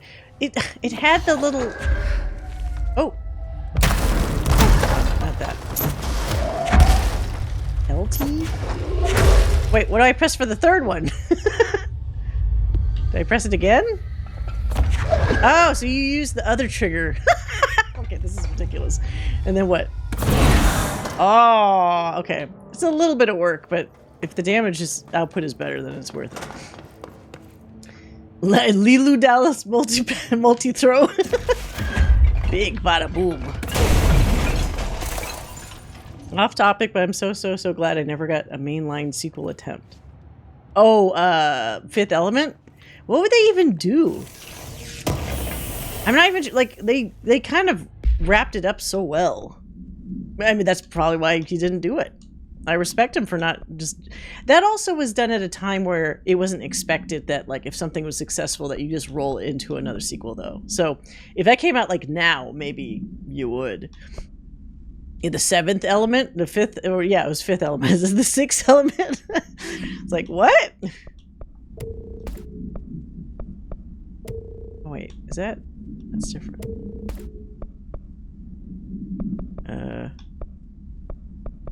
You can get rid of those. All right.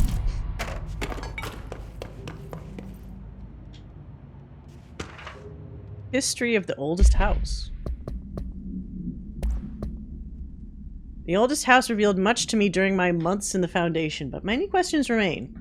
Primarily, the tree etchings bewilder me. What is their significance? If the house has changed shape over its lifetime as I've theorized, then was a tree its first form? I sent a team to the Schwartzman building in search of pre-settlement accounts of Manhattan Island. For those, I discovered a single relevant line, and there I found a tree not known to me, the devil twisted within its bark. That line, taken with the fact that a certain American culture believed some trees would offer wisdom and guidance, is indeed interesting. However, it's hardly firm evidence. And though I am now bound to the oldest house, I remain a man of science. Wait, he's bound to the oldest house? Oh, because he chose to stay behind, but does that actually mean he's, like, literally stuck there? Of course, there are numerous ancient beliefs regarding trees. Yggdrasil, the tree of knowledge, Yaks Imik Che. Some cultures offer blood sacrifices to the trees, while others claim trees endow chosen individuals with inhuman powers. Do New York City's many murders act as sacrifice for the oldest house? Does the house have a chosen champion? Is it me? Oh no, this guy wants to think that he's special. I wonder if the big reveal is like, you weren't really that special, dude. You just stayed behind. Are you a bug now? Astral spikes are metastructural entities found in the astral plane. Okay. Yeah, so we just learned about making astral spikes. That one's not that weird. Actually, now I'm curious what the hell that accent is called. Is it transatlantic? There's a term for that.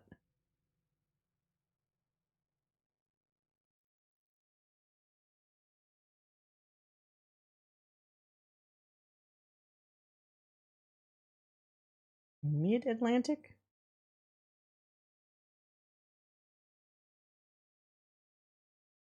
Good American speech? What the fuck? Good American speech, a mid-Atlantic accent, or a transatlantic accent is a consciously learned accent of English that was promoted in certain American courses on acting, voice, and elocution from the early to mid-20th century.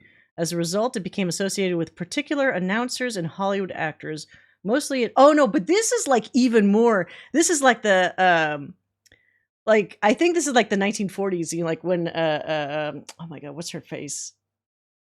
When you had the smart acting where it's like the lady arguing with the guy, like and doing it in like a sassy kind of way, right? Because isn't that more transatlantic? What is that fucking movie called? Oh my god. It's too late for me to remember these things. Yeah, that's the exaggerated one. So what I'm thinking of, there's a different one that's more of like what I think you were talking about, where it's like, it's the weird, I wouldn't say standard accent because that's not true, but it's the one that people expect, like that they hear on TV. Yeah, and they're showing pictures of the ones I'm thinking of with like Katharine Hepburn and like, yeah, that's not the one I'm talking about. Fuck. Is a quote unquote normal, it's not normal, but I need to find like what it's called. Non-regional? The normal or standard American accent, often referred to as General American, is a neutral, non-regional accent commonly used in media, business, and education across the United States. Is that? Characterized by a lack of distinctive regional, ethnic, or socioeconomic features. It's often perceived as an accentless accent, meaning that listeners are less likely to associate it with a specific region. I guess so. Okay. You often hear General American in news broadcasts, TV shows, and films. It's also common in business settings and among people with high levels of education. I mean, but you could learn it. General American speakers pronounce R in words like car and mother. There are specific vowel sounds that are characteristic of General American, such as unrounded vowels like lot or rod. The diphthong in words like boat and road is pronounced relatively back. Boat? Is it? Yeah, maybe it is. The short A sound before nasal consonants like man and can't is raised and diphthongized. Diphthongized?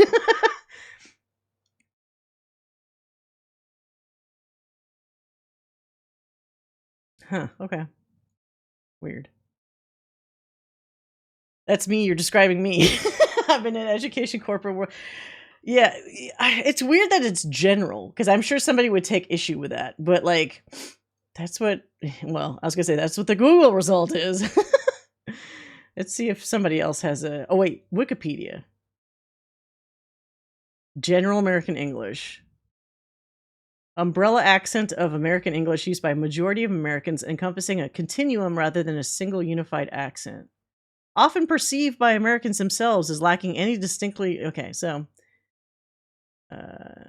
the Americans with higher education are from the North Midland, Western New England, and Western regions of the country are most likely to be perceived as using General American speech.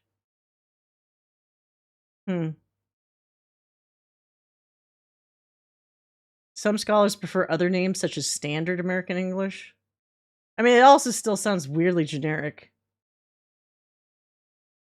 Huh. Oh wow, this is very specific.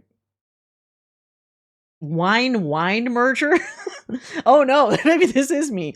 Word pairs like wine, wet, whales, where, etc. are homophones. In most cases, eliminating... Okay, yes, I'm saying them the same way. However, scatterings of older speakers who do not merge these pairs still exist nationwide, perhaps most strongly in the South. So like wine, wet, whales, where. It's like Stewie Griffin from fucking Family Guy. Yeah, roof and rough. So I have the accent where I guess we're lazy and we just start combining how things sound. So you have like the same sounding shit with multiple words or whatever. That's pretty funny. Oh, eyewash. What? I didn't do it. What? Why did it have a button? I can't actually do it. Maybe if I get injured later, I need to wash my eyes.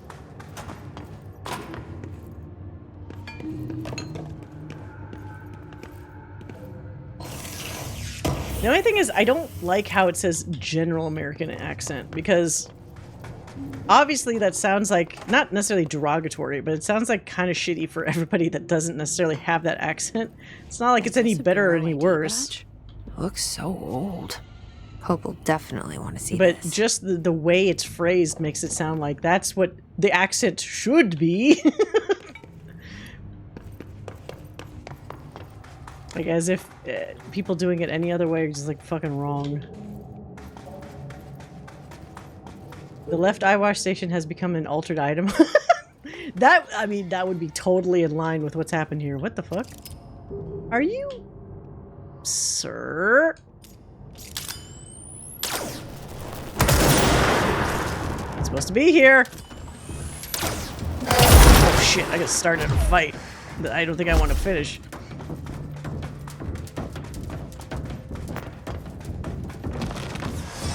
So fucking high up.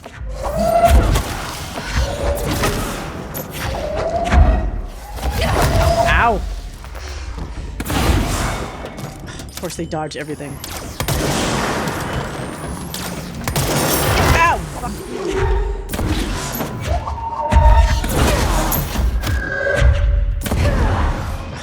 Dodge. Come bastards. On.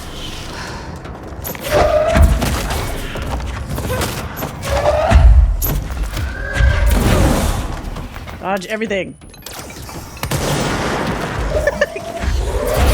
Ow! Okay. That showed him. I would like someone with a southern accent that's acceptable as well. Well, I always feel kind of bad because it's like, even in that description. Wait, did I select this? Is that also weirdly implying that, for example, like a southern accent is like somewhat inferior or less desirable from somebody's point of like view? God damn it. Where am I going? Alright, something in here. I do want to get in here, I guess. Oh, wait. There's a hole there. Am I supposed to work my... Oh, Jesus. Yeah, I gotta work my way up. I just saw the shit on the walls. Did you see those eyewash stations? They must have been exposed to weird energies down here for almost 60 years. Gosh, I hope no one actually uses them. And Jesse's eyes are like all altered. I think it just means it's the majority of the way people speak. Is it? I mean, it's the majority of the way they speak, like, in media. This was just another attempt to confuse me. It's Alan's interpretation.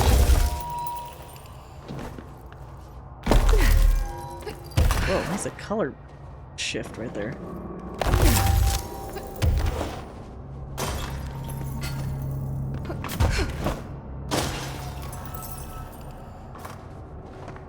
Right. I'm going to trigger something, so I'm going to wait a second since we're in ads. I need to get a drink. I will be right back. Just enjoy the... I hope nothing attacks me here. Enjoy the standing and waiting.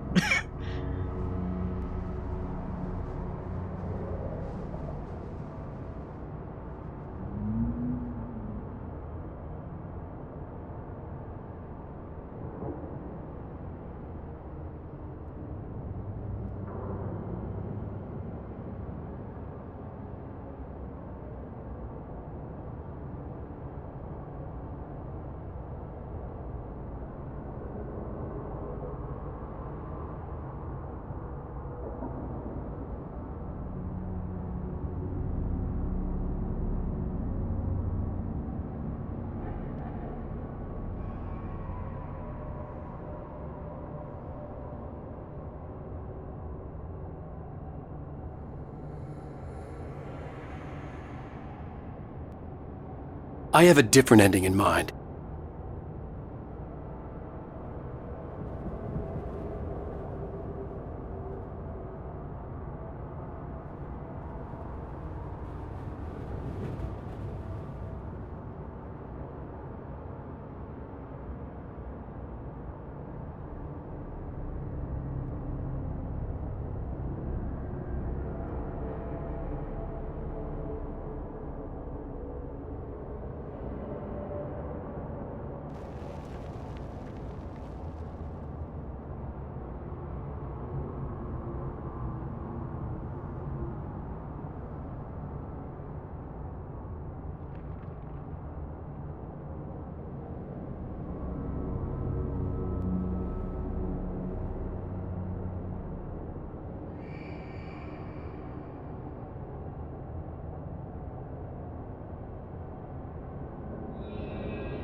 Alright, okay. I had to get a drink, sorry. Must really she's so mesmerized by the window. Damn it, Ellen, you think everything is just another attempt to confuse I think that might be the most appropriate quote of his in all his own fucking games. Because what isn't confusing to him? And understandably so. Like, shit's weird. Weird place to leave an ID card, but okay. Oh. Okay, was that an item? Meteor Hill. Meteor Hill? That sounds like a fucking Sonic level. Per Archival Mandate 8A, this document has been edited to meet current administrative standards. Certain terminology may be out of date. This paradimensional occurrence consisted of 3 sequential sinkholes induced by subterranean implosions, revealing foreign matter of magmatic qualities. A local chapter of the Youth Science League were participating in an archaeological dig on the hill when the event occurred. Many boys were injured in the resulting collapse. Some touched the magma directly? Are they alive? Bureau agents arrived at the scene 7 days after the incident. Samples of the lava-like material were taken. The area was quickly sealed off from the public at our recommendation. Our aim was to ensure all remnants of the material were rendered inoffensive, but the magma descended too deeply into the earth to retrieve. Foul-smelling odors were detected in the area, which were my brain keeps wanting to say it to Ford. Why am I not able to read this fucking word? Hypothesized being the dissipated elements vapor trail left at the scene. Have you ever had one of those things where it's like your brain wants to read the word a certain way, you know it's not the right way to read it, but it insists. It's like, no, it's this way, and you're like, no, that's missing a syllable. What are you doing? Anyway, all acquired material was delivered to Washington for examination in the Bureau's on-site laboratories. And this was in 58? This place has been around for a while.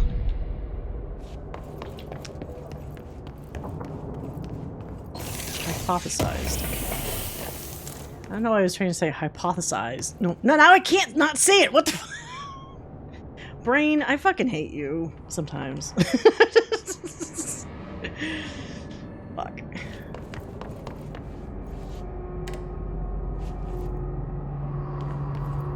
Yeah, hypothesized. I think my brain kept wanting to say, and I was like, no, but that's not the fucking word. Stop trying to say that. Oh, this is a big old freight elevator. Where are we going? It won't go any higher. Warehouse. I wonder if I can charge it up somehow. Well, we're going down though. Oh well. I learned it from watching, like, the classic PSA. Oh god, how many people even know what that is now? 28 days now spent inside what we're calling the oldest house. 28 days. Northmore insists on the name. I'm too tired to ask why. I'm not sleeping well. Her orders. Me and my research team have established a permanent examination lab in the Foundation. I basically live down here now. Like the obedient head of research father raised me to be. I spend my days investigating that odd pillar where Northmore found the handgun. The work was half-hearted at first, I admit. But then I discovered numerous non-Aristotelian energy channels converging at its base. Aristotelian? What the fuck? Ley lines, dragon roads, Hylogalinian, call them what you want. But this pillar is the crossroads. I started building something. Equal parts talisman and technology. An array that can impose order on the ley junctions. How? What? That's the idea, at least. Okay. We'll see when I'm done. So maybe whatever he set up from the pillar. fucks things up over time? Feels like that thing has eyes. So he was not thrilled to be there, but that by the 86th day or whatever, he didn't want to fucking leave. So there was definitely some compulsion that slowly built up in him. Kids apparently still know what after-school specials are, so I feel like if somebody mentions that as a meme, and, you know, the internet being what it is, people can probably look up, like, I think the PSA is on YouTube somewhere. But it's just funny that no one will have picked up, like now, no one will have picked up that in the original way, which was, you know, on TV as a PSA. It always has to exist, like, in a weird secondary manner now. Where people probably want to know what the meme reference is, so they'll look it up and find it out, like, that way. I kind of miss those PSAs. That was that one, and then also, like, the one that's, like, the guy singing "Who Broke My Window?" And it was like a whole musical fucking PSA about these kids that broke a window. Alright, so we need to... What did she say? Find a way to charge it up?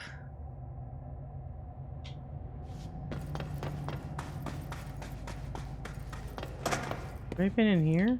I think I have. Yeah.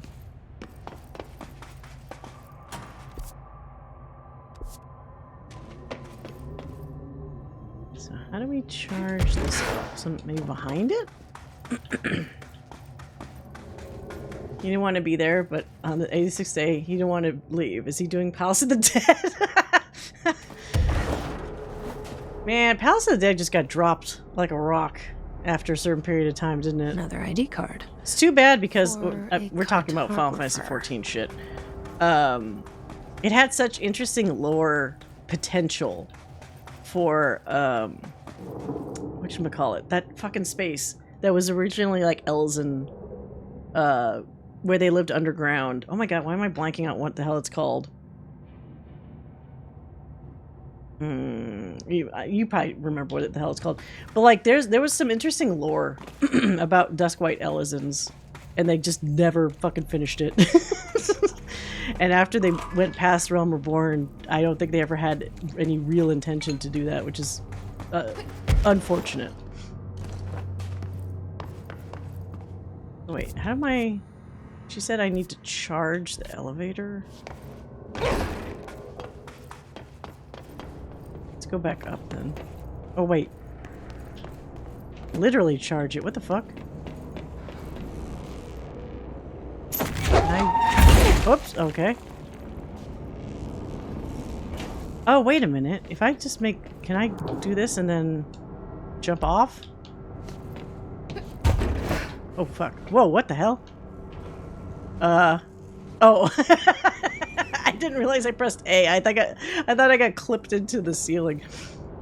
Didn't realize I was floating. Okay. Go up. Does it not go back up again? Fuck. Or do I have to do this?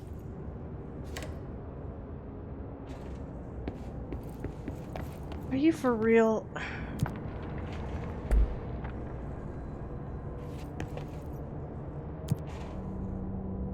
How would it even go down then? I feel like this whole thing needs to go up so I can fuck with that, that energy cube. The cube. Sam Witwicky. I need the cube.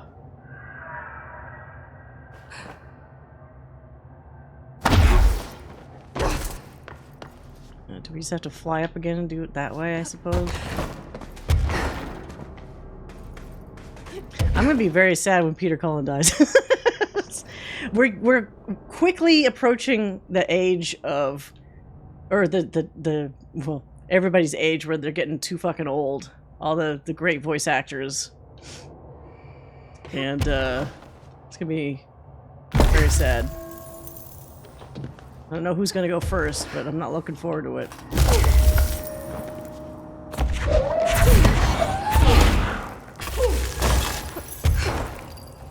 Yeah, Optimus. Classic Optimus Prime. Such a weird character in the movies, because they always try to portray him as somebody that wants peace. And he's usually the first person to, like, chop off somebody's head with his fucking sword. It's like, which one are you, Optimus, please? I feel like the original cartoon kind of had a better handle on it. What? So this powers does not work now? Okay, it does.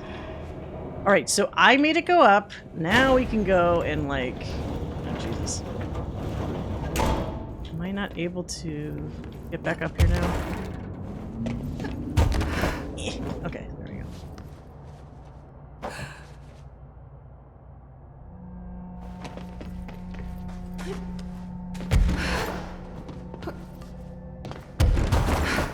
Ah, oh, damn it. Okay, I thought this was going to be empty. Fuck.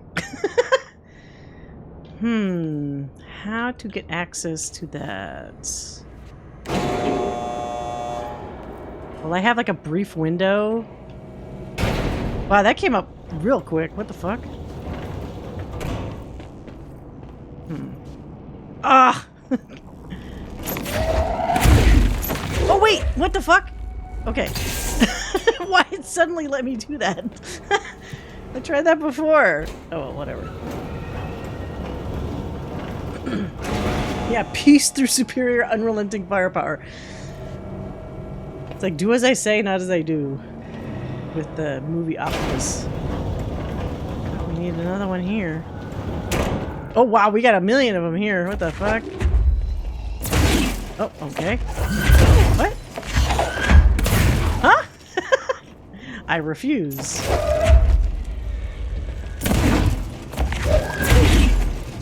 Need like an attachment thingy? Oh, wait. It's like a special one. Look what's your special cube. Alright. Well, these other ones are dead, I guess. How about we take another one with us just in case, because we'll probably need it, I bet. Let's put it like right here. Any other glowing ones I should pay attention to? No. Okay.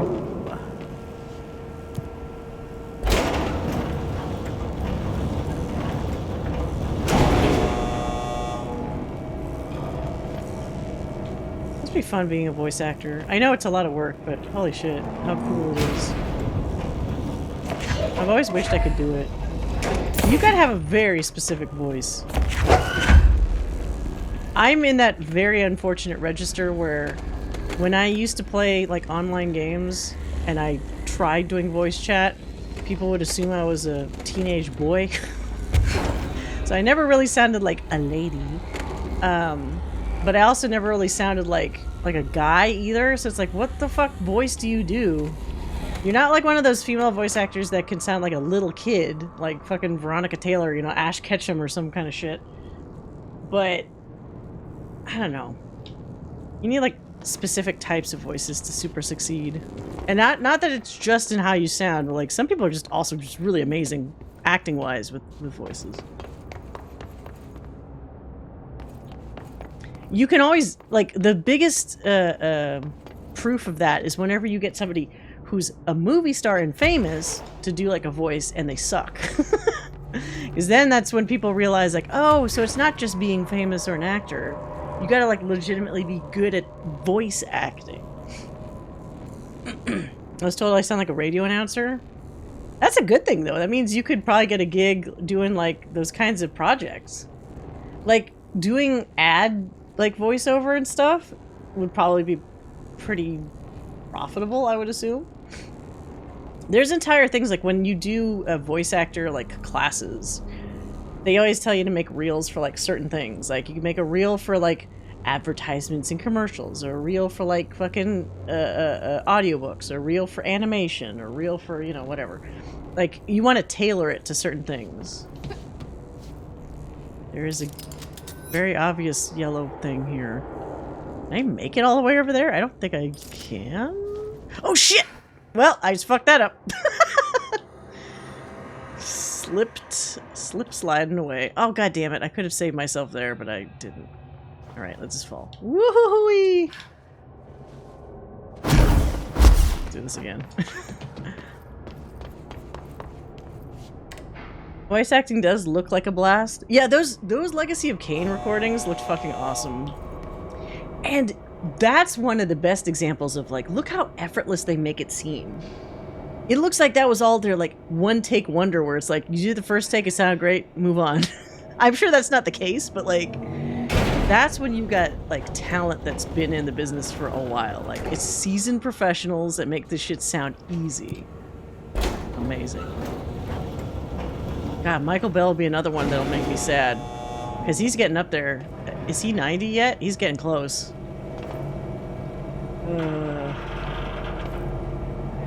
Hurry up on that Legacy of Kain sequel. I mean, at least, what's his face? Simon Templeman's not as old, so he could still be Kain for like a while. Hopefully. He also has such a classic voice. Like, maybe either in his benefit or to his detriment.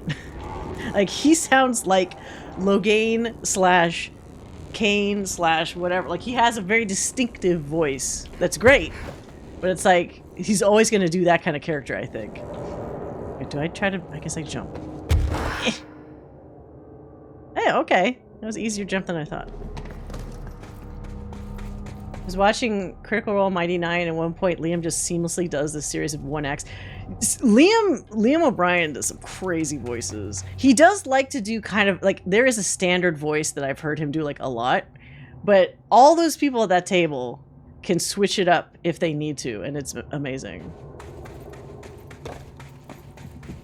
Yeah, like an accented person pretending to do an accent like in character is like, holy shit. Oh, another control point.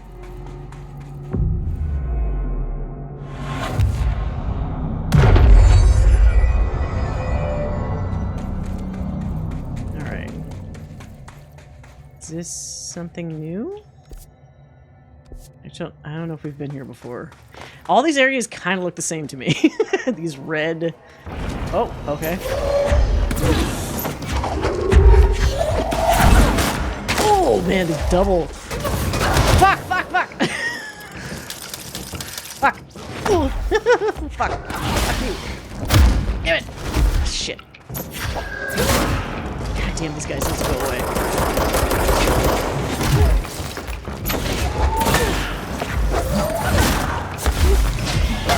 Ow!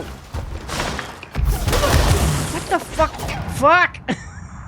They're so aggro up here. It was for the joke, but it was still good. Yeah, they're so impressive. They've done like also so many roles, like all of them, just in various like games, animation, etc. It's very like humbling, like hearing them like effortlessly do a thing. Whereas other people are always stuck in like, okay, I'm the one person that does this voice particularly well. But it's like, not any other voices really. Oh, there we go. That worked. That worked really well, actually. Watching the Baldur's Gate voice actors is really cool. The woman who did Mizora did a stream. So have they all done like a stream at some point? What the fuck? That little bitch. How dare you hurt me? Okay, I need help. Ow! Fuck! No! Wow! I'm just trying to get to some health. Just let me get my fucking health.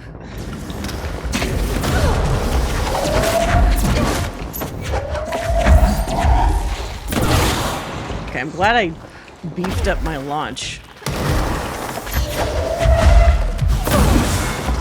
You just dodge everything, don't you? Oh, you little bitch! Oh my god, I hate the chair people. The worst! Oh, fuck. Okay, there's a pit there. There's a pit there. Yeah. Nobody makes me bleed my own blood but me.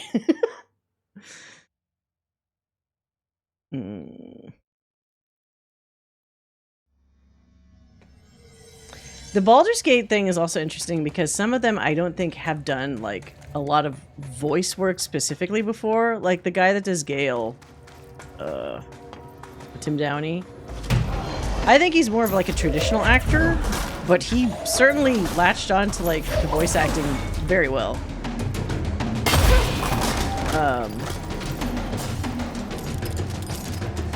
And some of the other, like the narrator is possibly the best.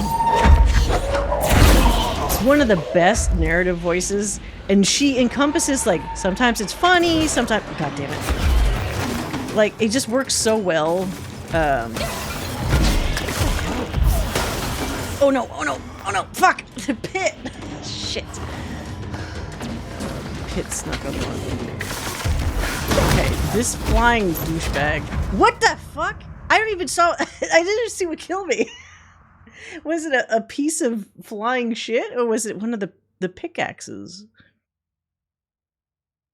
I could totally see Jesse paraphrasing for ants about something in the oldest house.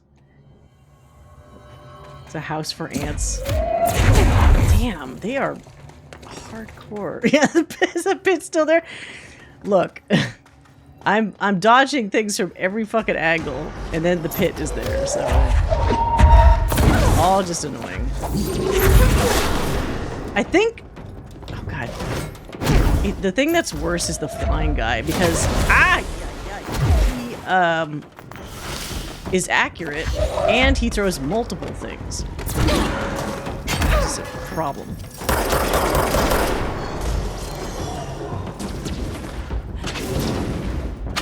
Nelly does some work for the table story group, and it's oh shit. Dude, what the fuck? It's okay. This asshole. Dodge all that, you piece of shit. God, I hate those things. Ugh. Okay. Throw 3 huge things at it. It just goes, ha, psych.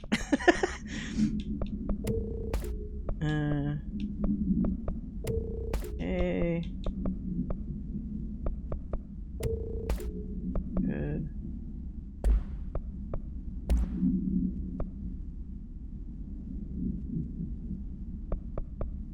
Is that the same?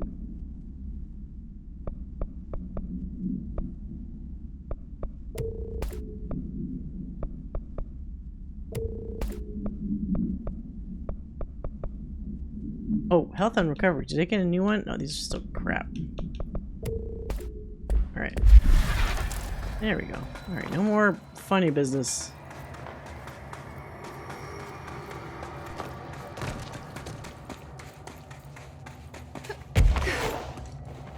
Who should I be listening to? Weird Entity A or B? Or neither? Let's just stay the course for now.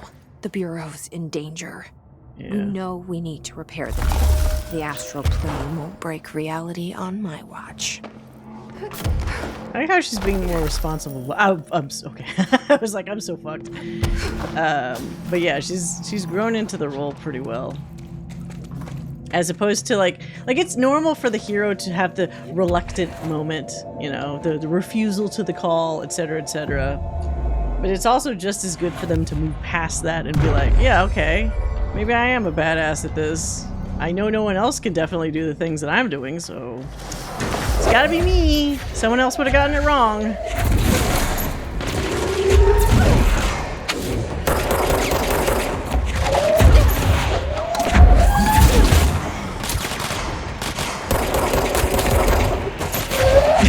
Sorry. I couldn't help it.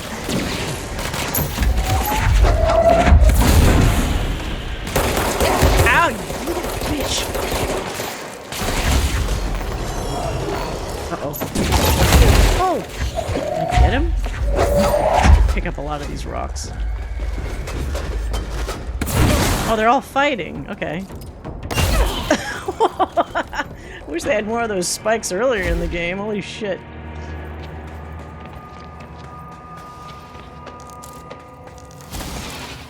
Oh, god damn it.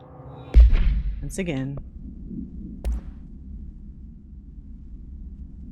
Yeah.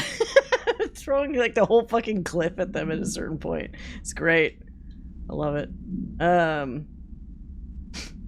Got some level 5 abilities, but not for this gun apparently.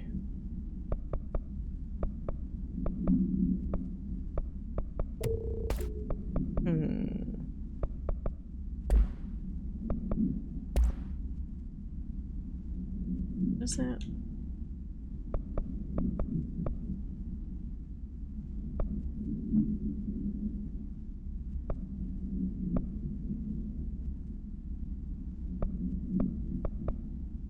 Oh, this is different. Oh, that's not the same at all. Whoops, I almost deleted that one.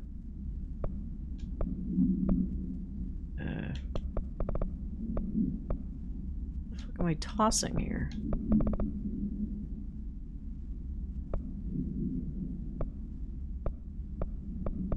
There are no duplicates? I actually get to the point where okay, there's one duplicate.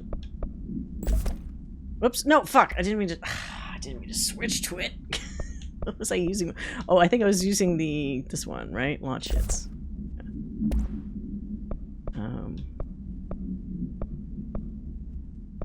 Okay, I can toss that.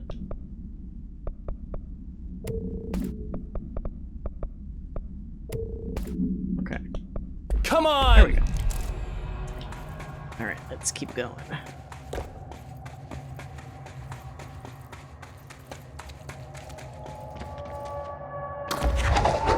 What? No. No, not get the fucking that.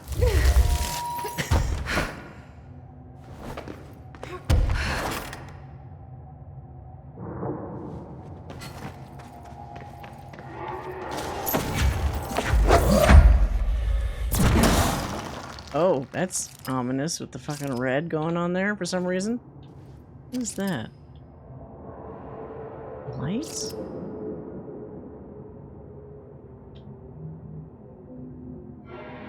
Have I been to this before? I guess we should just go up.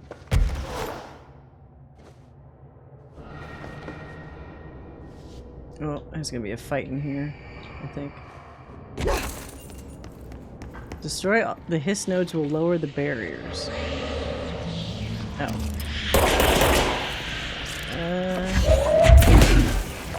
One. Gotta be all sneaky with that. Okay.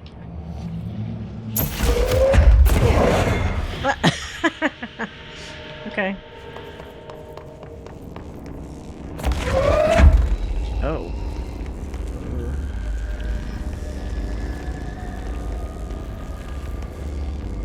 This was just another attempt to confuse me. What the hell? Is there supposed to normally be like a hole in this wall? Maybe I have to call the elevator or something.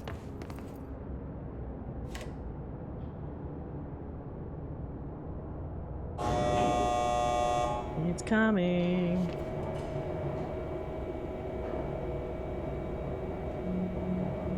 I think.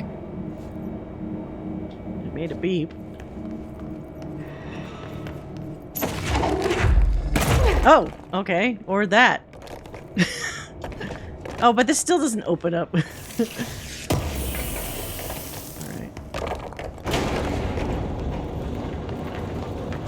Oh, okay, this is fine. This is fine.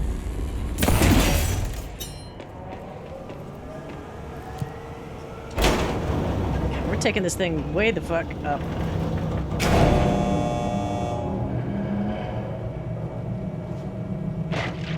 Oh.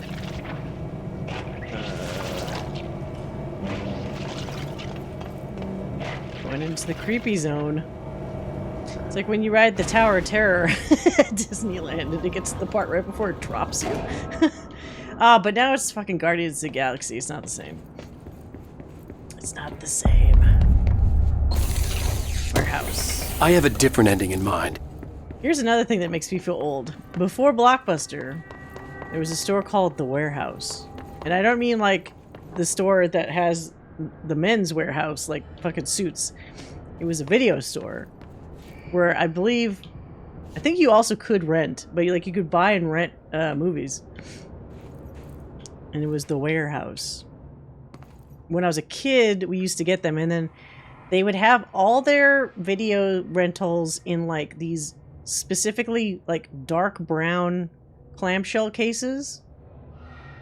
I think. Wait, was it dark brown or is it dark navy blue? Holy shit. Maybe it was navy blue. The dark brown actually might have been... My dad would buy like a bunch of like blank, cases because he always loved recording VHS tapes. So I think he bought those ones and then put the label on them. But like I think the Warehouse ones were like dark blue? Something. It's been literally forever since that, so could be wrong.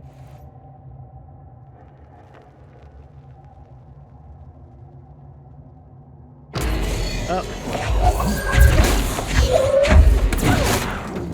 The brown cases? Yeah. Oh, shit! Come on. Come this way. Fuck him up! Did that not really fuck him up? Oh, shit. Damn it. They work so fucking fast! Oh my god. They're so fast. I was trying to trick them into going to the spiky pit, but like, it looked like the spikes didn't really damage them that time.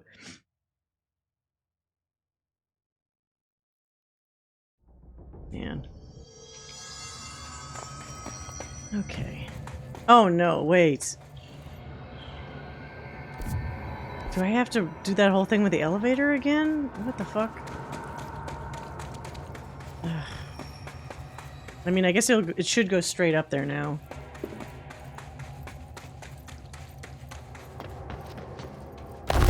This part's still annoying though.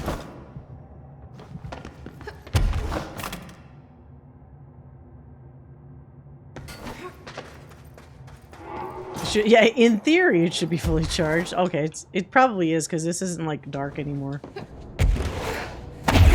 Drop. I have to wait for it to come back down. It's like, come on.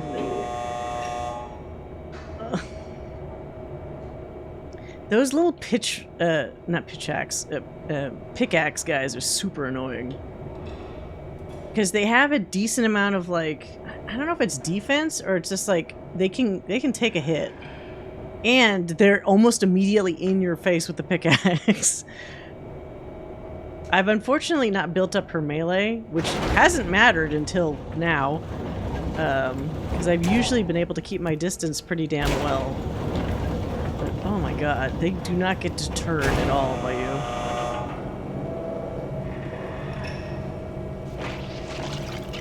Right, here we go again.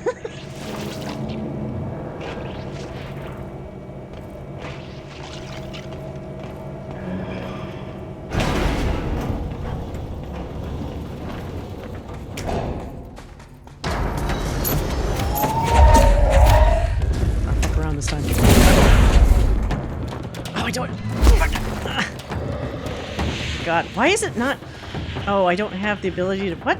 Use the power, goddammit. There you go. Killed the little guy, at least. Didn't it? Did it not? Are they just running through it? Little bitches? Come on. I'm trying to... It's one of them. There we go. Fuck you. Stupid goddamn things. Wait, did I kill the flying one? No, I didn't.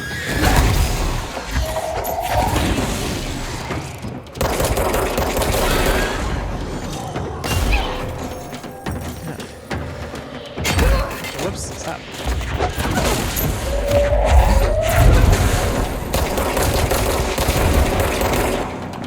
Anyone else want to fuck around? And find out? Okay. There we go. Oh, whoa. That's not a good place to go. Just a fucking hole. Death?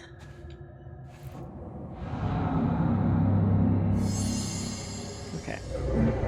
Our recent confrontation, yelling, was in error.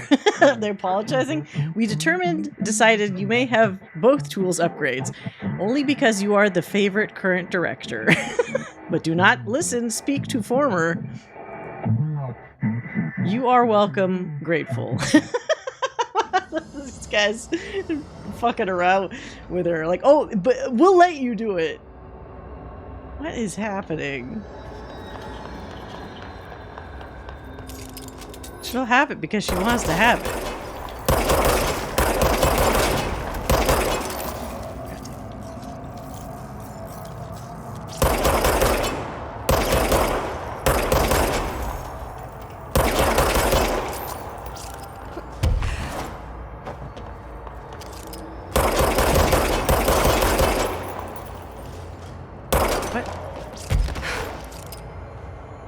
The fuck? It's still there. Whoops! Didn't mean to do that. What? Oh, do I need to pull that shit out?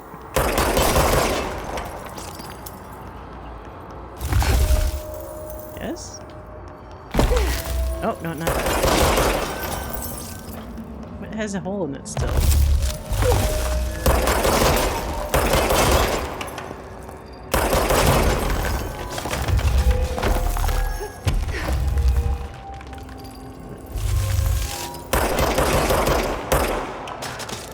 I thought I fixed it.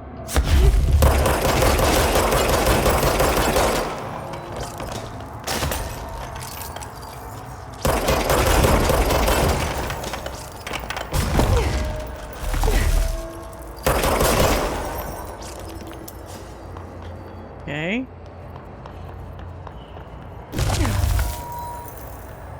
It's still broken.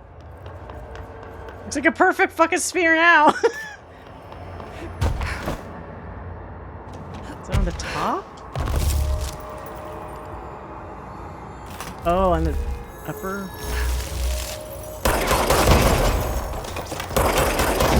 Okay. Your trust synergy is appreciated. They sure changed their tune all of a sudden. Yeah, well, look, maybe they realized the error of their ways. Easier to beg forgiveness than ask permission. Even easier to do neither. Yep. Look, she's the protagonist. She'll do what she needs to do. I'm overthinking this whole board former thing. They can sort out their own business so long as it doesn't get in my way.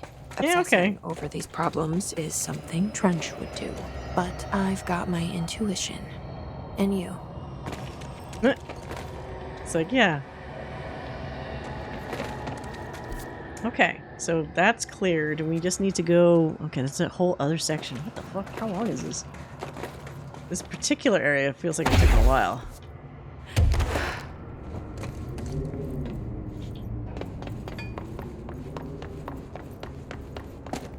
What the hell?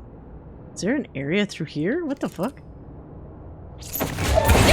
Oh, shit. Okay, well, I didn't... didn't mean to do that, but okay. Oh! Well, shit. Does that mean there's a bunch of hidden locations? God damn it.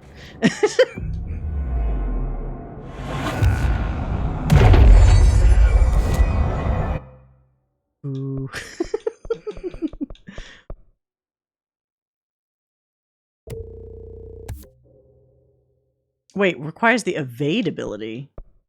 Isn't that what I just normally do? Whoa!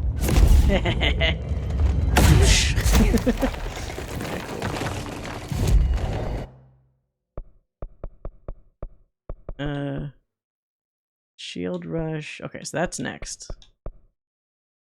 Energy will recover while shield is active. Ooh. Alright, good. Hidden location, house. Yeah, this house has been holding out on me. Alright, we need to go back to Crossroads, I think. Yeah, it's probably the closest spot there. There's some other question mark thing down below, though. Fuck. It was like, yeah, right down there. Hold on, let's work that out first. Before we commit to the eastern area.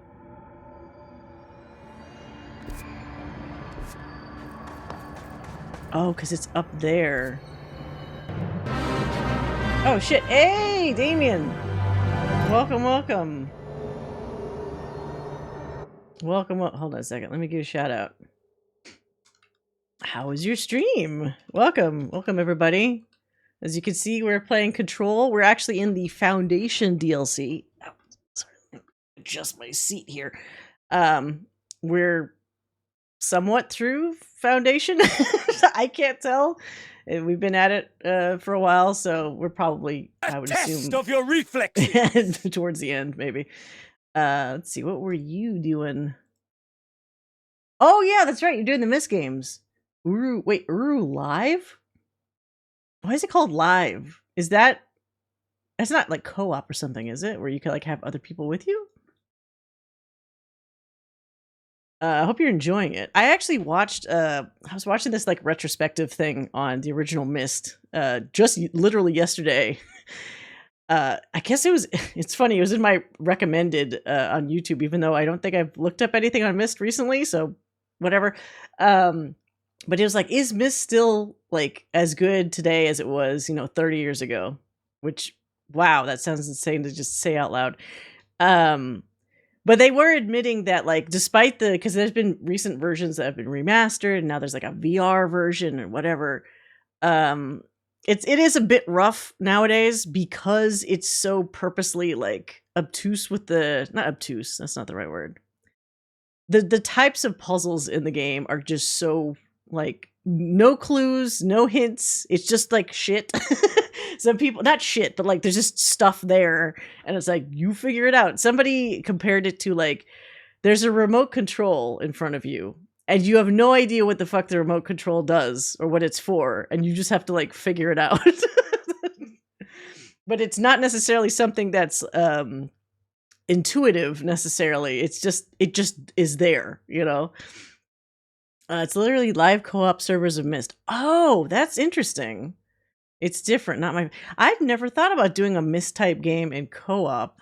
So I'm assuming if it's co-op that you also have to like solve puzzles like, one person here, the other person there at like the same time maybe, or some kind of coordination thing. Myst lore holds up, Myst game. Yeah, so that's what they also emphasized in the video, is that they're saying if it's lore, it's a whole different discussion, because there's obviously been a lot of games and a lot of lore build up and that kind of thing. So that's like a separate topic in terms of what they were talking about, but they wanted to emphasize in terms of game design is very antiquated. And yeah. What's interesting though is in that video they also didn't really talk about its roots, which as far as I'm aware, I played one of the like really old versions where I'm not sure if I played the version that was on like HyperCard. So for people that aren't oldies that don't know what the fuck I'm talking about, there was on old Apple and Mac computers, there was a program called HyperCard, which was essentially a software that let you do how would I describe it? If you think about what Myst is, the original Myst, where you were essentially going from screen to screen to screen, and they were all kind of daisy chained by like the choices that you made or what you clicked on. HyperCard was essentially like a virtual version of, like, if you had, say you had flashcards all laid out and you wanted it to go from this flashcard to this, and then within this flashcard you could set up a video to play or some kind of link to a website or whatever. So HyperCard would enable, yeah, like exactly like a branching PowerPoint. Actually, PowerPoint today could probably essentially make a Myst type game and it would be like HyperCard. And so the company, was it Cyan, made first, I think they made the Manhole. So if you've ever played the Manhole, I think that came out before Myst, and it's basically the baby version of like what Myst became, where it's like you're just in an environment, you don't know where you are. Each screen provides like something different and weird fantasy kind of shit, and you just kind of fumble your way through this mysterious world. And in that particular case, it was a black and white, world, grayscale, and that was like the super simple roots of what that kind of game was.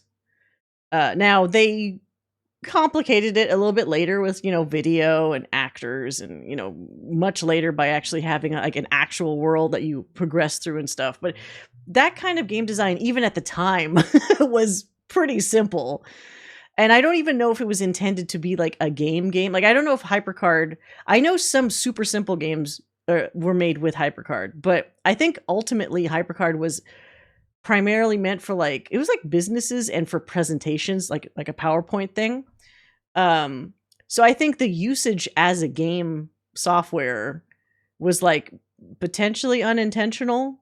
I just remember when I was in middle school, which makes me feel extremely old, is when we were learning HyperCard as one of many various things on the Mac that we were playing with. And I had played those Cyan games super like young at the time. And I like made my own little sample ones, which was easy, right? Like you make a little screen, you make like a building, and then you click on the building. And then within that area, you could have a transparent button. And that button, when you click on it, would link you to another card, so. The dark times when I had an Apple, it wasn't even a real Macintosh. It was something called a Performa. Oh, yeah. Because in our computer lab, we had the old Mac, like the actual Macintosh, the little rectangular one with the gray, the grayscale screen and all that shit. And then at the time, if you were fancy pants, you had the next step up, which was what the LE or something like that, the color one. But not everybody had that. And then at one point they had, what was it called? A Power PC or whatever? They evolved from that point, but originally our middle school computer lab was like all the little shitty like Macintoshes. Like, man, that makes me feel old. But yeah, I'm glad you're going through the Myst games though. Sorry for that little weird trip down memory lane for me, but I always wonder like if I should give it another shot, but I'm pretty damn sure I'm gonna be just as clueless with Myst now as I was like when I was younger. But maybe someday. I've never played like an online type Myst though. That seems like maybe that's a whole different kettle of fish. One person pulls a level while someone else stands on a pressure plate, stuff like that. Yeah. So like that also sounds like initially it's kind of cool, but you're probably gonna get tired of that gimmick pretty quickly. You're like, oh god, we gotta do this thing again. Okay, let's get this out of the way so we can move on to the next section. For our first computer, we had a pretty good Apple computer, like before I knew what an IBM PC was. My dad had a PC, so it's like I was a PC person first, MS-DOS, and we got, was it Windows 95 or whatever eventually, but like I used DOS for like a pretty damn long period of time. But that's how I played like all my games. Why is this here? Okay, no. I was like, is this going to close on me if I get inside? Or was something in here and then it got loose? Yeah.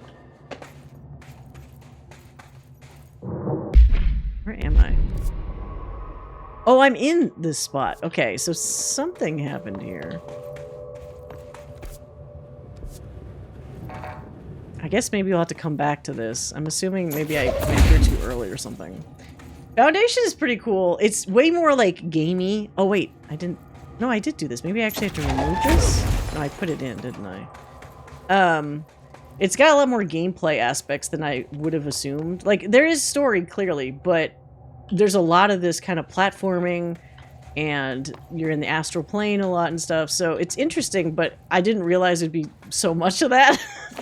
Not that that's a problem necessarily, but it's definitely a bit of a deviation from like the focus that it's had like in the main game. Oh wait, do I need to shoot this?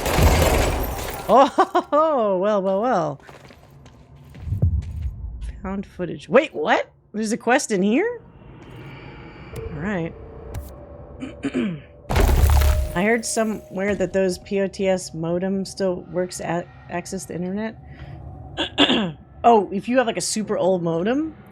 Oh, I can't see anything.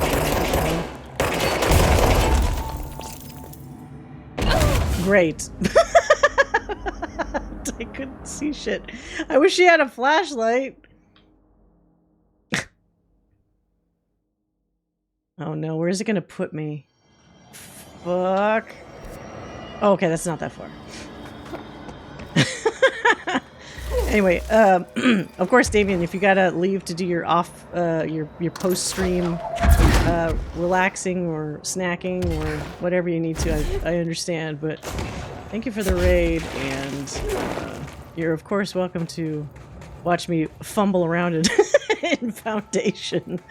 Otherwise, wait, there's another one of these? It's supposed to be there? Yeah, we'll ignore that for now. But yeah, I had the old school. What the fuck?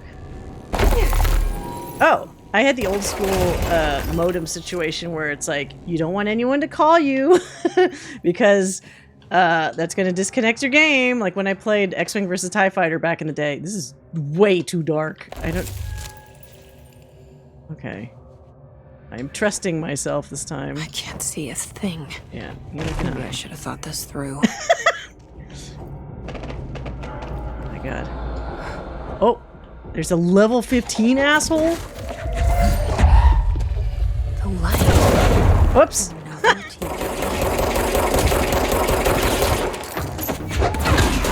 How about you join me as a friend?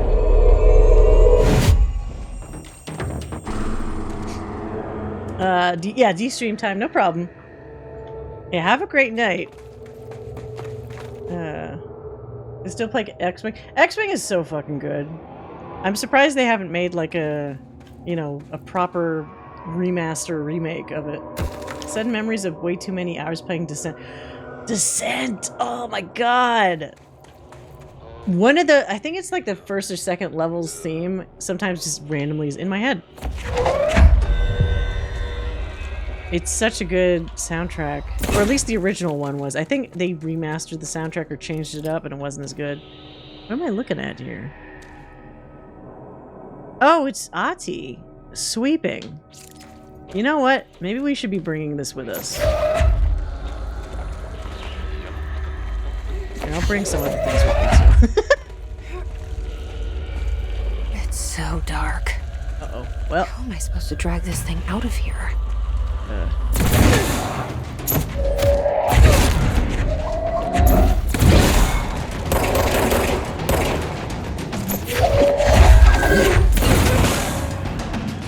dark. Oh wait, help me. Uses death. Wait, Death of Ase? Is that a character? I don't remember the plot like at all. If there even was one for Descent, really.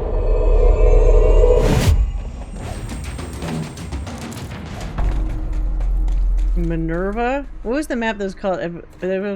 Is it Minerva? I actually don't know. Right. Oh, look! Now it's projecting him. Of course it is. They really like the whole projecting image concept here. I'm assuming they kept that with Okay, just don't drop the TV. Uh-oh. They kept that with Alan Wake 2, because I thought I'd seen like in one of the trailers it like looks like that. Okay, let's not deal with this guy.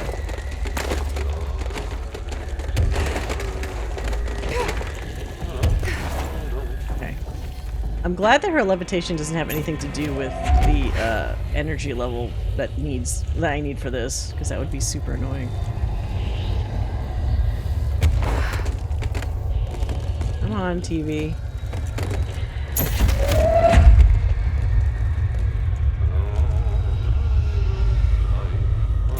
Oops. Okay.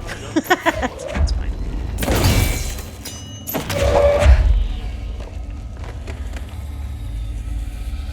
Was the song classical? One of the tunes of Descent, but uses a melody from it. Oh!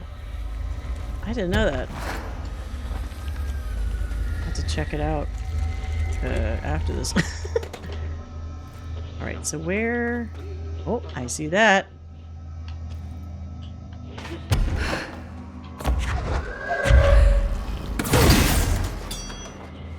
Okay. Oh! Oh! Nice.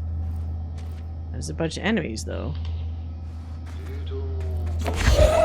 But we just ignore them, huh?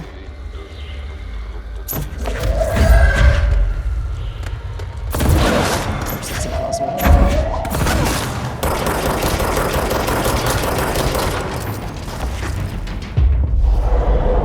Also, if you heard the ghost song Gule Zombie Queen, you've heard the oh, what? Really? I don't know how I remember the name of the multiplayer map we all played on. Some of, like, maps and stuff, I feel like I've forgotten over the years. How did I kick this thing all the way over here?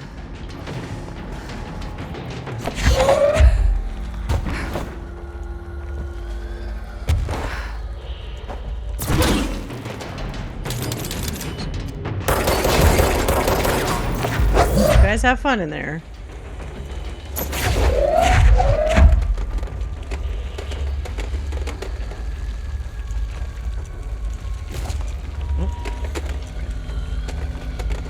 A weird quest. Oh, fucking epileptic seizure time.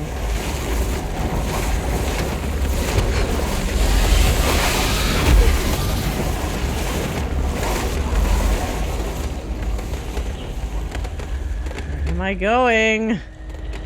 There's a guy up there that's probably gonna drop on my head.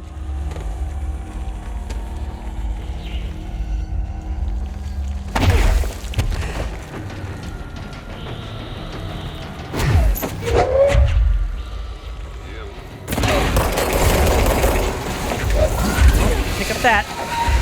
What the fuck is even happening? I can't see shit. It was like immediately like a bunch of light. I guess one of those orbs must have been like right next to the door. It was very disorienting. Holy shit. I have to kill some stuff to get back health. Flip it around.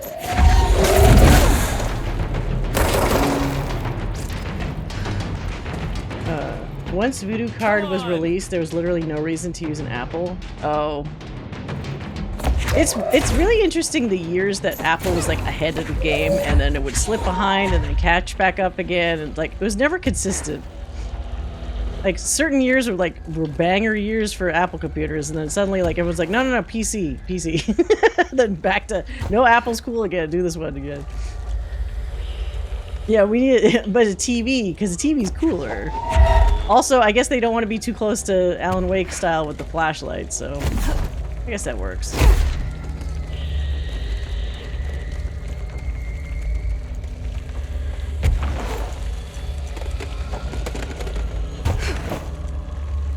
So funny seeing how capable she is, like, just physically.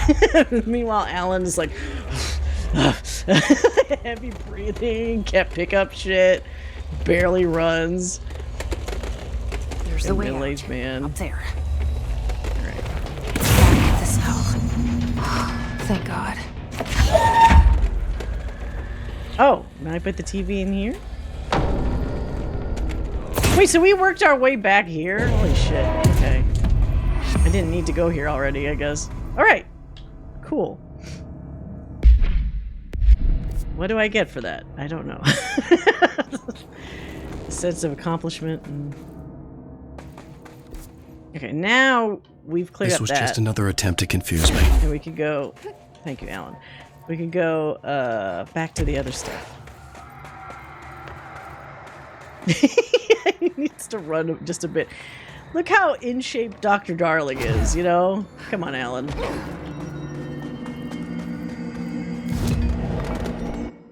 see. Can I do this? Yeah. Nice. Okay. We need to get back to the crossroads.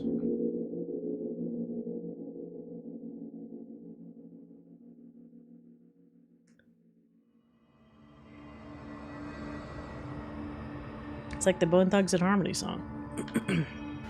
Okay. This situation's so dire. Why isn't a reshoot?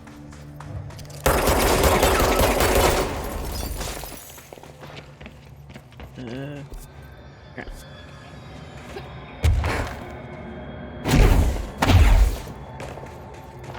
Go, go, go. Oh, come on.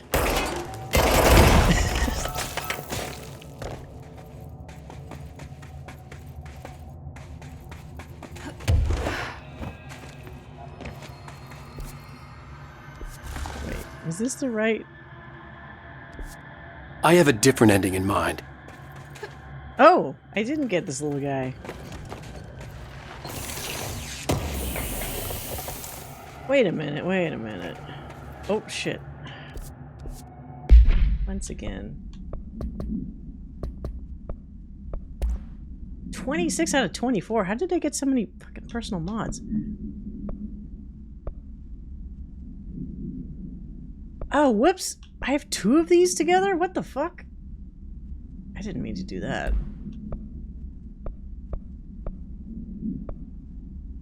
Yeah, that was dumb. Okay, let's swap that. Yeah.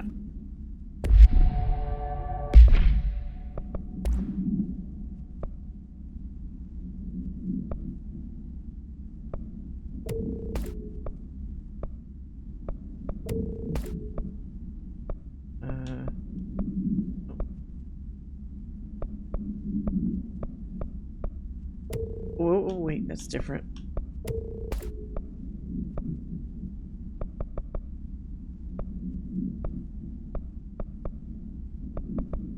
Oh, okay, yeah, get rid of that. Alright. Wait, there's a collectible? What did I miss? VH tape. Oh, because the TV. VH cassette tape. Home theater. Item will not eject from the television player used at the time its altered status became evident. It's playing a cleaning, footage of a cleaning a floor and dancing. Wait, Entity A001? That's Ahti for sure. So he's Entity A001. This footage renders individuals incapable of movement, speech, or thought while the television screen is within view. This effect is estimated to last indefinitely. Though the most time spent in this state by test subject is 21 hours, individuals only recollect hearing strange music during their entranced state. Footage plays on a constant loop even when the television is not connected to a power source. Huh. Interesting. It was a product of the Bureau's first attempts to film Entity A001 during Operation Shallow Tide. An agent was able to conceal themselves in an area frequented by Ahti. Wait, that one didn't blanket. It said it. At which point they began filming. The agent reported that the video camera showed no signs of disturbance during the filming. Later, when reviewing the footage, the research staff became mesmerized by its altered effect. Measures were taken and altered evaluation began. Never before have Bureau personnel been so closely involved in the creation of an altered item. The experiment was quickly replicated, though not with the same results. The footage was simply useless in every subsequent attempt. This event spawned a great debate as to whether altered items are created by paranatural entities, intentionally or otherwise. Similar experiments were prohibited soon after. See the Ash Act for Uh-oh. What did Ash do? As the creation of altered materials was deemed an action the Bureau should not engage in. Okay, so we're gonna find out what the fuck happened with Ash, I'm assuming. We already know he wanted to stay behind, so that probably was not great. I remember the updates over the years when bump mapping and real-time shadows were added to games. That, yeah. A lot of that stuff was really game-changing, though, like when you put it all together. Morrowind uses the first picture. Really? That's interesting. I didn't know that. Speaking of Elder Scrolls, did they properly announce that Oblivion remake, or are they just gonna like randomly drop it on us one day without any fucking warning?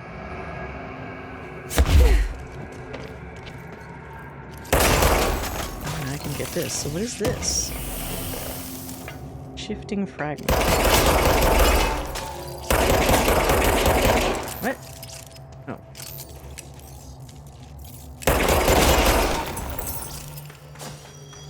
Alright, I think I have to go this way. We've got your back, Director. You ranges are alright. What? No! I had this highlighted. Okay.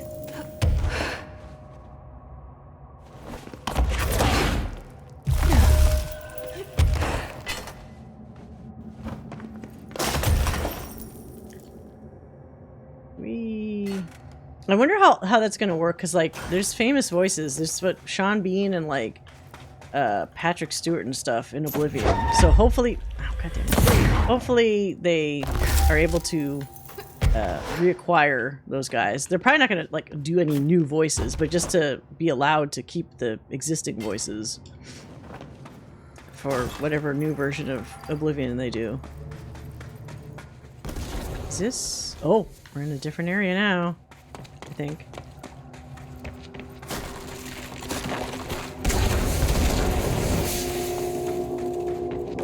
I'm just gonna run through this shit. Oh no.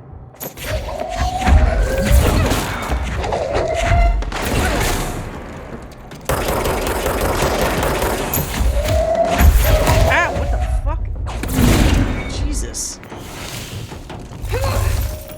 Oh, whoops. Okay, I didn't want to do that. There we go. Ooh! Each one of those hit that guy. Eat that shit.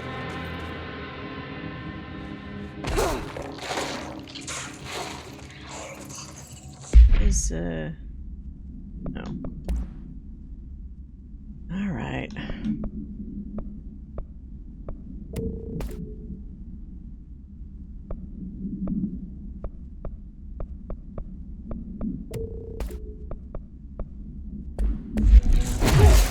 Oh, fuck. I did not mean to dash into that. Whoopsies. Wait, so we do want to go that way, but wasn't there another way also up here? Where does this go? Or is this like a dead end? Oh, this is... Okay, that's a dead end. Dead end.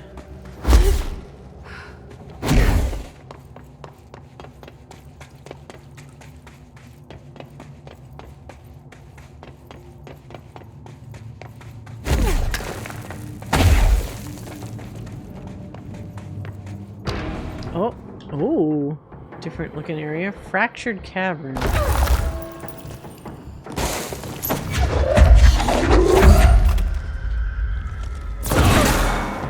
Clonk.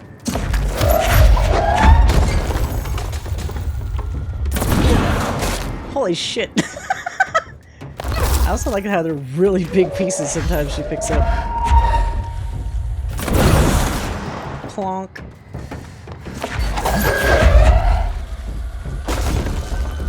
Isn't there another guy? Wait, did that kill it?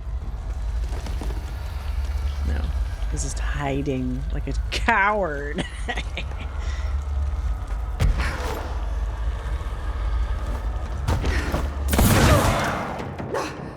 Oh, wait, did I... Where did he go? Oh, he's down there. Eh.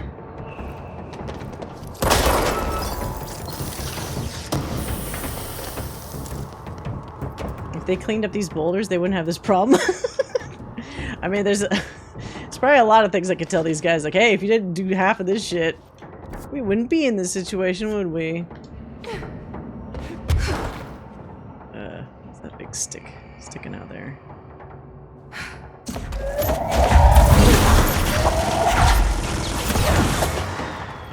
Let's just ignore that. Where the fuck am I? Oh, whoops, I need to go this way. Just ignore that dude. It's not worth it. You don't even get any This points. area looks newer. Is it from the upper floors? This guy thought he was gonna do something.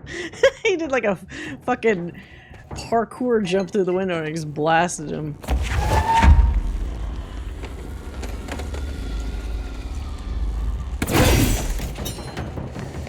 Pretty funny. Oh! We're actually gonna get the nail now.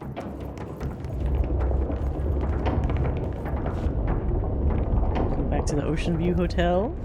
Oh, maybe not. What the fuck? There's something behind that his barrier. Oh.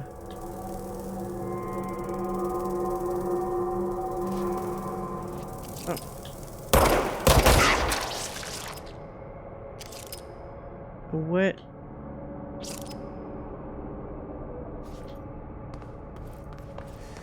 Try to fly across, I guess? It's probably not that bad. Whoa. Okay.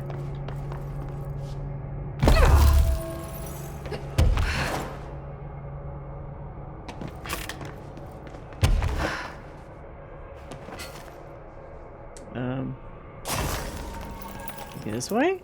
But this is probably going back the other way, right?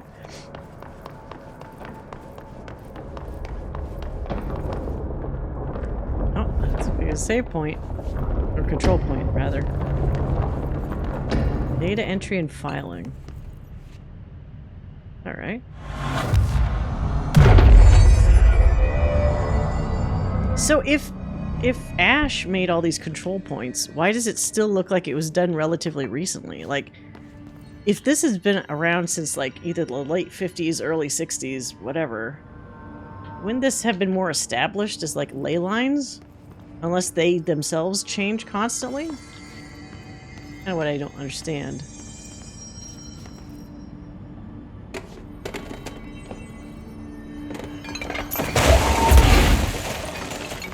Why is that? Is there... Okay. Can I go through this wall? It's a weird shimmering there, but that might just be the... Okay, that's just a effect.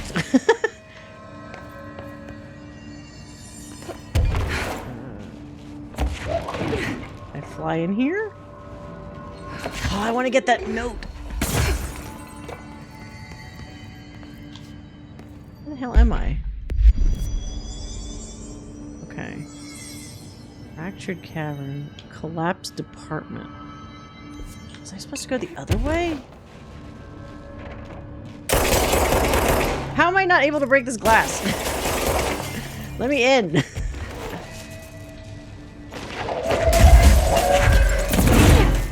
Seriously? Okay, shit. To whoever finds this, I am Containment Processes designer Jean Gibbs. Or Jean Gibbs. Jean Gibbs? Jean, whatever. And I'm writing this to document the largest building shift to ever occur. Here are the facts. A considerably large section of the containment sector, including the processes and protocols offices, our research facilities, and a fair chunk of the fire break, has been yanked down to a chasm that reaches far below lobby level, I think. It was a violent shift, and I regret to report several casualties. How are people are just constantly dying here? Over the years, just like everybody dying constantly. And they'd have to like keep restaffing up like every week. Injuries were sustained by all, but many of us, myself included, are still mobile. We've set up a base camp and started triaging. There's little supplies. We explored our surroundings and found caverns of all things. Maybe we're in some kind of cave threshold, like the quarry? Wherever we are, we're not the first. There are some rusty power cores, old lights, signs, infrastructure. What was this area used for? Why did they seal it off? Why have we never heard of it? And more importantly, how are we going to get out? So, was the original stuff from like the late 50s? And then maybe something happened with Ash and his group and then they just locked everything off and like... You'd also have to like nuke all the records. So how would they not know about that stuff?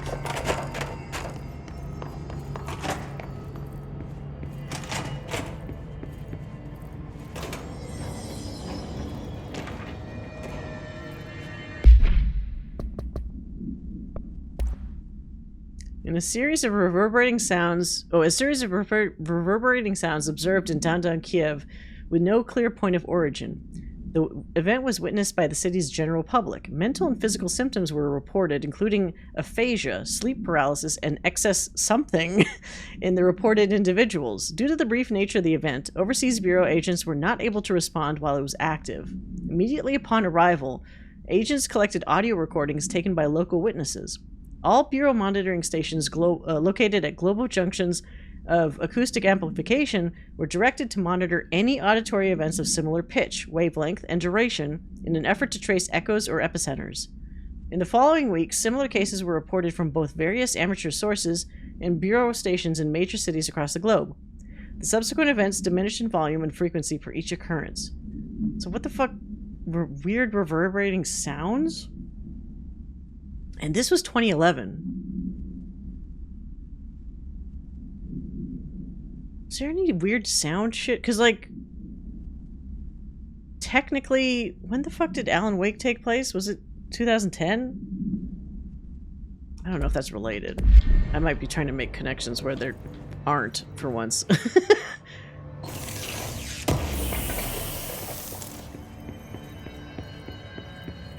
What? TV? Send a ranger to my location. Oh. Make way for the director. It just appears out of nowhere. Thank you, Mr. Random Ranger. Oh, wow. Okay, here we go. Fucking free for all.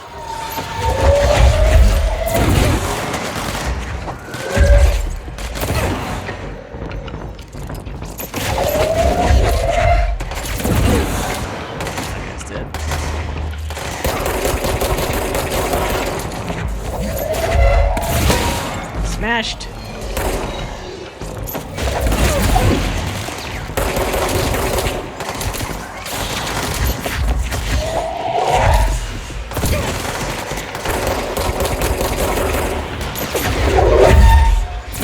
Dodge all that crap.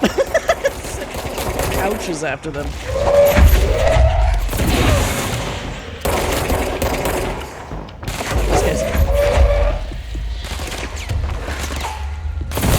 The fight's you, pal.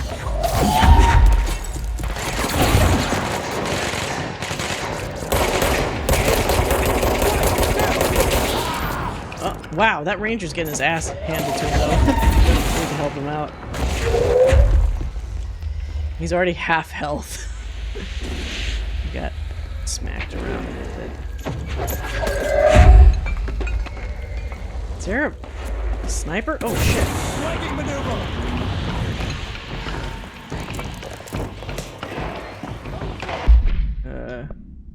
God damn it.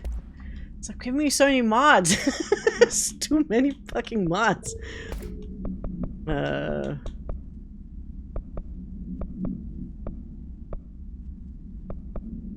minute. Is there a better one of those?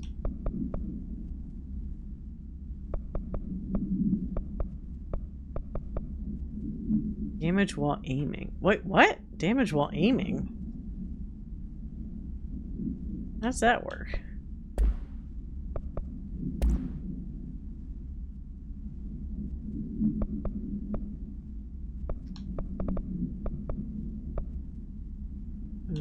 What?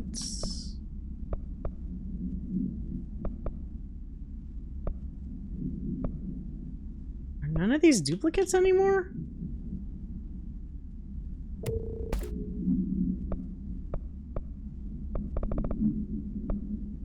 What's this other one I have? Health recovery on launch hits. Yeah. Okay.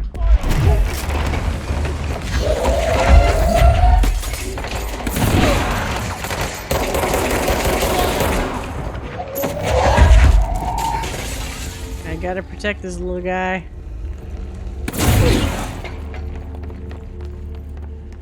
Oh. God. Full again? Okay, I can swap that out at least. Is this better? Or... No, this is worse. Okay.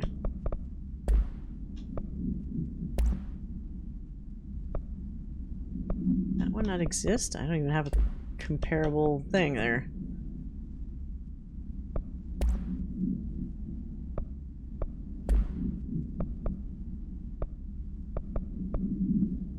Oh. Wait, that's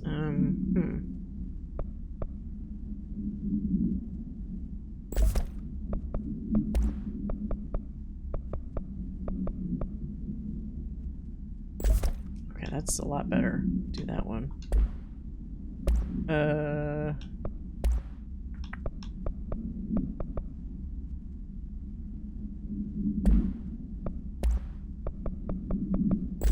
It's a better one. I could toss out this shittier one.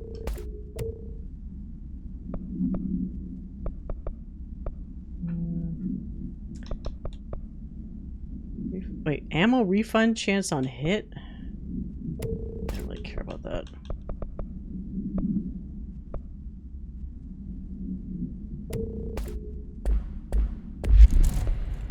What's that? Oh my god, the personal mods too. Jesus Christ. Okay.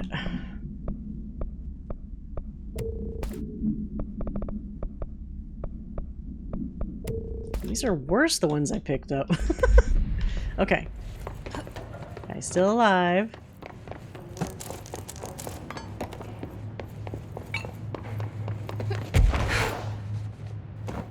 What do we need? Wow. Wait, what? How did he get up here? You get up here, guy, huh? No, you can't. Only I can go here.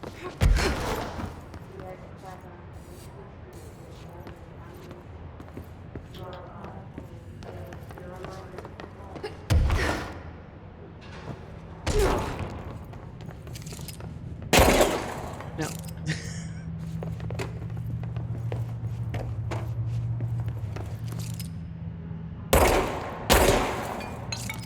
I don't know if I'm supposed to shoot those, but I feel like on principle I should. Okay, so we need to go down this way?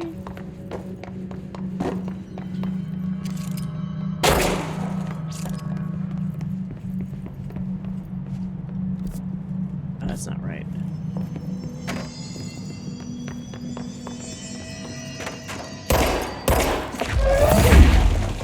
What the fuck?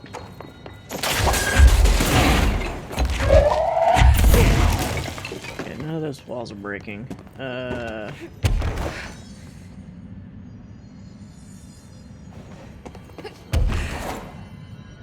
Here?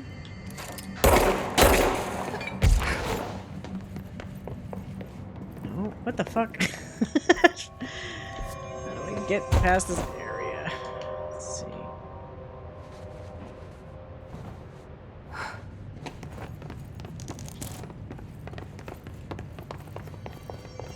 I hear the sound.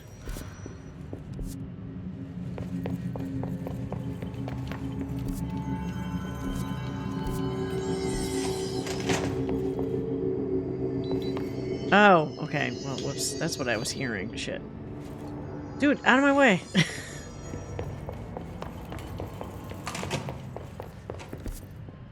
Okay, so we have to go up this way and then somewhere through here.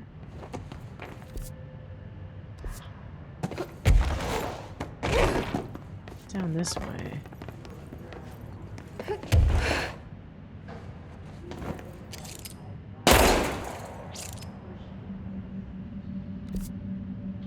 This map telling me to go here?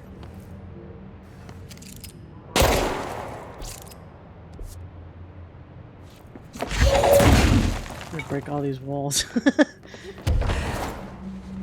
Oh wait, further up? There's one more thing up here.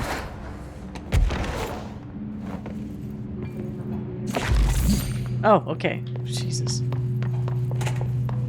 Bathroom break. What? Someone call a plumber.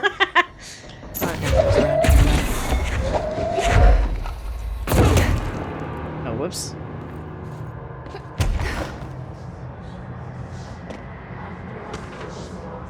What happened here?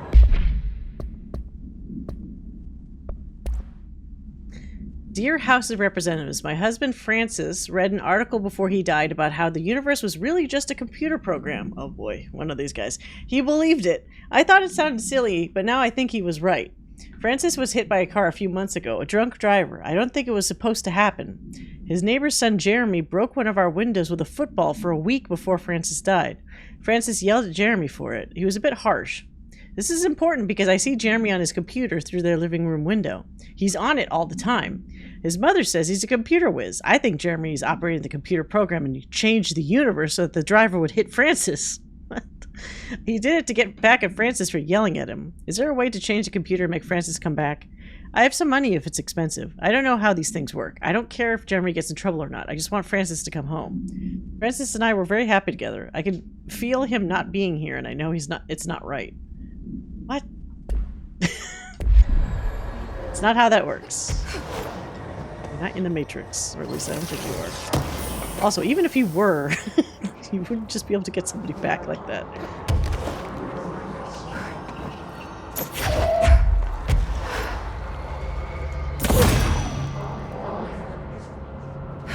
Oh, one of these little guys.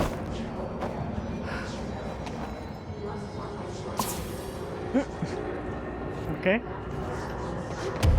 What I was supposed to get out of all this?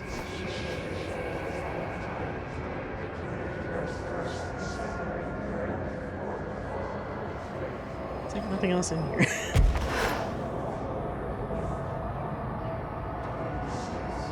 Oh, what? Oh, it won't let me stand up there. Okay. So I guess we just get the little guy and then we go back.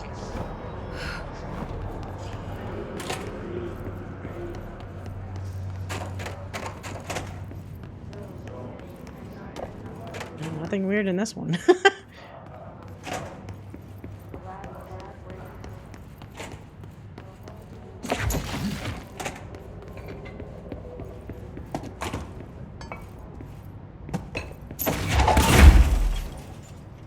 Do anything in here? Okay. Alright. So is this higher up? Yeah, okay.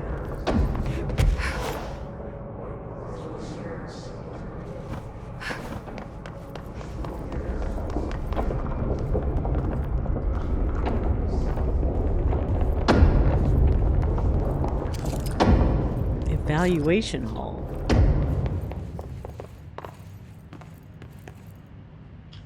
Come on! Oh.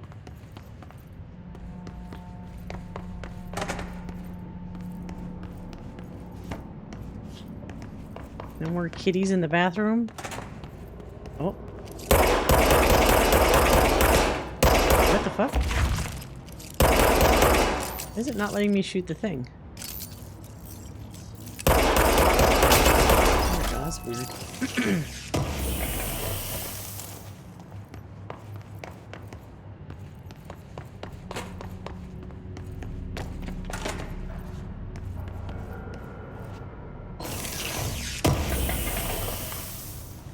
Oh, did I get it? Ah. Oh my god. Again? Am I running out of space constantly?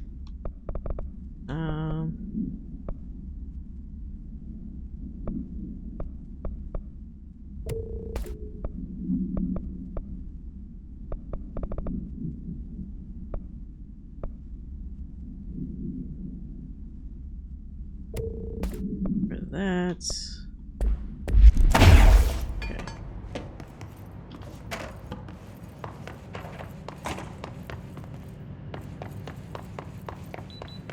Beep beep.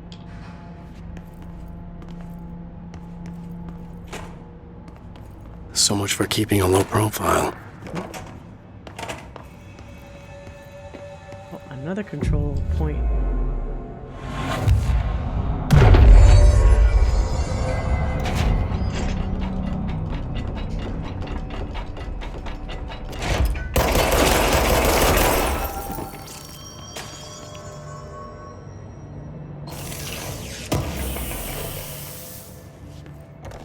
Ah. Okay. These fucking things. Okay. Okay, at least this time I have duplicates, so I can get rid of a few.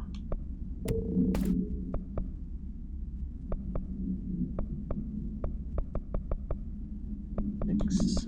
Duplicate. Duplicates? Yeah.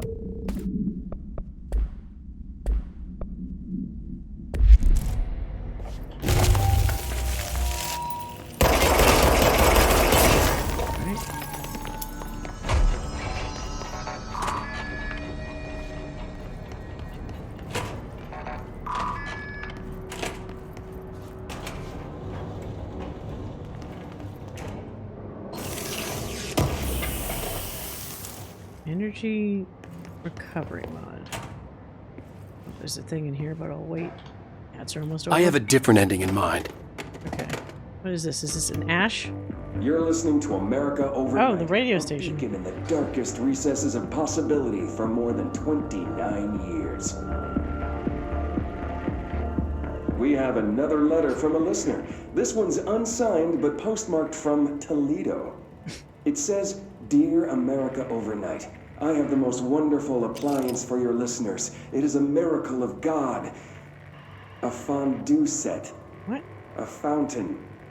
A blessed gift." Blessed is spelled with a capital B. Go on, they write. Dive on in. It is molten hot. Perfect for meat. Wait, fondue with meat? No signature. As far as I know, no fondue set was sent to us here at the studio. Just this letter. Wait. I think there's something else in the envelope. Some kind of black powder. With white shards in it? Bone, maybe? Karen. What is this? Karen? Huh? We're on the air, Karen. Where are you? What? What's this powder in the booth? Is this ash? Oh God. Karen? How do I cut to commercial? What the fuck happened? Did they put, like, somebody's burnt remains inside the fucking envelope? Fondue set, huh?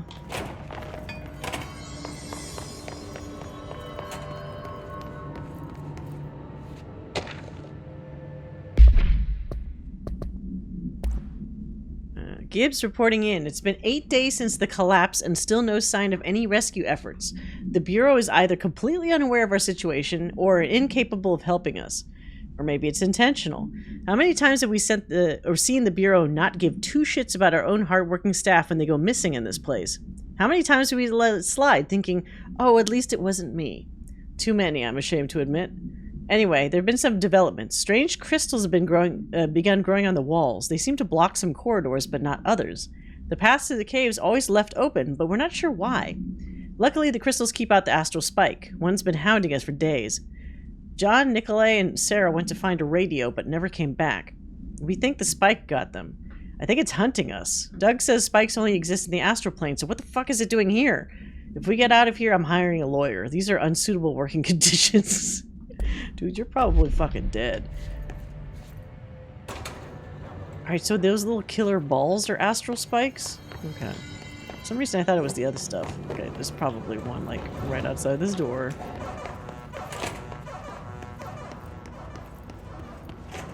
Oh, that's weird. Okay, I'm not gonna take the elevator just yet. Warning. Altered item detected in Transport Bay. What?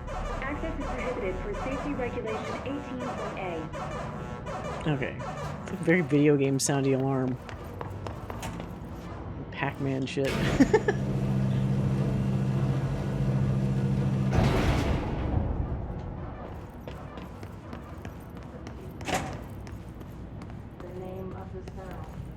What's it? Light on that little area there. No power. Typical. Oh, okay.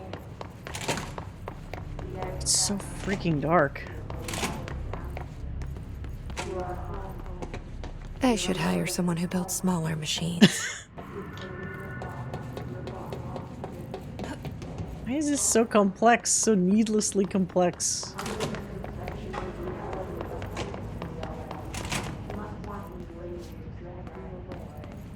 Oh. Okay, so...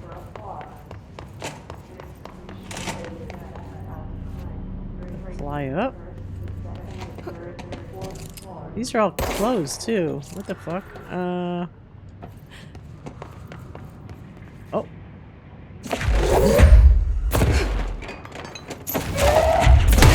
Power cores are here. I have to toss them up top. Oh, I have to rip this shit apart. Okay. That's different. They weren't doing that before. Alright, so we toss them in up there.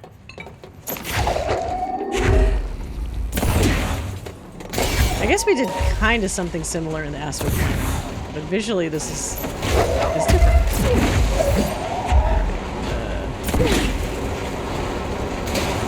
Okay.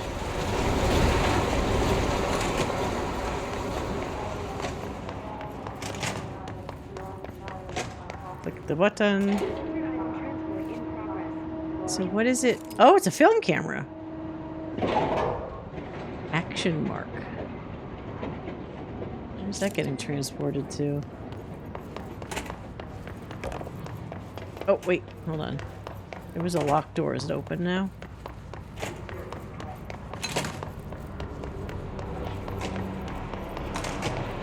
No. Okay. Well.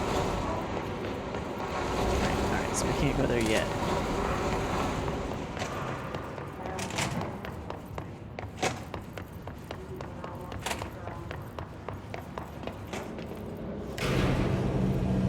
Down we go.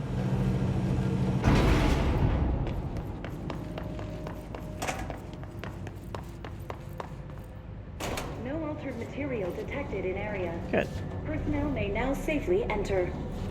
Have a bureau full day. Ugh. Wait, they lied. Jesus.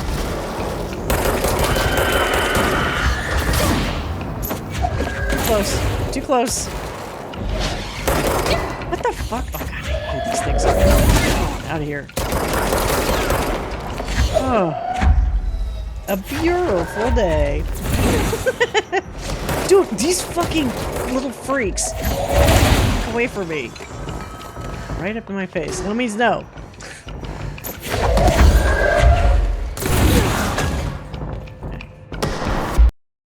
Uh-oh. No. No, no. Game? Did it really fucking crash? I'm hoping because I opened this area, it should have had like an autosave. Yeah, it's crapped on me. Crapped out. Oh wow, my computer's fucking hot. Holy shit. Turn the AC on. I just touched the side. It's like super hot. That's not good. Super hot. Turn the AC on. Hope that that works its way out. I'm tempted to try the game, but can you play with just a pistol? I mean, you could, but as you can see, like for the puzzly aspects, like the platforming, you're gonna have to start using like powers. I also didn't really super build up my, as you can kind of see, like the weapon is a little weak, but I think that might just be because I really liked building up the powers. Because you can turn the gun into a lot of different sorts of things. Oh god, here we go. Please tell me it's like right where I was.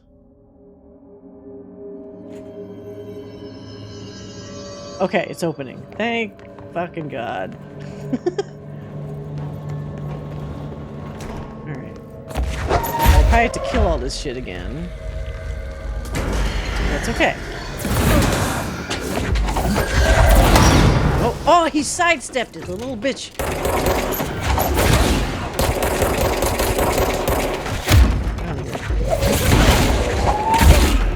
Jesus, they really run up.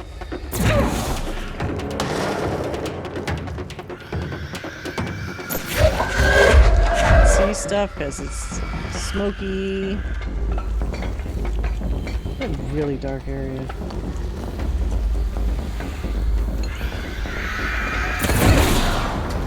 Uh-oh.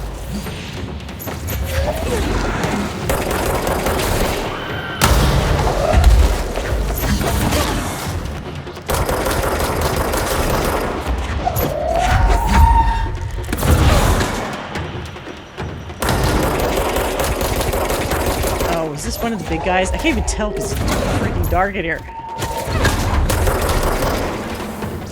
I'm surprised there's no laser swords with Jedi powers. Yeah, there's not. I mean, the other thing too is like you can melee, but I never built up the melee, so it's really freaking weak. Am I even supposed to keep running this way? Can't see a goddamn thing. Okay, I'm probably not supposed to go that way. It's so dark. There's a helpful yellow indicator here. So that's the altered item. Looks pretty secure. Here we go. Oh, hanging people, that's great.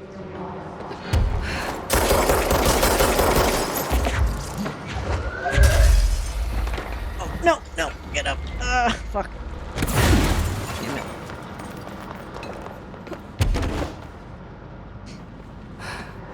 Whoa, where am I? This place is too dark. If Remedy did like a Star Wars game, it would probably be pretty freaking awesome. But you know, in the style of these games, it would probably have to have some wacky story or like some weird twist or something to make it like a proper like Remedy experience. I'd love to see that. I just feel like also Sam Lake wouldn't want to specifically deal with like a license thing, most likely. Because there's all kinds of annoying restrictions. What the hell? Restrictions with that, especially with Disney involved, where they would like specify like, oh, we want this and that. Unless magically they said, you know, like with Kojima and Sony, like how Kojima was able to kind of make like the game that he wants to make. Like if they would give Remedy free reign. But, you know, Star Wars is so important to them, I don't think they would do that. It's too bad. 'Cause it could be something super interesting. I believe in them. Alright, so where are we now?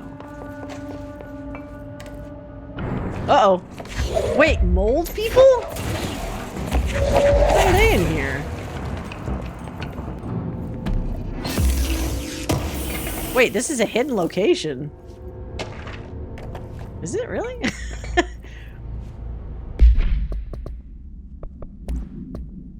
New language. For immediate publication, I learned a brand new language. The fish taught me. You probably don't believe me, so I'll prove it. Polilil muti jermutuka. Oh, okay, it's a bunch of shit. See? Please publish this letter and maybe other fish speakers will get in touch. They'll be able to read my address, even if you can't. Jimbini Rog, Larry Humbert. What the fuck? Fish language? These just all letters from crazy people. Maybe. There hasn't been a good Star Wars game in a while. I don't want to play chat. Yeah, it's, I mean, if you don't want something super combat heavy, because I think that might be the only downside to like the Fallen Order games, is that like, since they're Soulsborne-like, you know, it helps if you're good or you like those kinds of games for that experience. If you don't like it, it's like, well, wait till the next one? I don't know what the next one will be, though, is the only problem. Let's see. Just energy boost. I don't really care about these.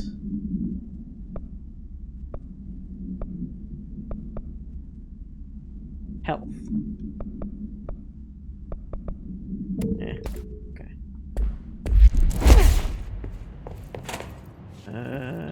Alright, so there's a thing here. Let's go to the question mark one first. Is that this? Yeah.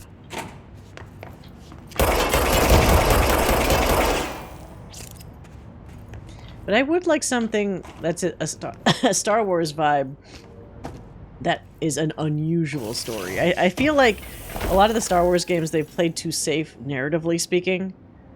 I guess the other problem is because they've made this rule that all Star Wars shit is canon now. Because remember before when Lucas still owned the stuff, there were almost like different levels of Star Wars canon. Like there's the movies, which are the ultimate canon. And then there's the expanded universe shit, and then there were the games and whatever. And there was no guarantee that any of the stuff was actually connected to each other unless Lucas personally said, you know, these are his canon, you know? But now that it's under Disney, the rule is like everything is fucking canon that's made. So that, I think, makes them even more picky about, can I even go in here? More picky about what they make and like what the story is. It hasn't helped them very much because I mean stuff like the Acolyte and like the Obi-Wan show, that means they're technically canon. Why is it? It's still saying question mark in here. Like I could go further, but I don't know where to go. Hey, Amon, welcome. Oh. What is all this? Can I break this? Come on in. Break this window. Oh, come on.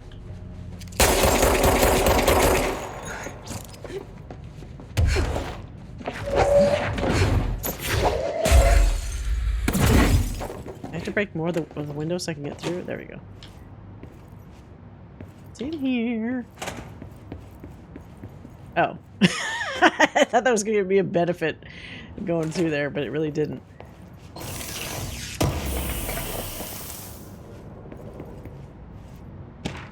Movie camera. Oh, the movie camera that we just moved. The first item, the item first came to the Bureau's attention after a hospitalized mailman from Blank, Arkansas, claimed his injuries had been caused by a movie camera. Further investigation connected the incident to A180, which was being shipped in the mail truck at the time.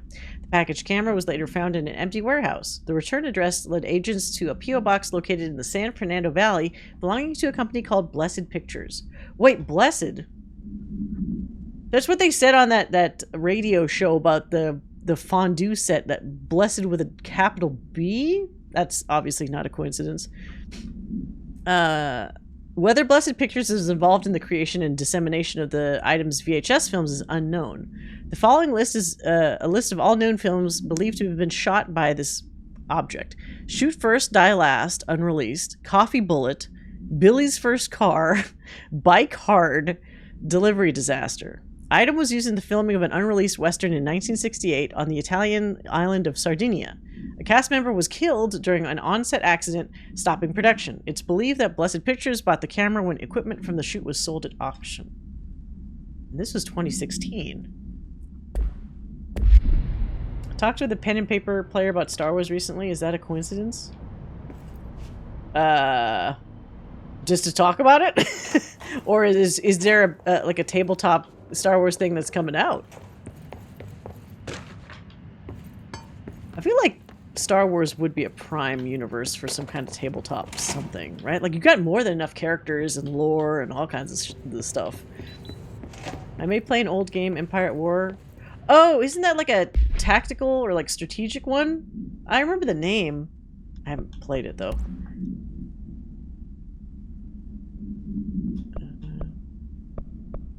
Get rid of that. Get rid of that.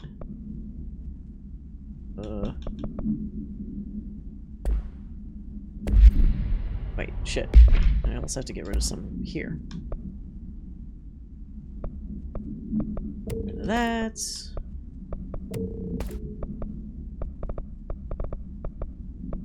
Ooh. Okay.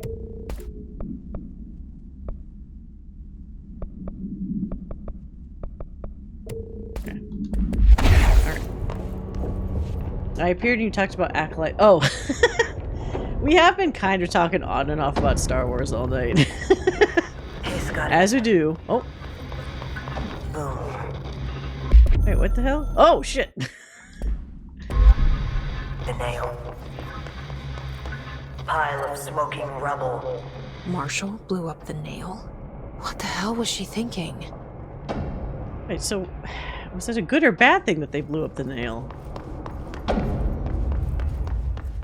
Isn't that what we wanted to do? All right, this is the last one. Hold on, if this is the last one, let me check what's behind this shit.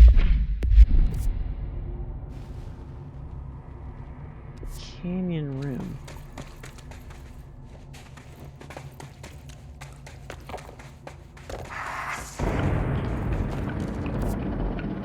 Have I been here before?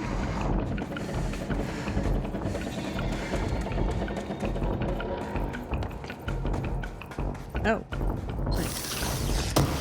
The Mutants and Masterminds TTRPG went well. Nice. Is that like... Wait, Mutants and Masterminds? Is that like a Marvel thing? What the fuck is that? Is this the nail from like a different point of view? I guess it must be. Let's go back. Oh, I'm just gonna ignore whatever the fuck that is. You know what? My ass killed if I ignore it. I'm really gonna just dodge every goddamn thing. Whatever. Enjoy. I threw like 17 things at it.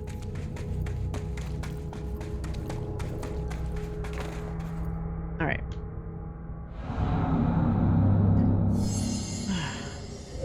I can't believe Marshall's brilliant plan was to blow up the nail.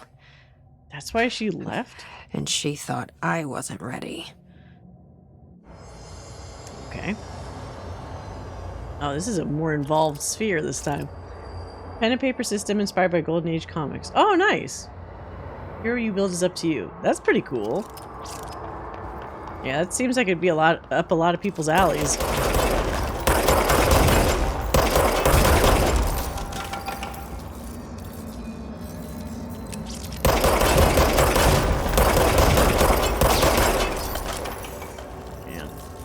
Hurry up.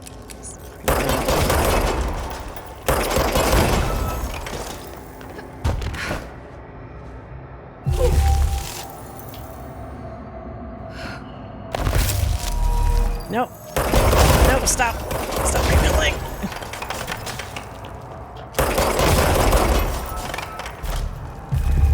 That's important.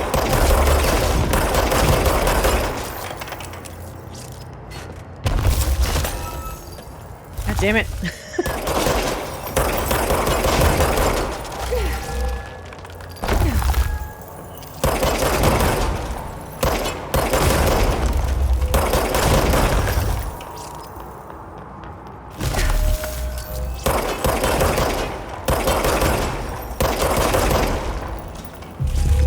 No.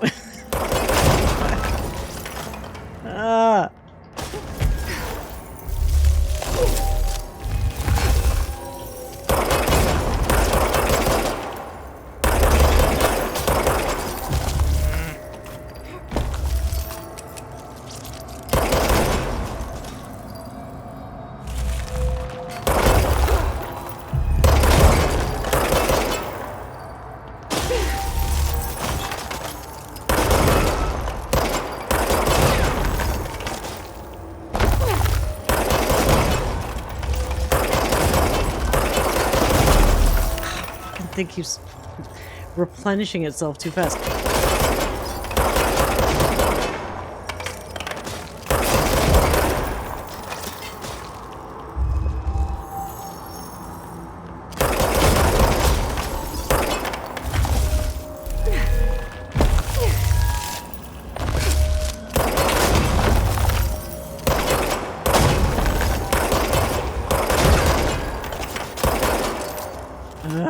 Come on. Oh my god, it just does it again. Oops.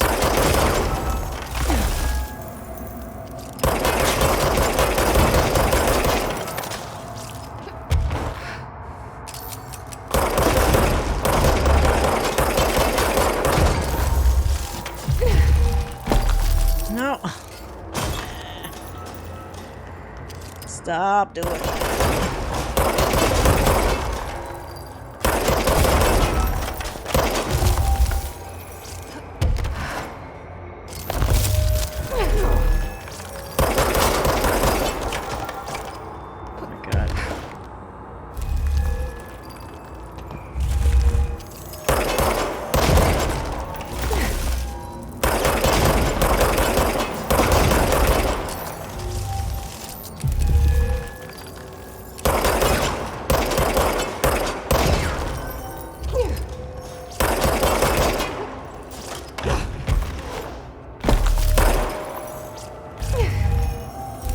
Wait, what? No.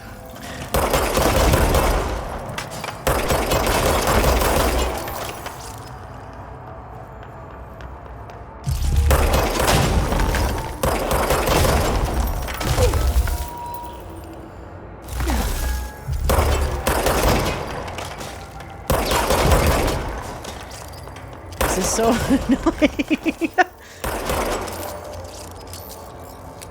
Gotta recharge faster.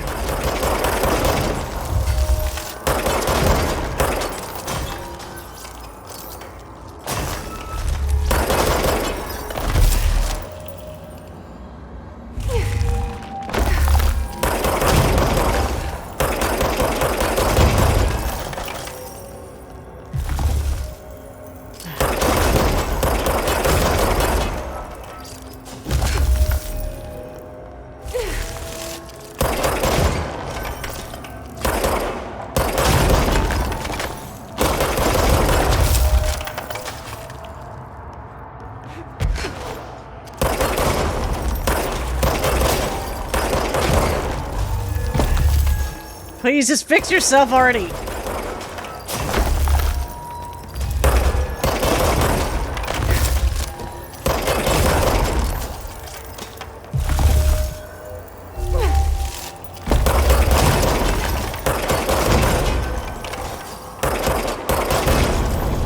Finally, Jesus Christ.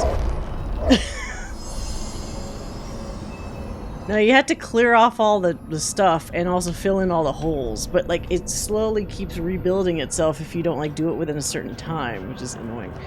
Okay, that's done. Don't have to do that ever again. Easy as pie. Fuck. Oh. But that's the last one. Oh. I fixed it, didn't I? Nail leave end. What happened? We had to fix the nail? I thought the nail is a bad thing. Holy shit.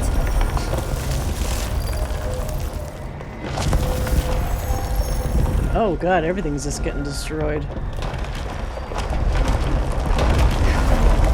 What am I even jumping towards? Oh, thank God. Come on!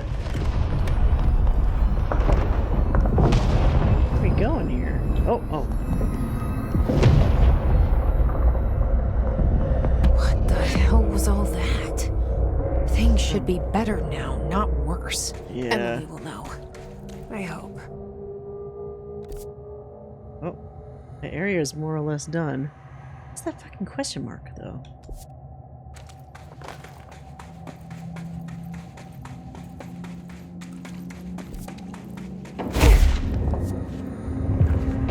Wait, new mission? What is this? The pyramid? Isn't it just where I was? I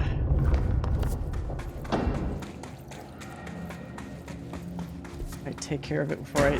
What the fuck?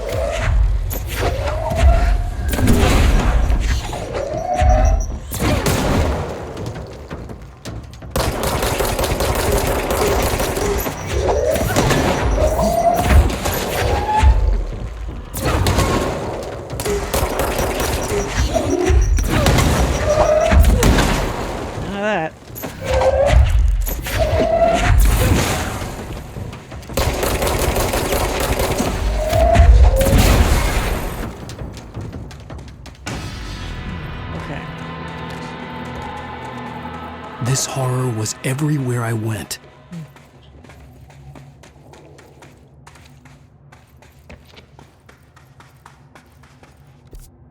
I think I could take a shortcut this way. Maybe.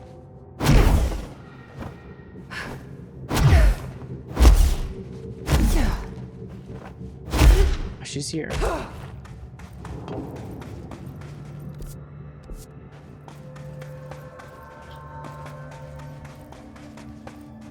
Okay, add.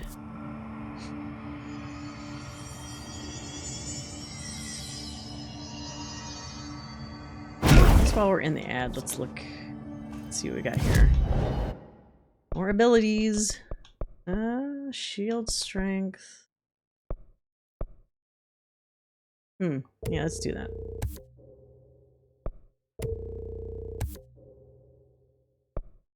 Nice. Okay. I guess I should have got more energy. Fuck. It's so funny. I haven't really been building up energy. I think that's why I keep like running out during fights, but I'm doing such an offensive like job. Like all this like launch energy is like or launch damage is like maxed out. I guess it's been fine so far.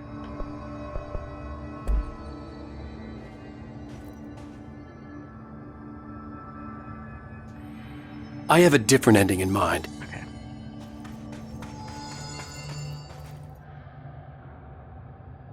What did you do? What is causing these tremors? Uh-oh. I thought you could tell me. I completed the 4 rituals just like the board told me to. The astral bleed should have stopped. Look, it has stopped. The nail is repaired. Oh. But we have a new problem.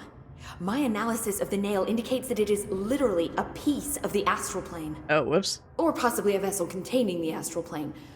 Or both. Either way, right now both dimensions are vibrating at completely incompatible frequencies. The spatial friction they are generating is incalculable. It's going to destroy both planes. Oh. Well, I that's messed not this all up. Maybe Marshall was right to destroy the nail. I should have left it in pieces. No, then the astral plane would still be leaking in. You just gotta make it compatible again. There's no right answer, Jesse. We need more information. No. I need to fix this now. I'll just... What are you gonna do, We though? should really make a plan. Yeah, reverse the polarity. Originating from directly below us, but we don't know what... Perfect. I'll head down and take care of whatever's going on. Just do what you can from here. Jesse, you can't just... I have to, Emily. Oh. I'm the director. And she's feeling that pressure. The entire time she's been like, I can handle this. I'm the director. I know what I'm doing. I'm the director. So now she's worried, like, maybe she doesn't know what she's doing. Wait, what is this? Pope's collection. Oh, hello, Director. Oops. Jesse, you're back. So did you find anything didn't noteworthy? do anything yet. The expedition down here left so much interesting stuff behind. Like their ID cards. Oh, I is this picked to up a find weird one. people's shit? It's pretty old. Oh, wow, look at that. Yeah, I found a few ID cards myself. Or, more accurately, the Rangers found them for me. Are you starting a collection? I'm going for the whole set. I kid, of course. But I suppose they are sort of like baseball cards, except for bureau stuff from the 60s. Hey, the one you found is different than mine. It looks like it's a higher clearance level. You use A it for rare stuff? one, then. Want to keep it, Emily? Yeah, I absolutely do. But I think you should hang on to it for now. High clearance access might come in handy. Suddenly. Sounds like you have something in mind. Guilty. See, I've been going through Dr. Ash's notes, or the ones I can find, anyway. Like Darling, he seemed to enjoy hiding his most relevant research. From what I gather, there is another floor beneath the warehouse with a special lab that requires 5 high-level staff members just to access. Oh no, that means I have to find more take cards. It's an old skeleton key. Something else the Rangers found. I give them $5 for every useful trinket they bring me. This $5? I'm gonna assume this key is my ticket to that lower floor. And that super secret lab you mentioned. Bingo bango, as Dr. Darling used to say. Well, keep your eyes peeled for more ID cards I around need to the polish warehouse. this face animation If more. Ash's notes are reliable, and I'm sure they are. Their five mouths is just the magic open way number. too much. Alright, so... There's 2 different fucking missions here, though.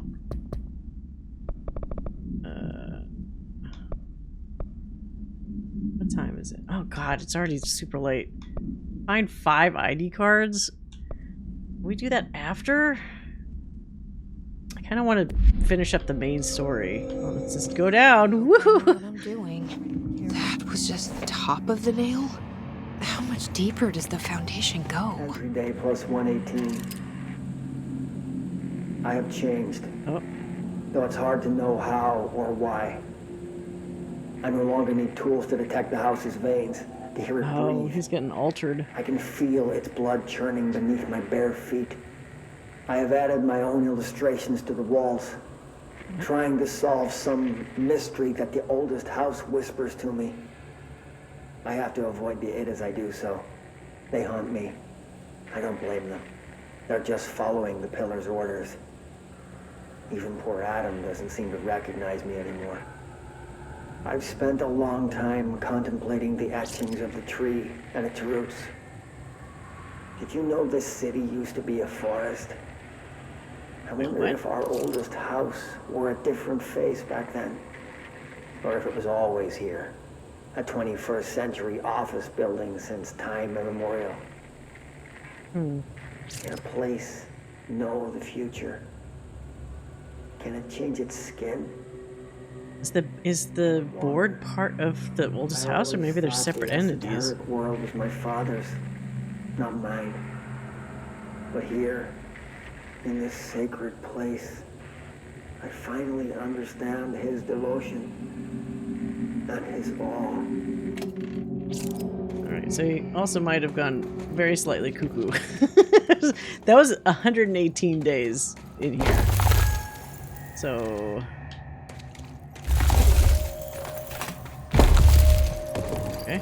The crystals are growing like crazy here. It's almost like they're trying to stop me.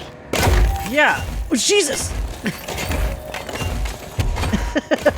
Fucking ridiculous.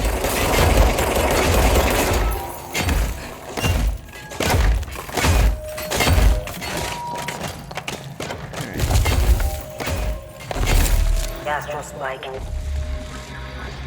HRA was damaged. Oh.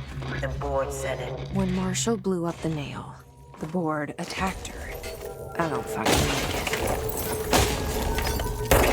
So why the fuck? And her HRA was damaged, so now she's gonna... if she's not dead already, she's gonna be affected by the hiss. Oops.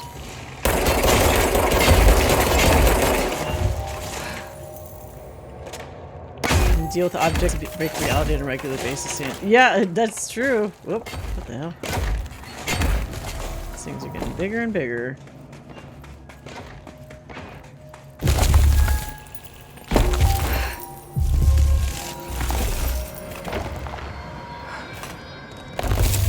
Deep are we going here? Oh, there you go. Save point, yes please.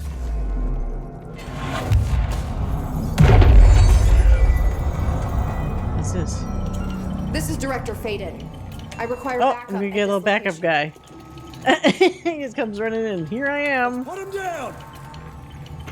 Nobody else hears the house. Their ears are too full of lies. We were shown the way inside so we could help. But all we've done is fall victim to the same parasite. Oh. I should have seen the web earlier. The strands between Northmore, the pillar, the gun, the id. What hope do we have? Thrown into this conflict beyond our comprehension. I've decided to rejoin the Bureau in the upper levels. Oh, what? He came back? My long absence spent in the Foundation. Northmore will be angry at me for disobeying him. That's just his way. But I don't care. I need to remain in the oldest house to help however I can. I doubt I can steer the Bureau back on the right course, but I have to try. How did I go so long without a purpose?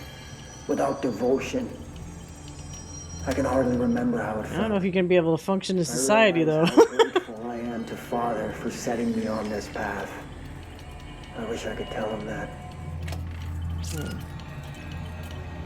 I don't know how physicists or any mathematicians say dealing with some deep material. Oh, what the fuck? Uh-oh. Is that fucking either Marshall or Ash?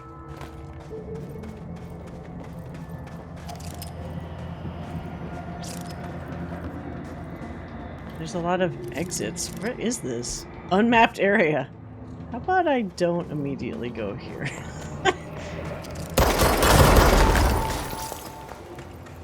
Oh.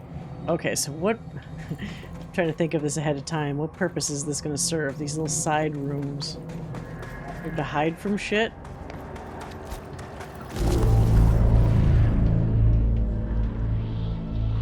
Wait.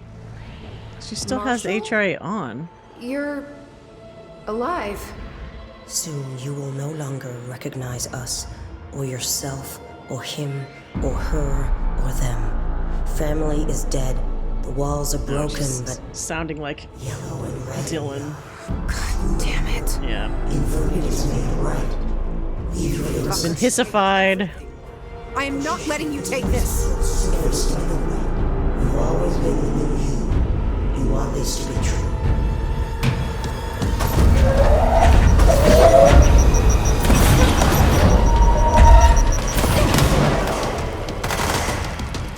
Oh yeah, I got my little assistant guy with me. I forgot about that. Oh, it stabbed her. She has a lot of health. What the fuck? Oh, she did like a little fucking dash.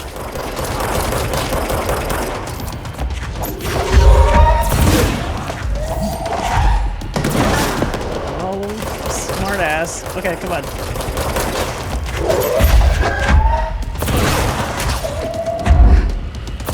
Destroy the crystals too. Where's she going? Oh, fuck, that's where they all come out of. I shouldn't have shot that one yet. Ow!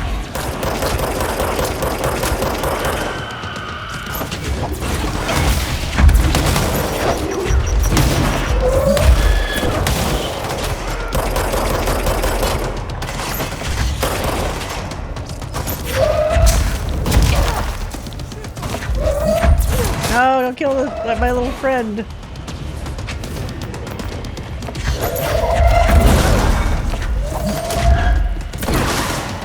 She just fucking dodges everything. Leave him alone. Leave him alone. I'm getting closer to him. Oh, stop! Leave him alone. Wait, did he fall off a cliff? No! Bastard!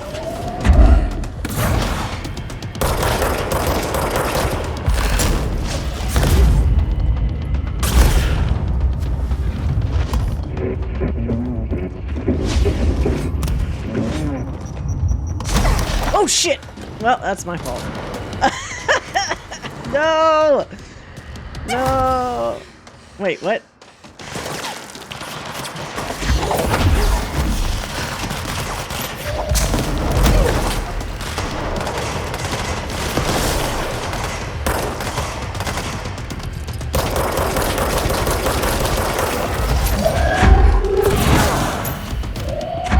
Wait, how did I get a friend? Do they automatically turn somebody into a buddy and not realize it?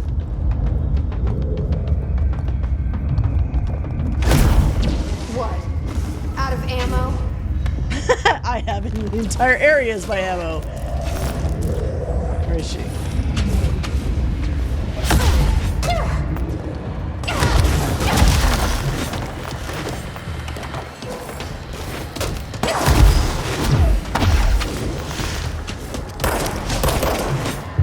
How about you help me for a change, huh?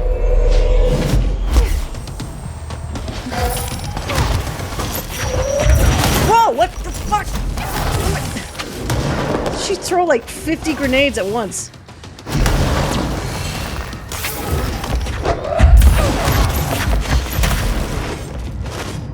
Lady, fuck off.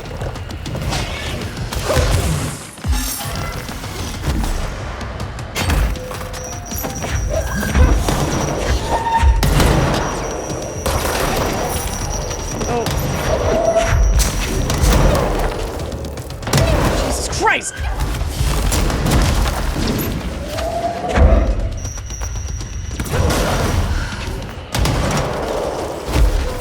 Lady's fucking crazy!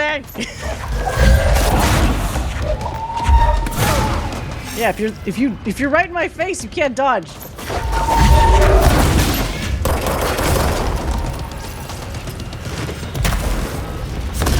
out of here.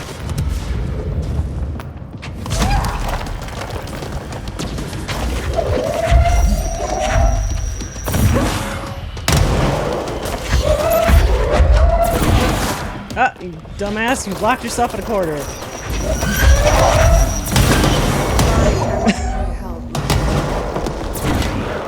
The nail is corrupted. That explains why the board wasn't answering what's causing the quakes. Marshall came down here to stop this. I should have been with her. Dude, that's her own fault. She had no actual power. She had just an HRA, and she thought, like, I'm gonna just take care of this myself. Didn't do any of that. That's what people get when they don't work together. Wait. To be honest, games where things take hundreds of bullets I kind of avoid. Yeah, no, I understand that. This game is interesting in that most of the time it's not too demanding. There are some times like this where it's like you just gotta be on your toes like a lot.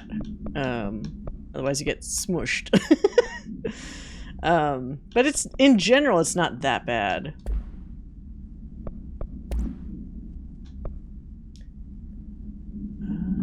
I get more.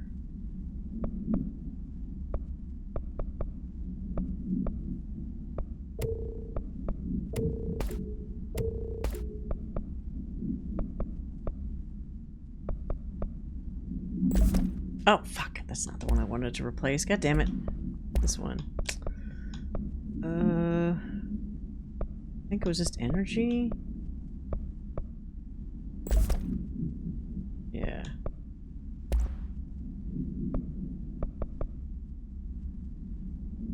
It's not as good either.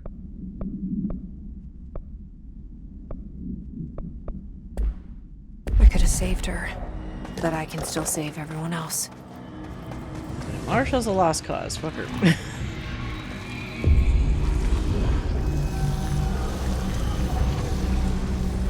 So how do you fix this? Just touch it and it's fine? Like she has Polaris power. To like... Oh, we are cleansed, liberated, hallelujah. The Foundation is stable, beaten, A-OK. We hope you will improve your loyalty attitude. Fuck you too. Oh, I'll be sure to. Let's play it smart. They don't need to know I'm onto them. Not yet, I anyway. hear your thoughts, probably. Alright, so that worked out. Now we just gotta get back.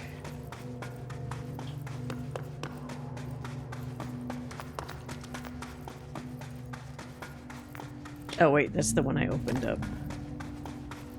Where the hell did I come? Whoa! God damn it. Well. It's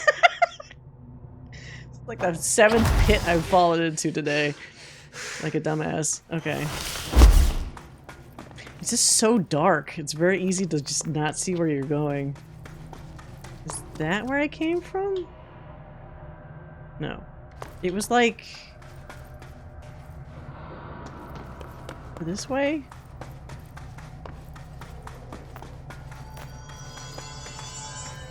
Oh, it's like a... it's blocked off now. Okay, cool. How the fuck am I supposed to get back?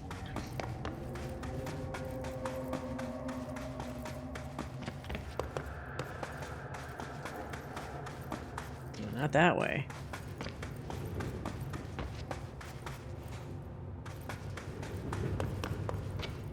This other way? Okay. No, that's not... oh my god. Oh wait!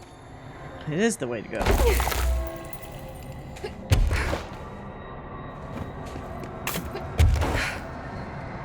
There we go. More.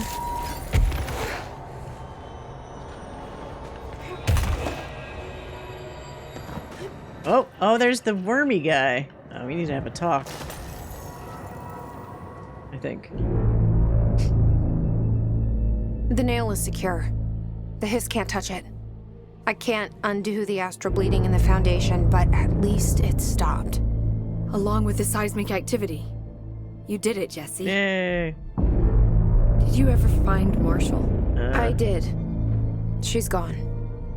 She died thinking useless. she'd save the Bureau. Not a bad way to She go. thought... oh, God. What a dumb way to die. I wasn't ready for this crisis. I didn't even see it coming. It's your first lesson as a director. But I promise, I'll be ready for the next one. I mean, what good is a director who can't hold her bureau together? Alright, so at least it didn't shake her to the point where she was like, I don't think I could do this. Maybe that comes later. Da has its own title. Title screen.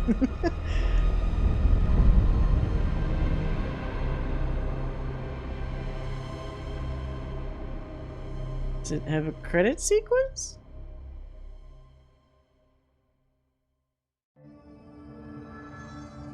People clap. I thought I know how to handle things. Oh no. Now that I'm the director.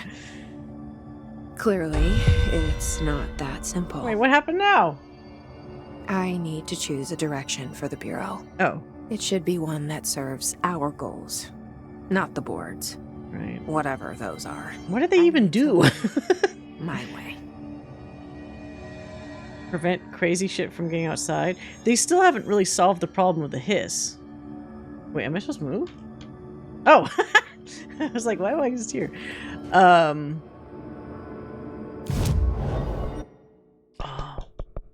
Can I build this up?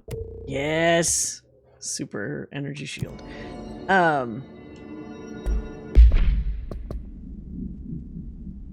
missions. I have so many other things. Does this game, I wonder if this game lets you still do missions after you finish all the DLC, or whether it's going to be like, once you do that last DLC, it's like, oh, doors are closed, no more. Because what I would prefer is, it's already almost 3 a.m., so this is definitely a good way to end tonight's stream, but Monday's stream, I'd like to do the AWE DLC, and once AWE is finished, I guess we'd see how much time is left, because if it takes the entire evening, then I guess we're pretty much done with Control after that. But if it's shorter or something, then we could still do some of these additional quest lines. So I thought Crimson or somebody was saying that the Langston one, for example, has some good lore in like the people that you or the things that you contain. And we have so many of these other things. Clear the mold. I kind of don't care about the mold ones. Mold removal. So we could avoid these ones. But the ID card thing is interesting because it's like, that might have more information about Dr. Ash, who I'm kind of curious what their outcome is, because they basically allude to the fact that, like, person's not quite right after this whole thing, but did they die? Are they still part of the institution? Like, what happened to them? We're missing some data, basically. But we'll see how things go. That's Foundation. I enjoyed it. I did feel like... How long was that? Jesus. We've been streaming for almost 7 hours, but the first, like, at least hour was doing that quest line. What quest line was that? Oh, the jukebox thing. But that wasn't like a full hour. That was like maybe, what, 30, 40 minutes or something? But I don't know if it needed to be this long when ultimately kind of all you got out of it was that there is the fight between the former entity, the board, and like how all of that is integrated with the astral plane. I don't know if we needed to do the back and forth so much for those different astral plane segments. It really is more gameplay driven, this particular DLC. So I'm curious if the next one will be more of the same, or if they're going to switch gears and give like a different approach. Not that I didn't like it. I just feel like pacing wise, it probably could have been like trimmed a little bit, and it would have been maybe a bit more effective. Because we kind of went a long stretch of time now and then without getting like more kind of plot updates. I also wish there was a way, just in general, I wish that audio clues, like those little tape decks and stuff, weren't so stationary. Because I would love to like go around and like do other stuff and still be listening to the audio. It does kind of grind things to a halt when like I want to know what the tape says. So I have to stick around near the tape to listen to it before I can move on to do other things.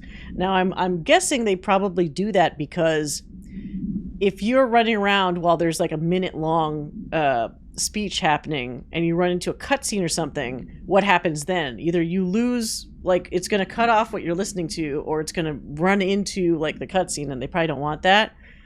But still, like, I mean, games like, you know, fucking BioShock were able to do that, where you could like listen to stuff on the go.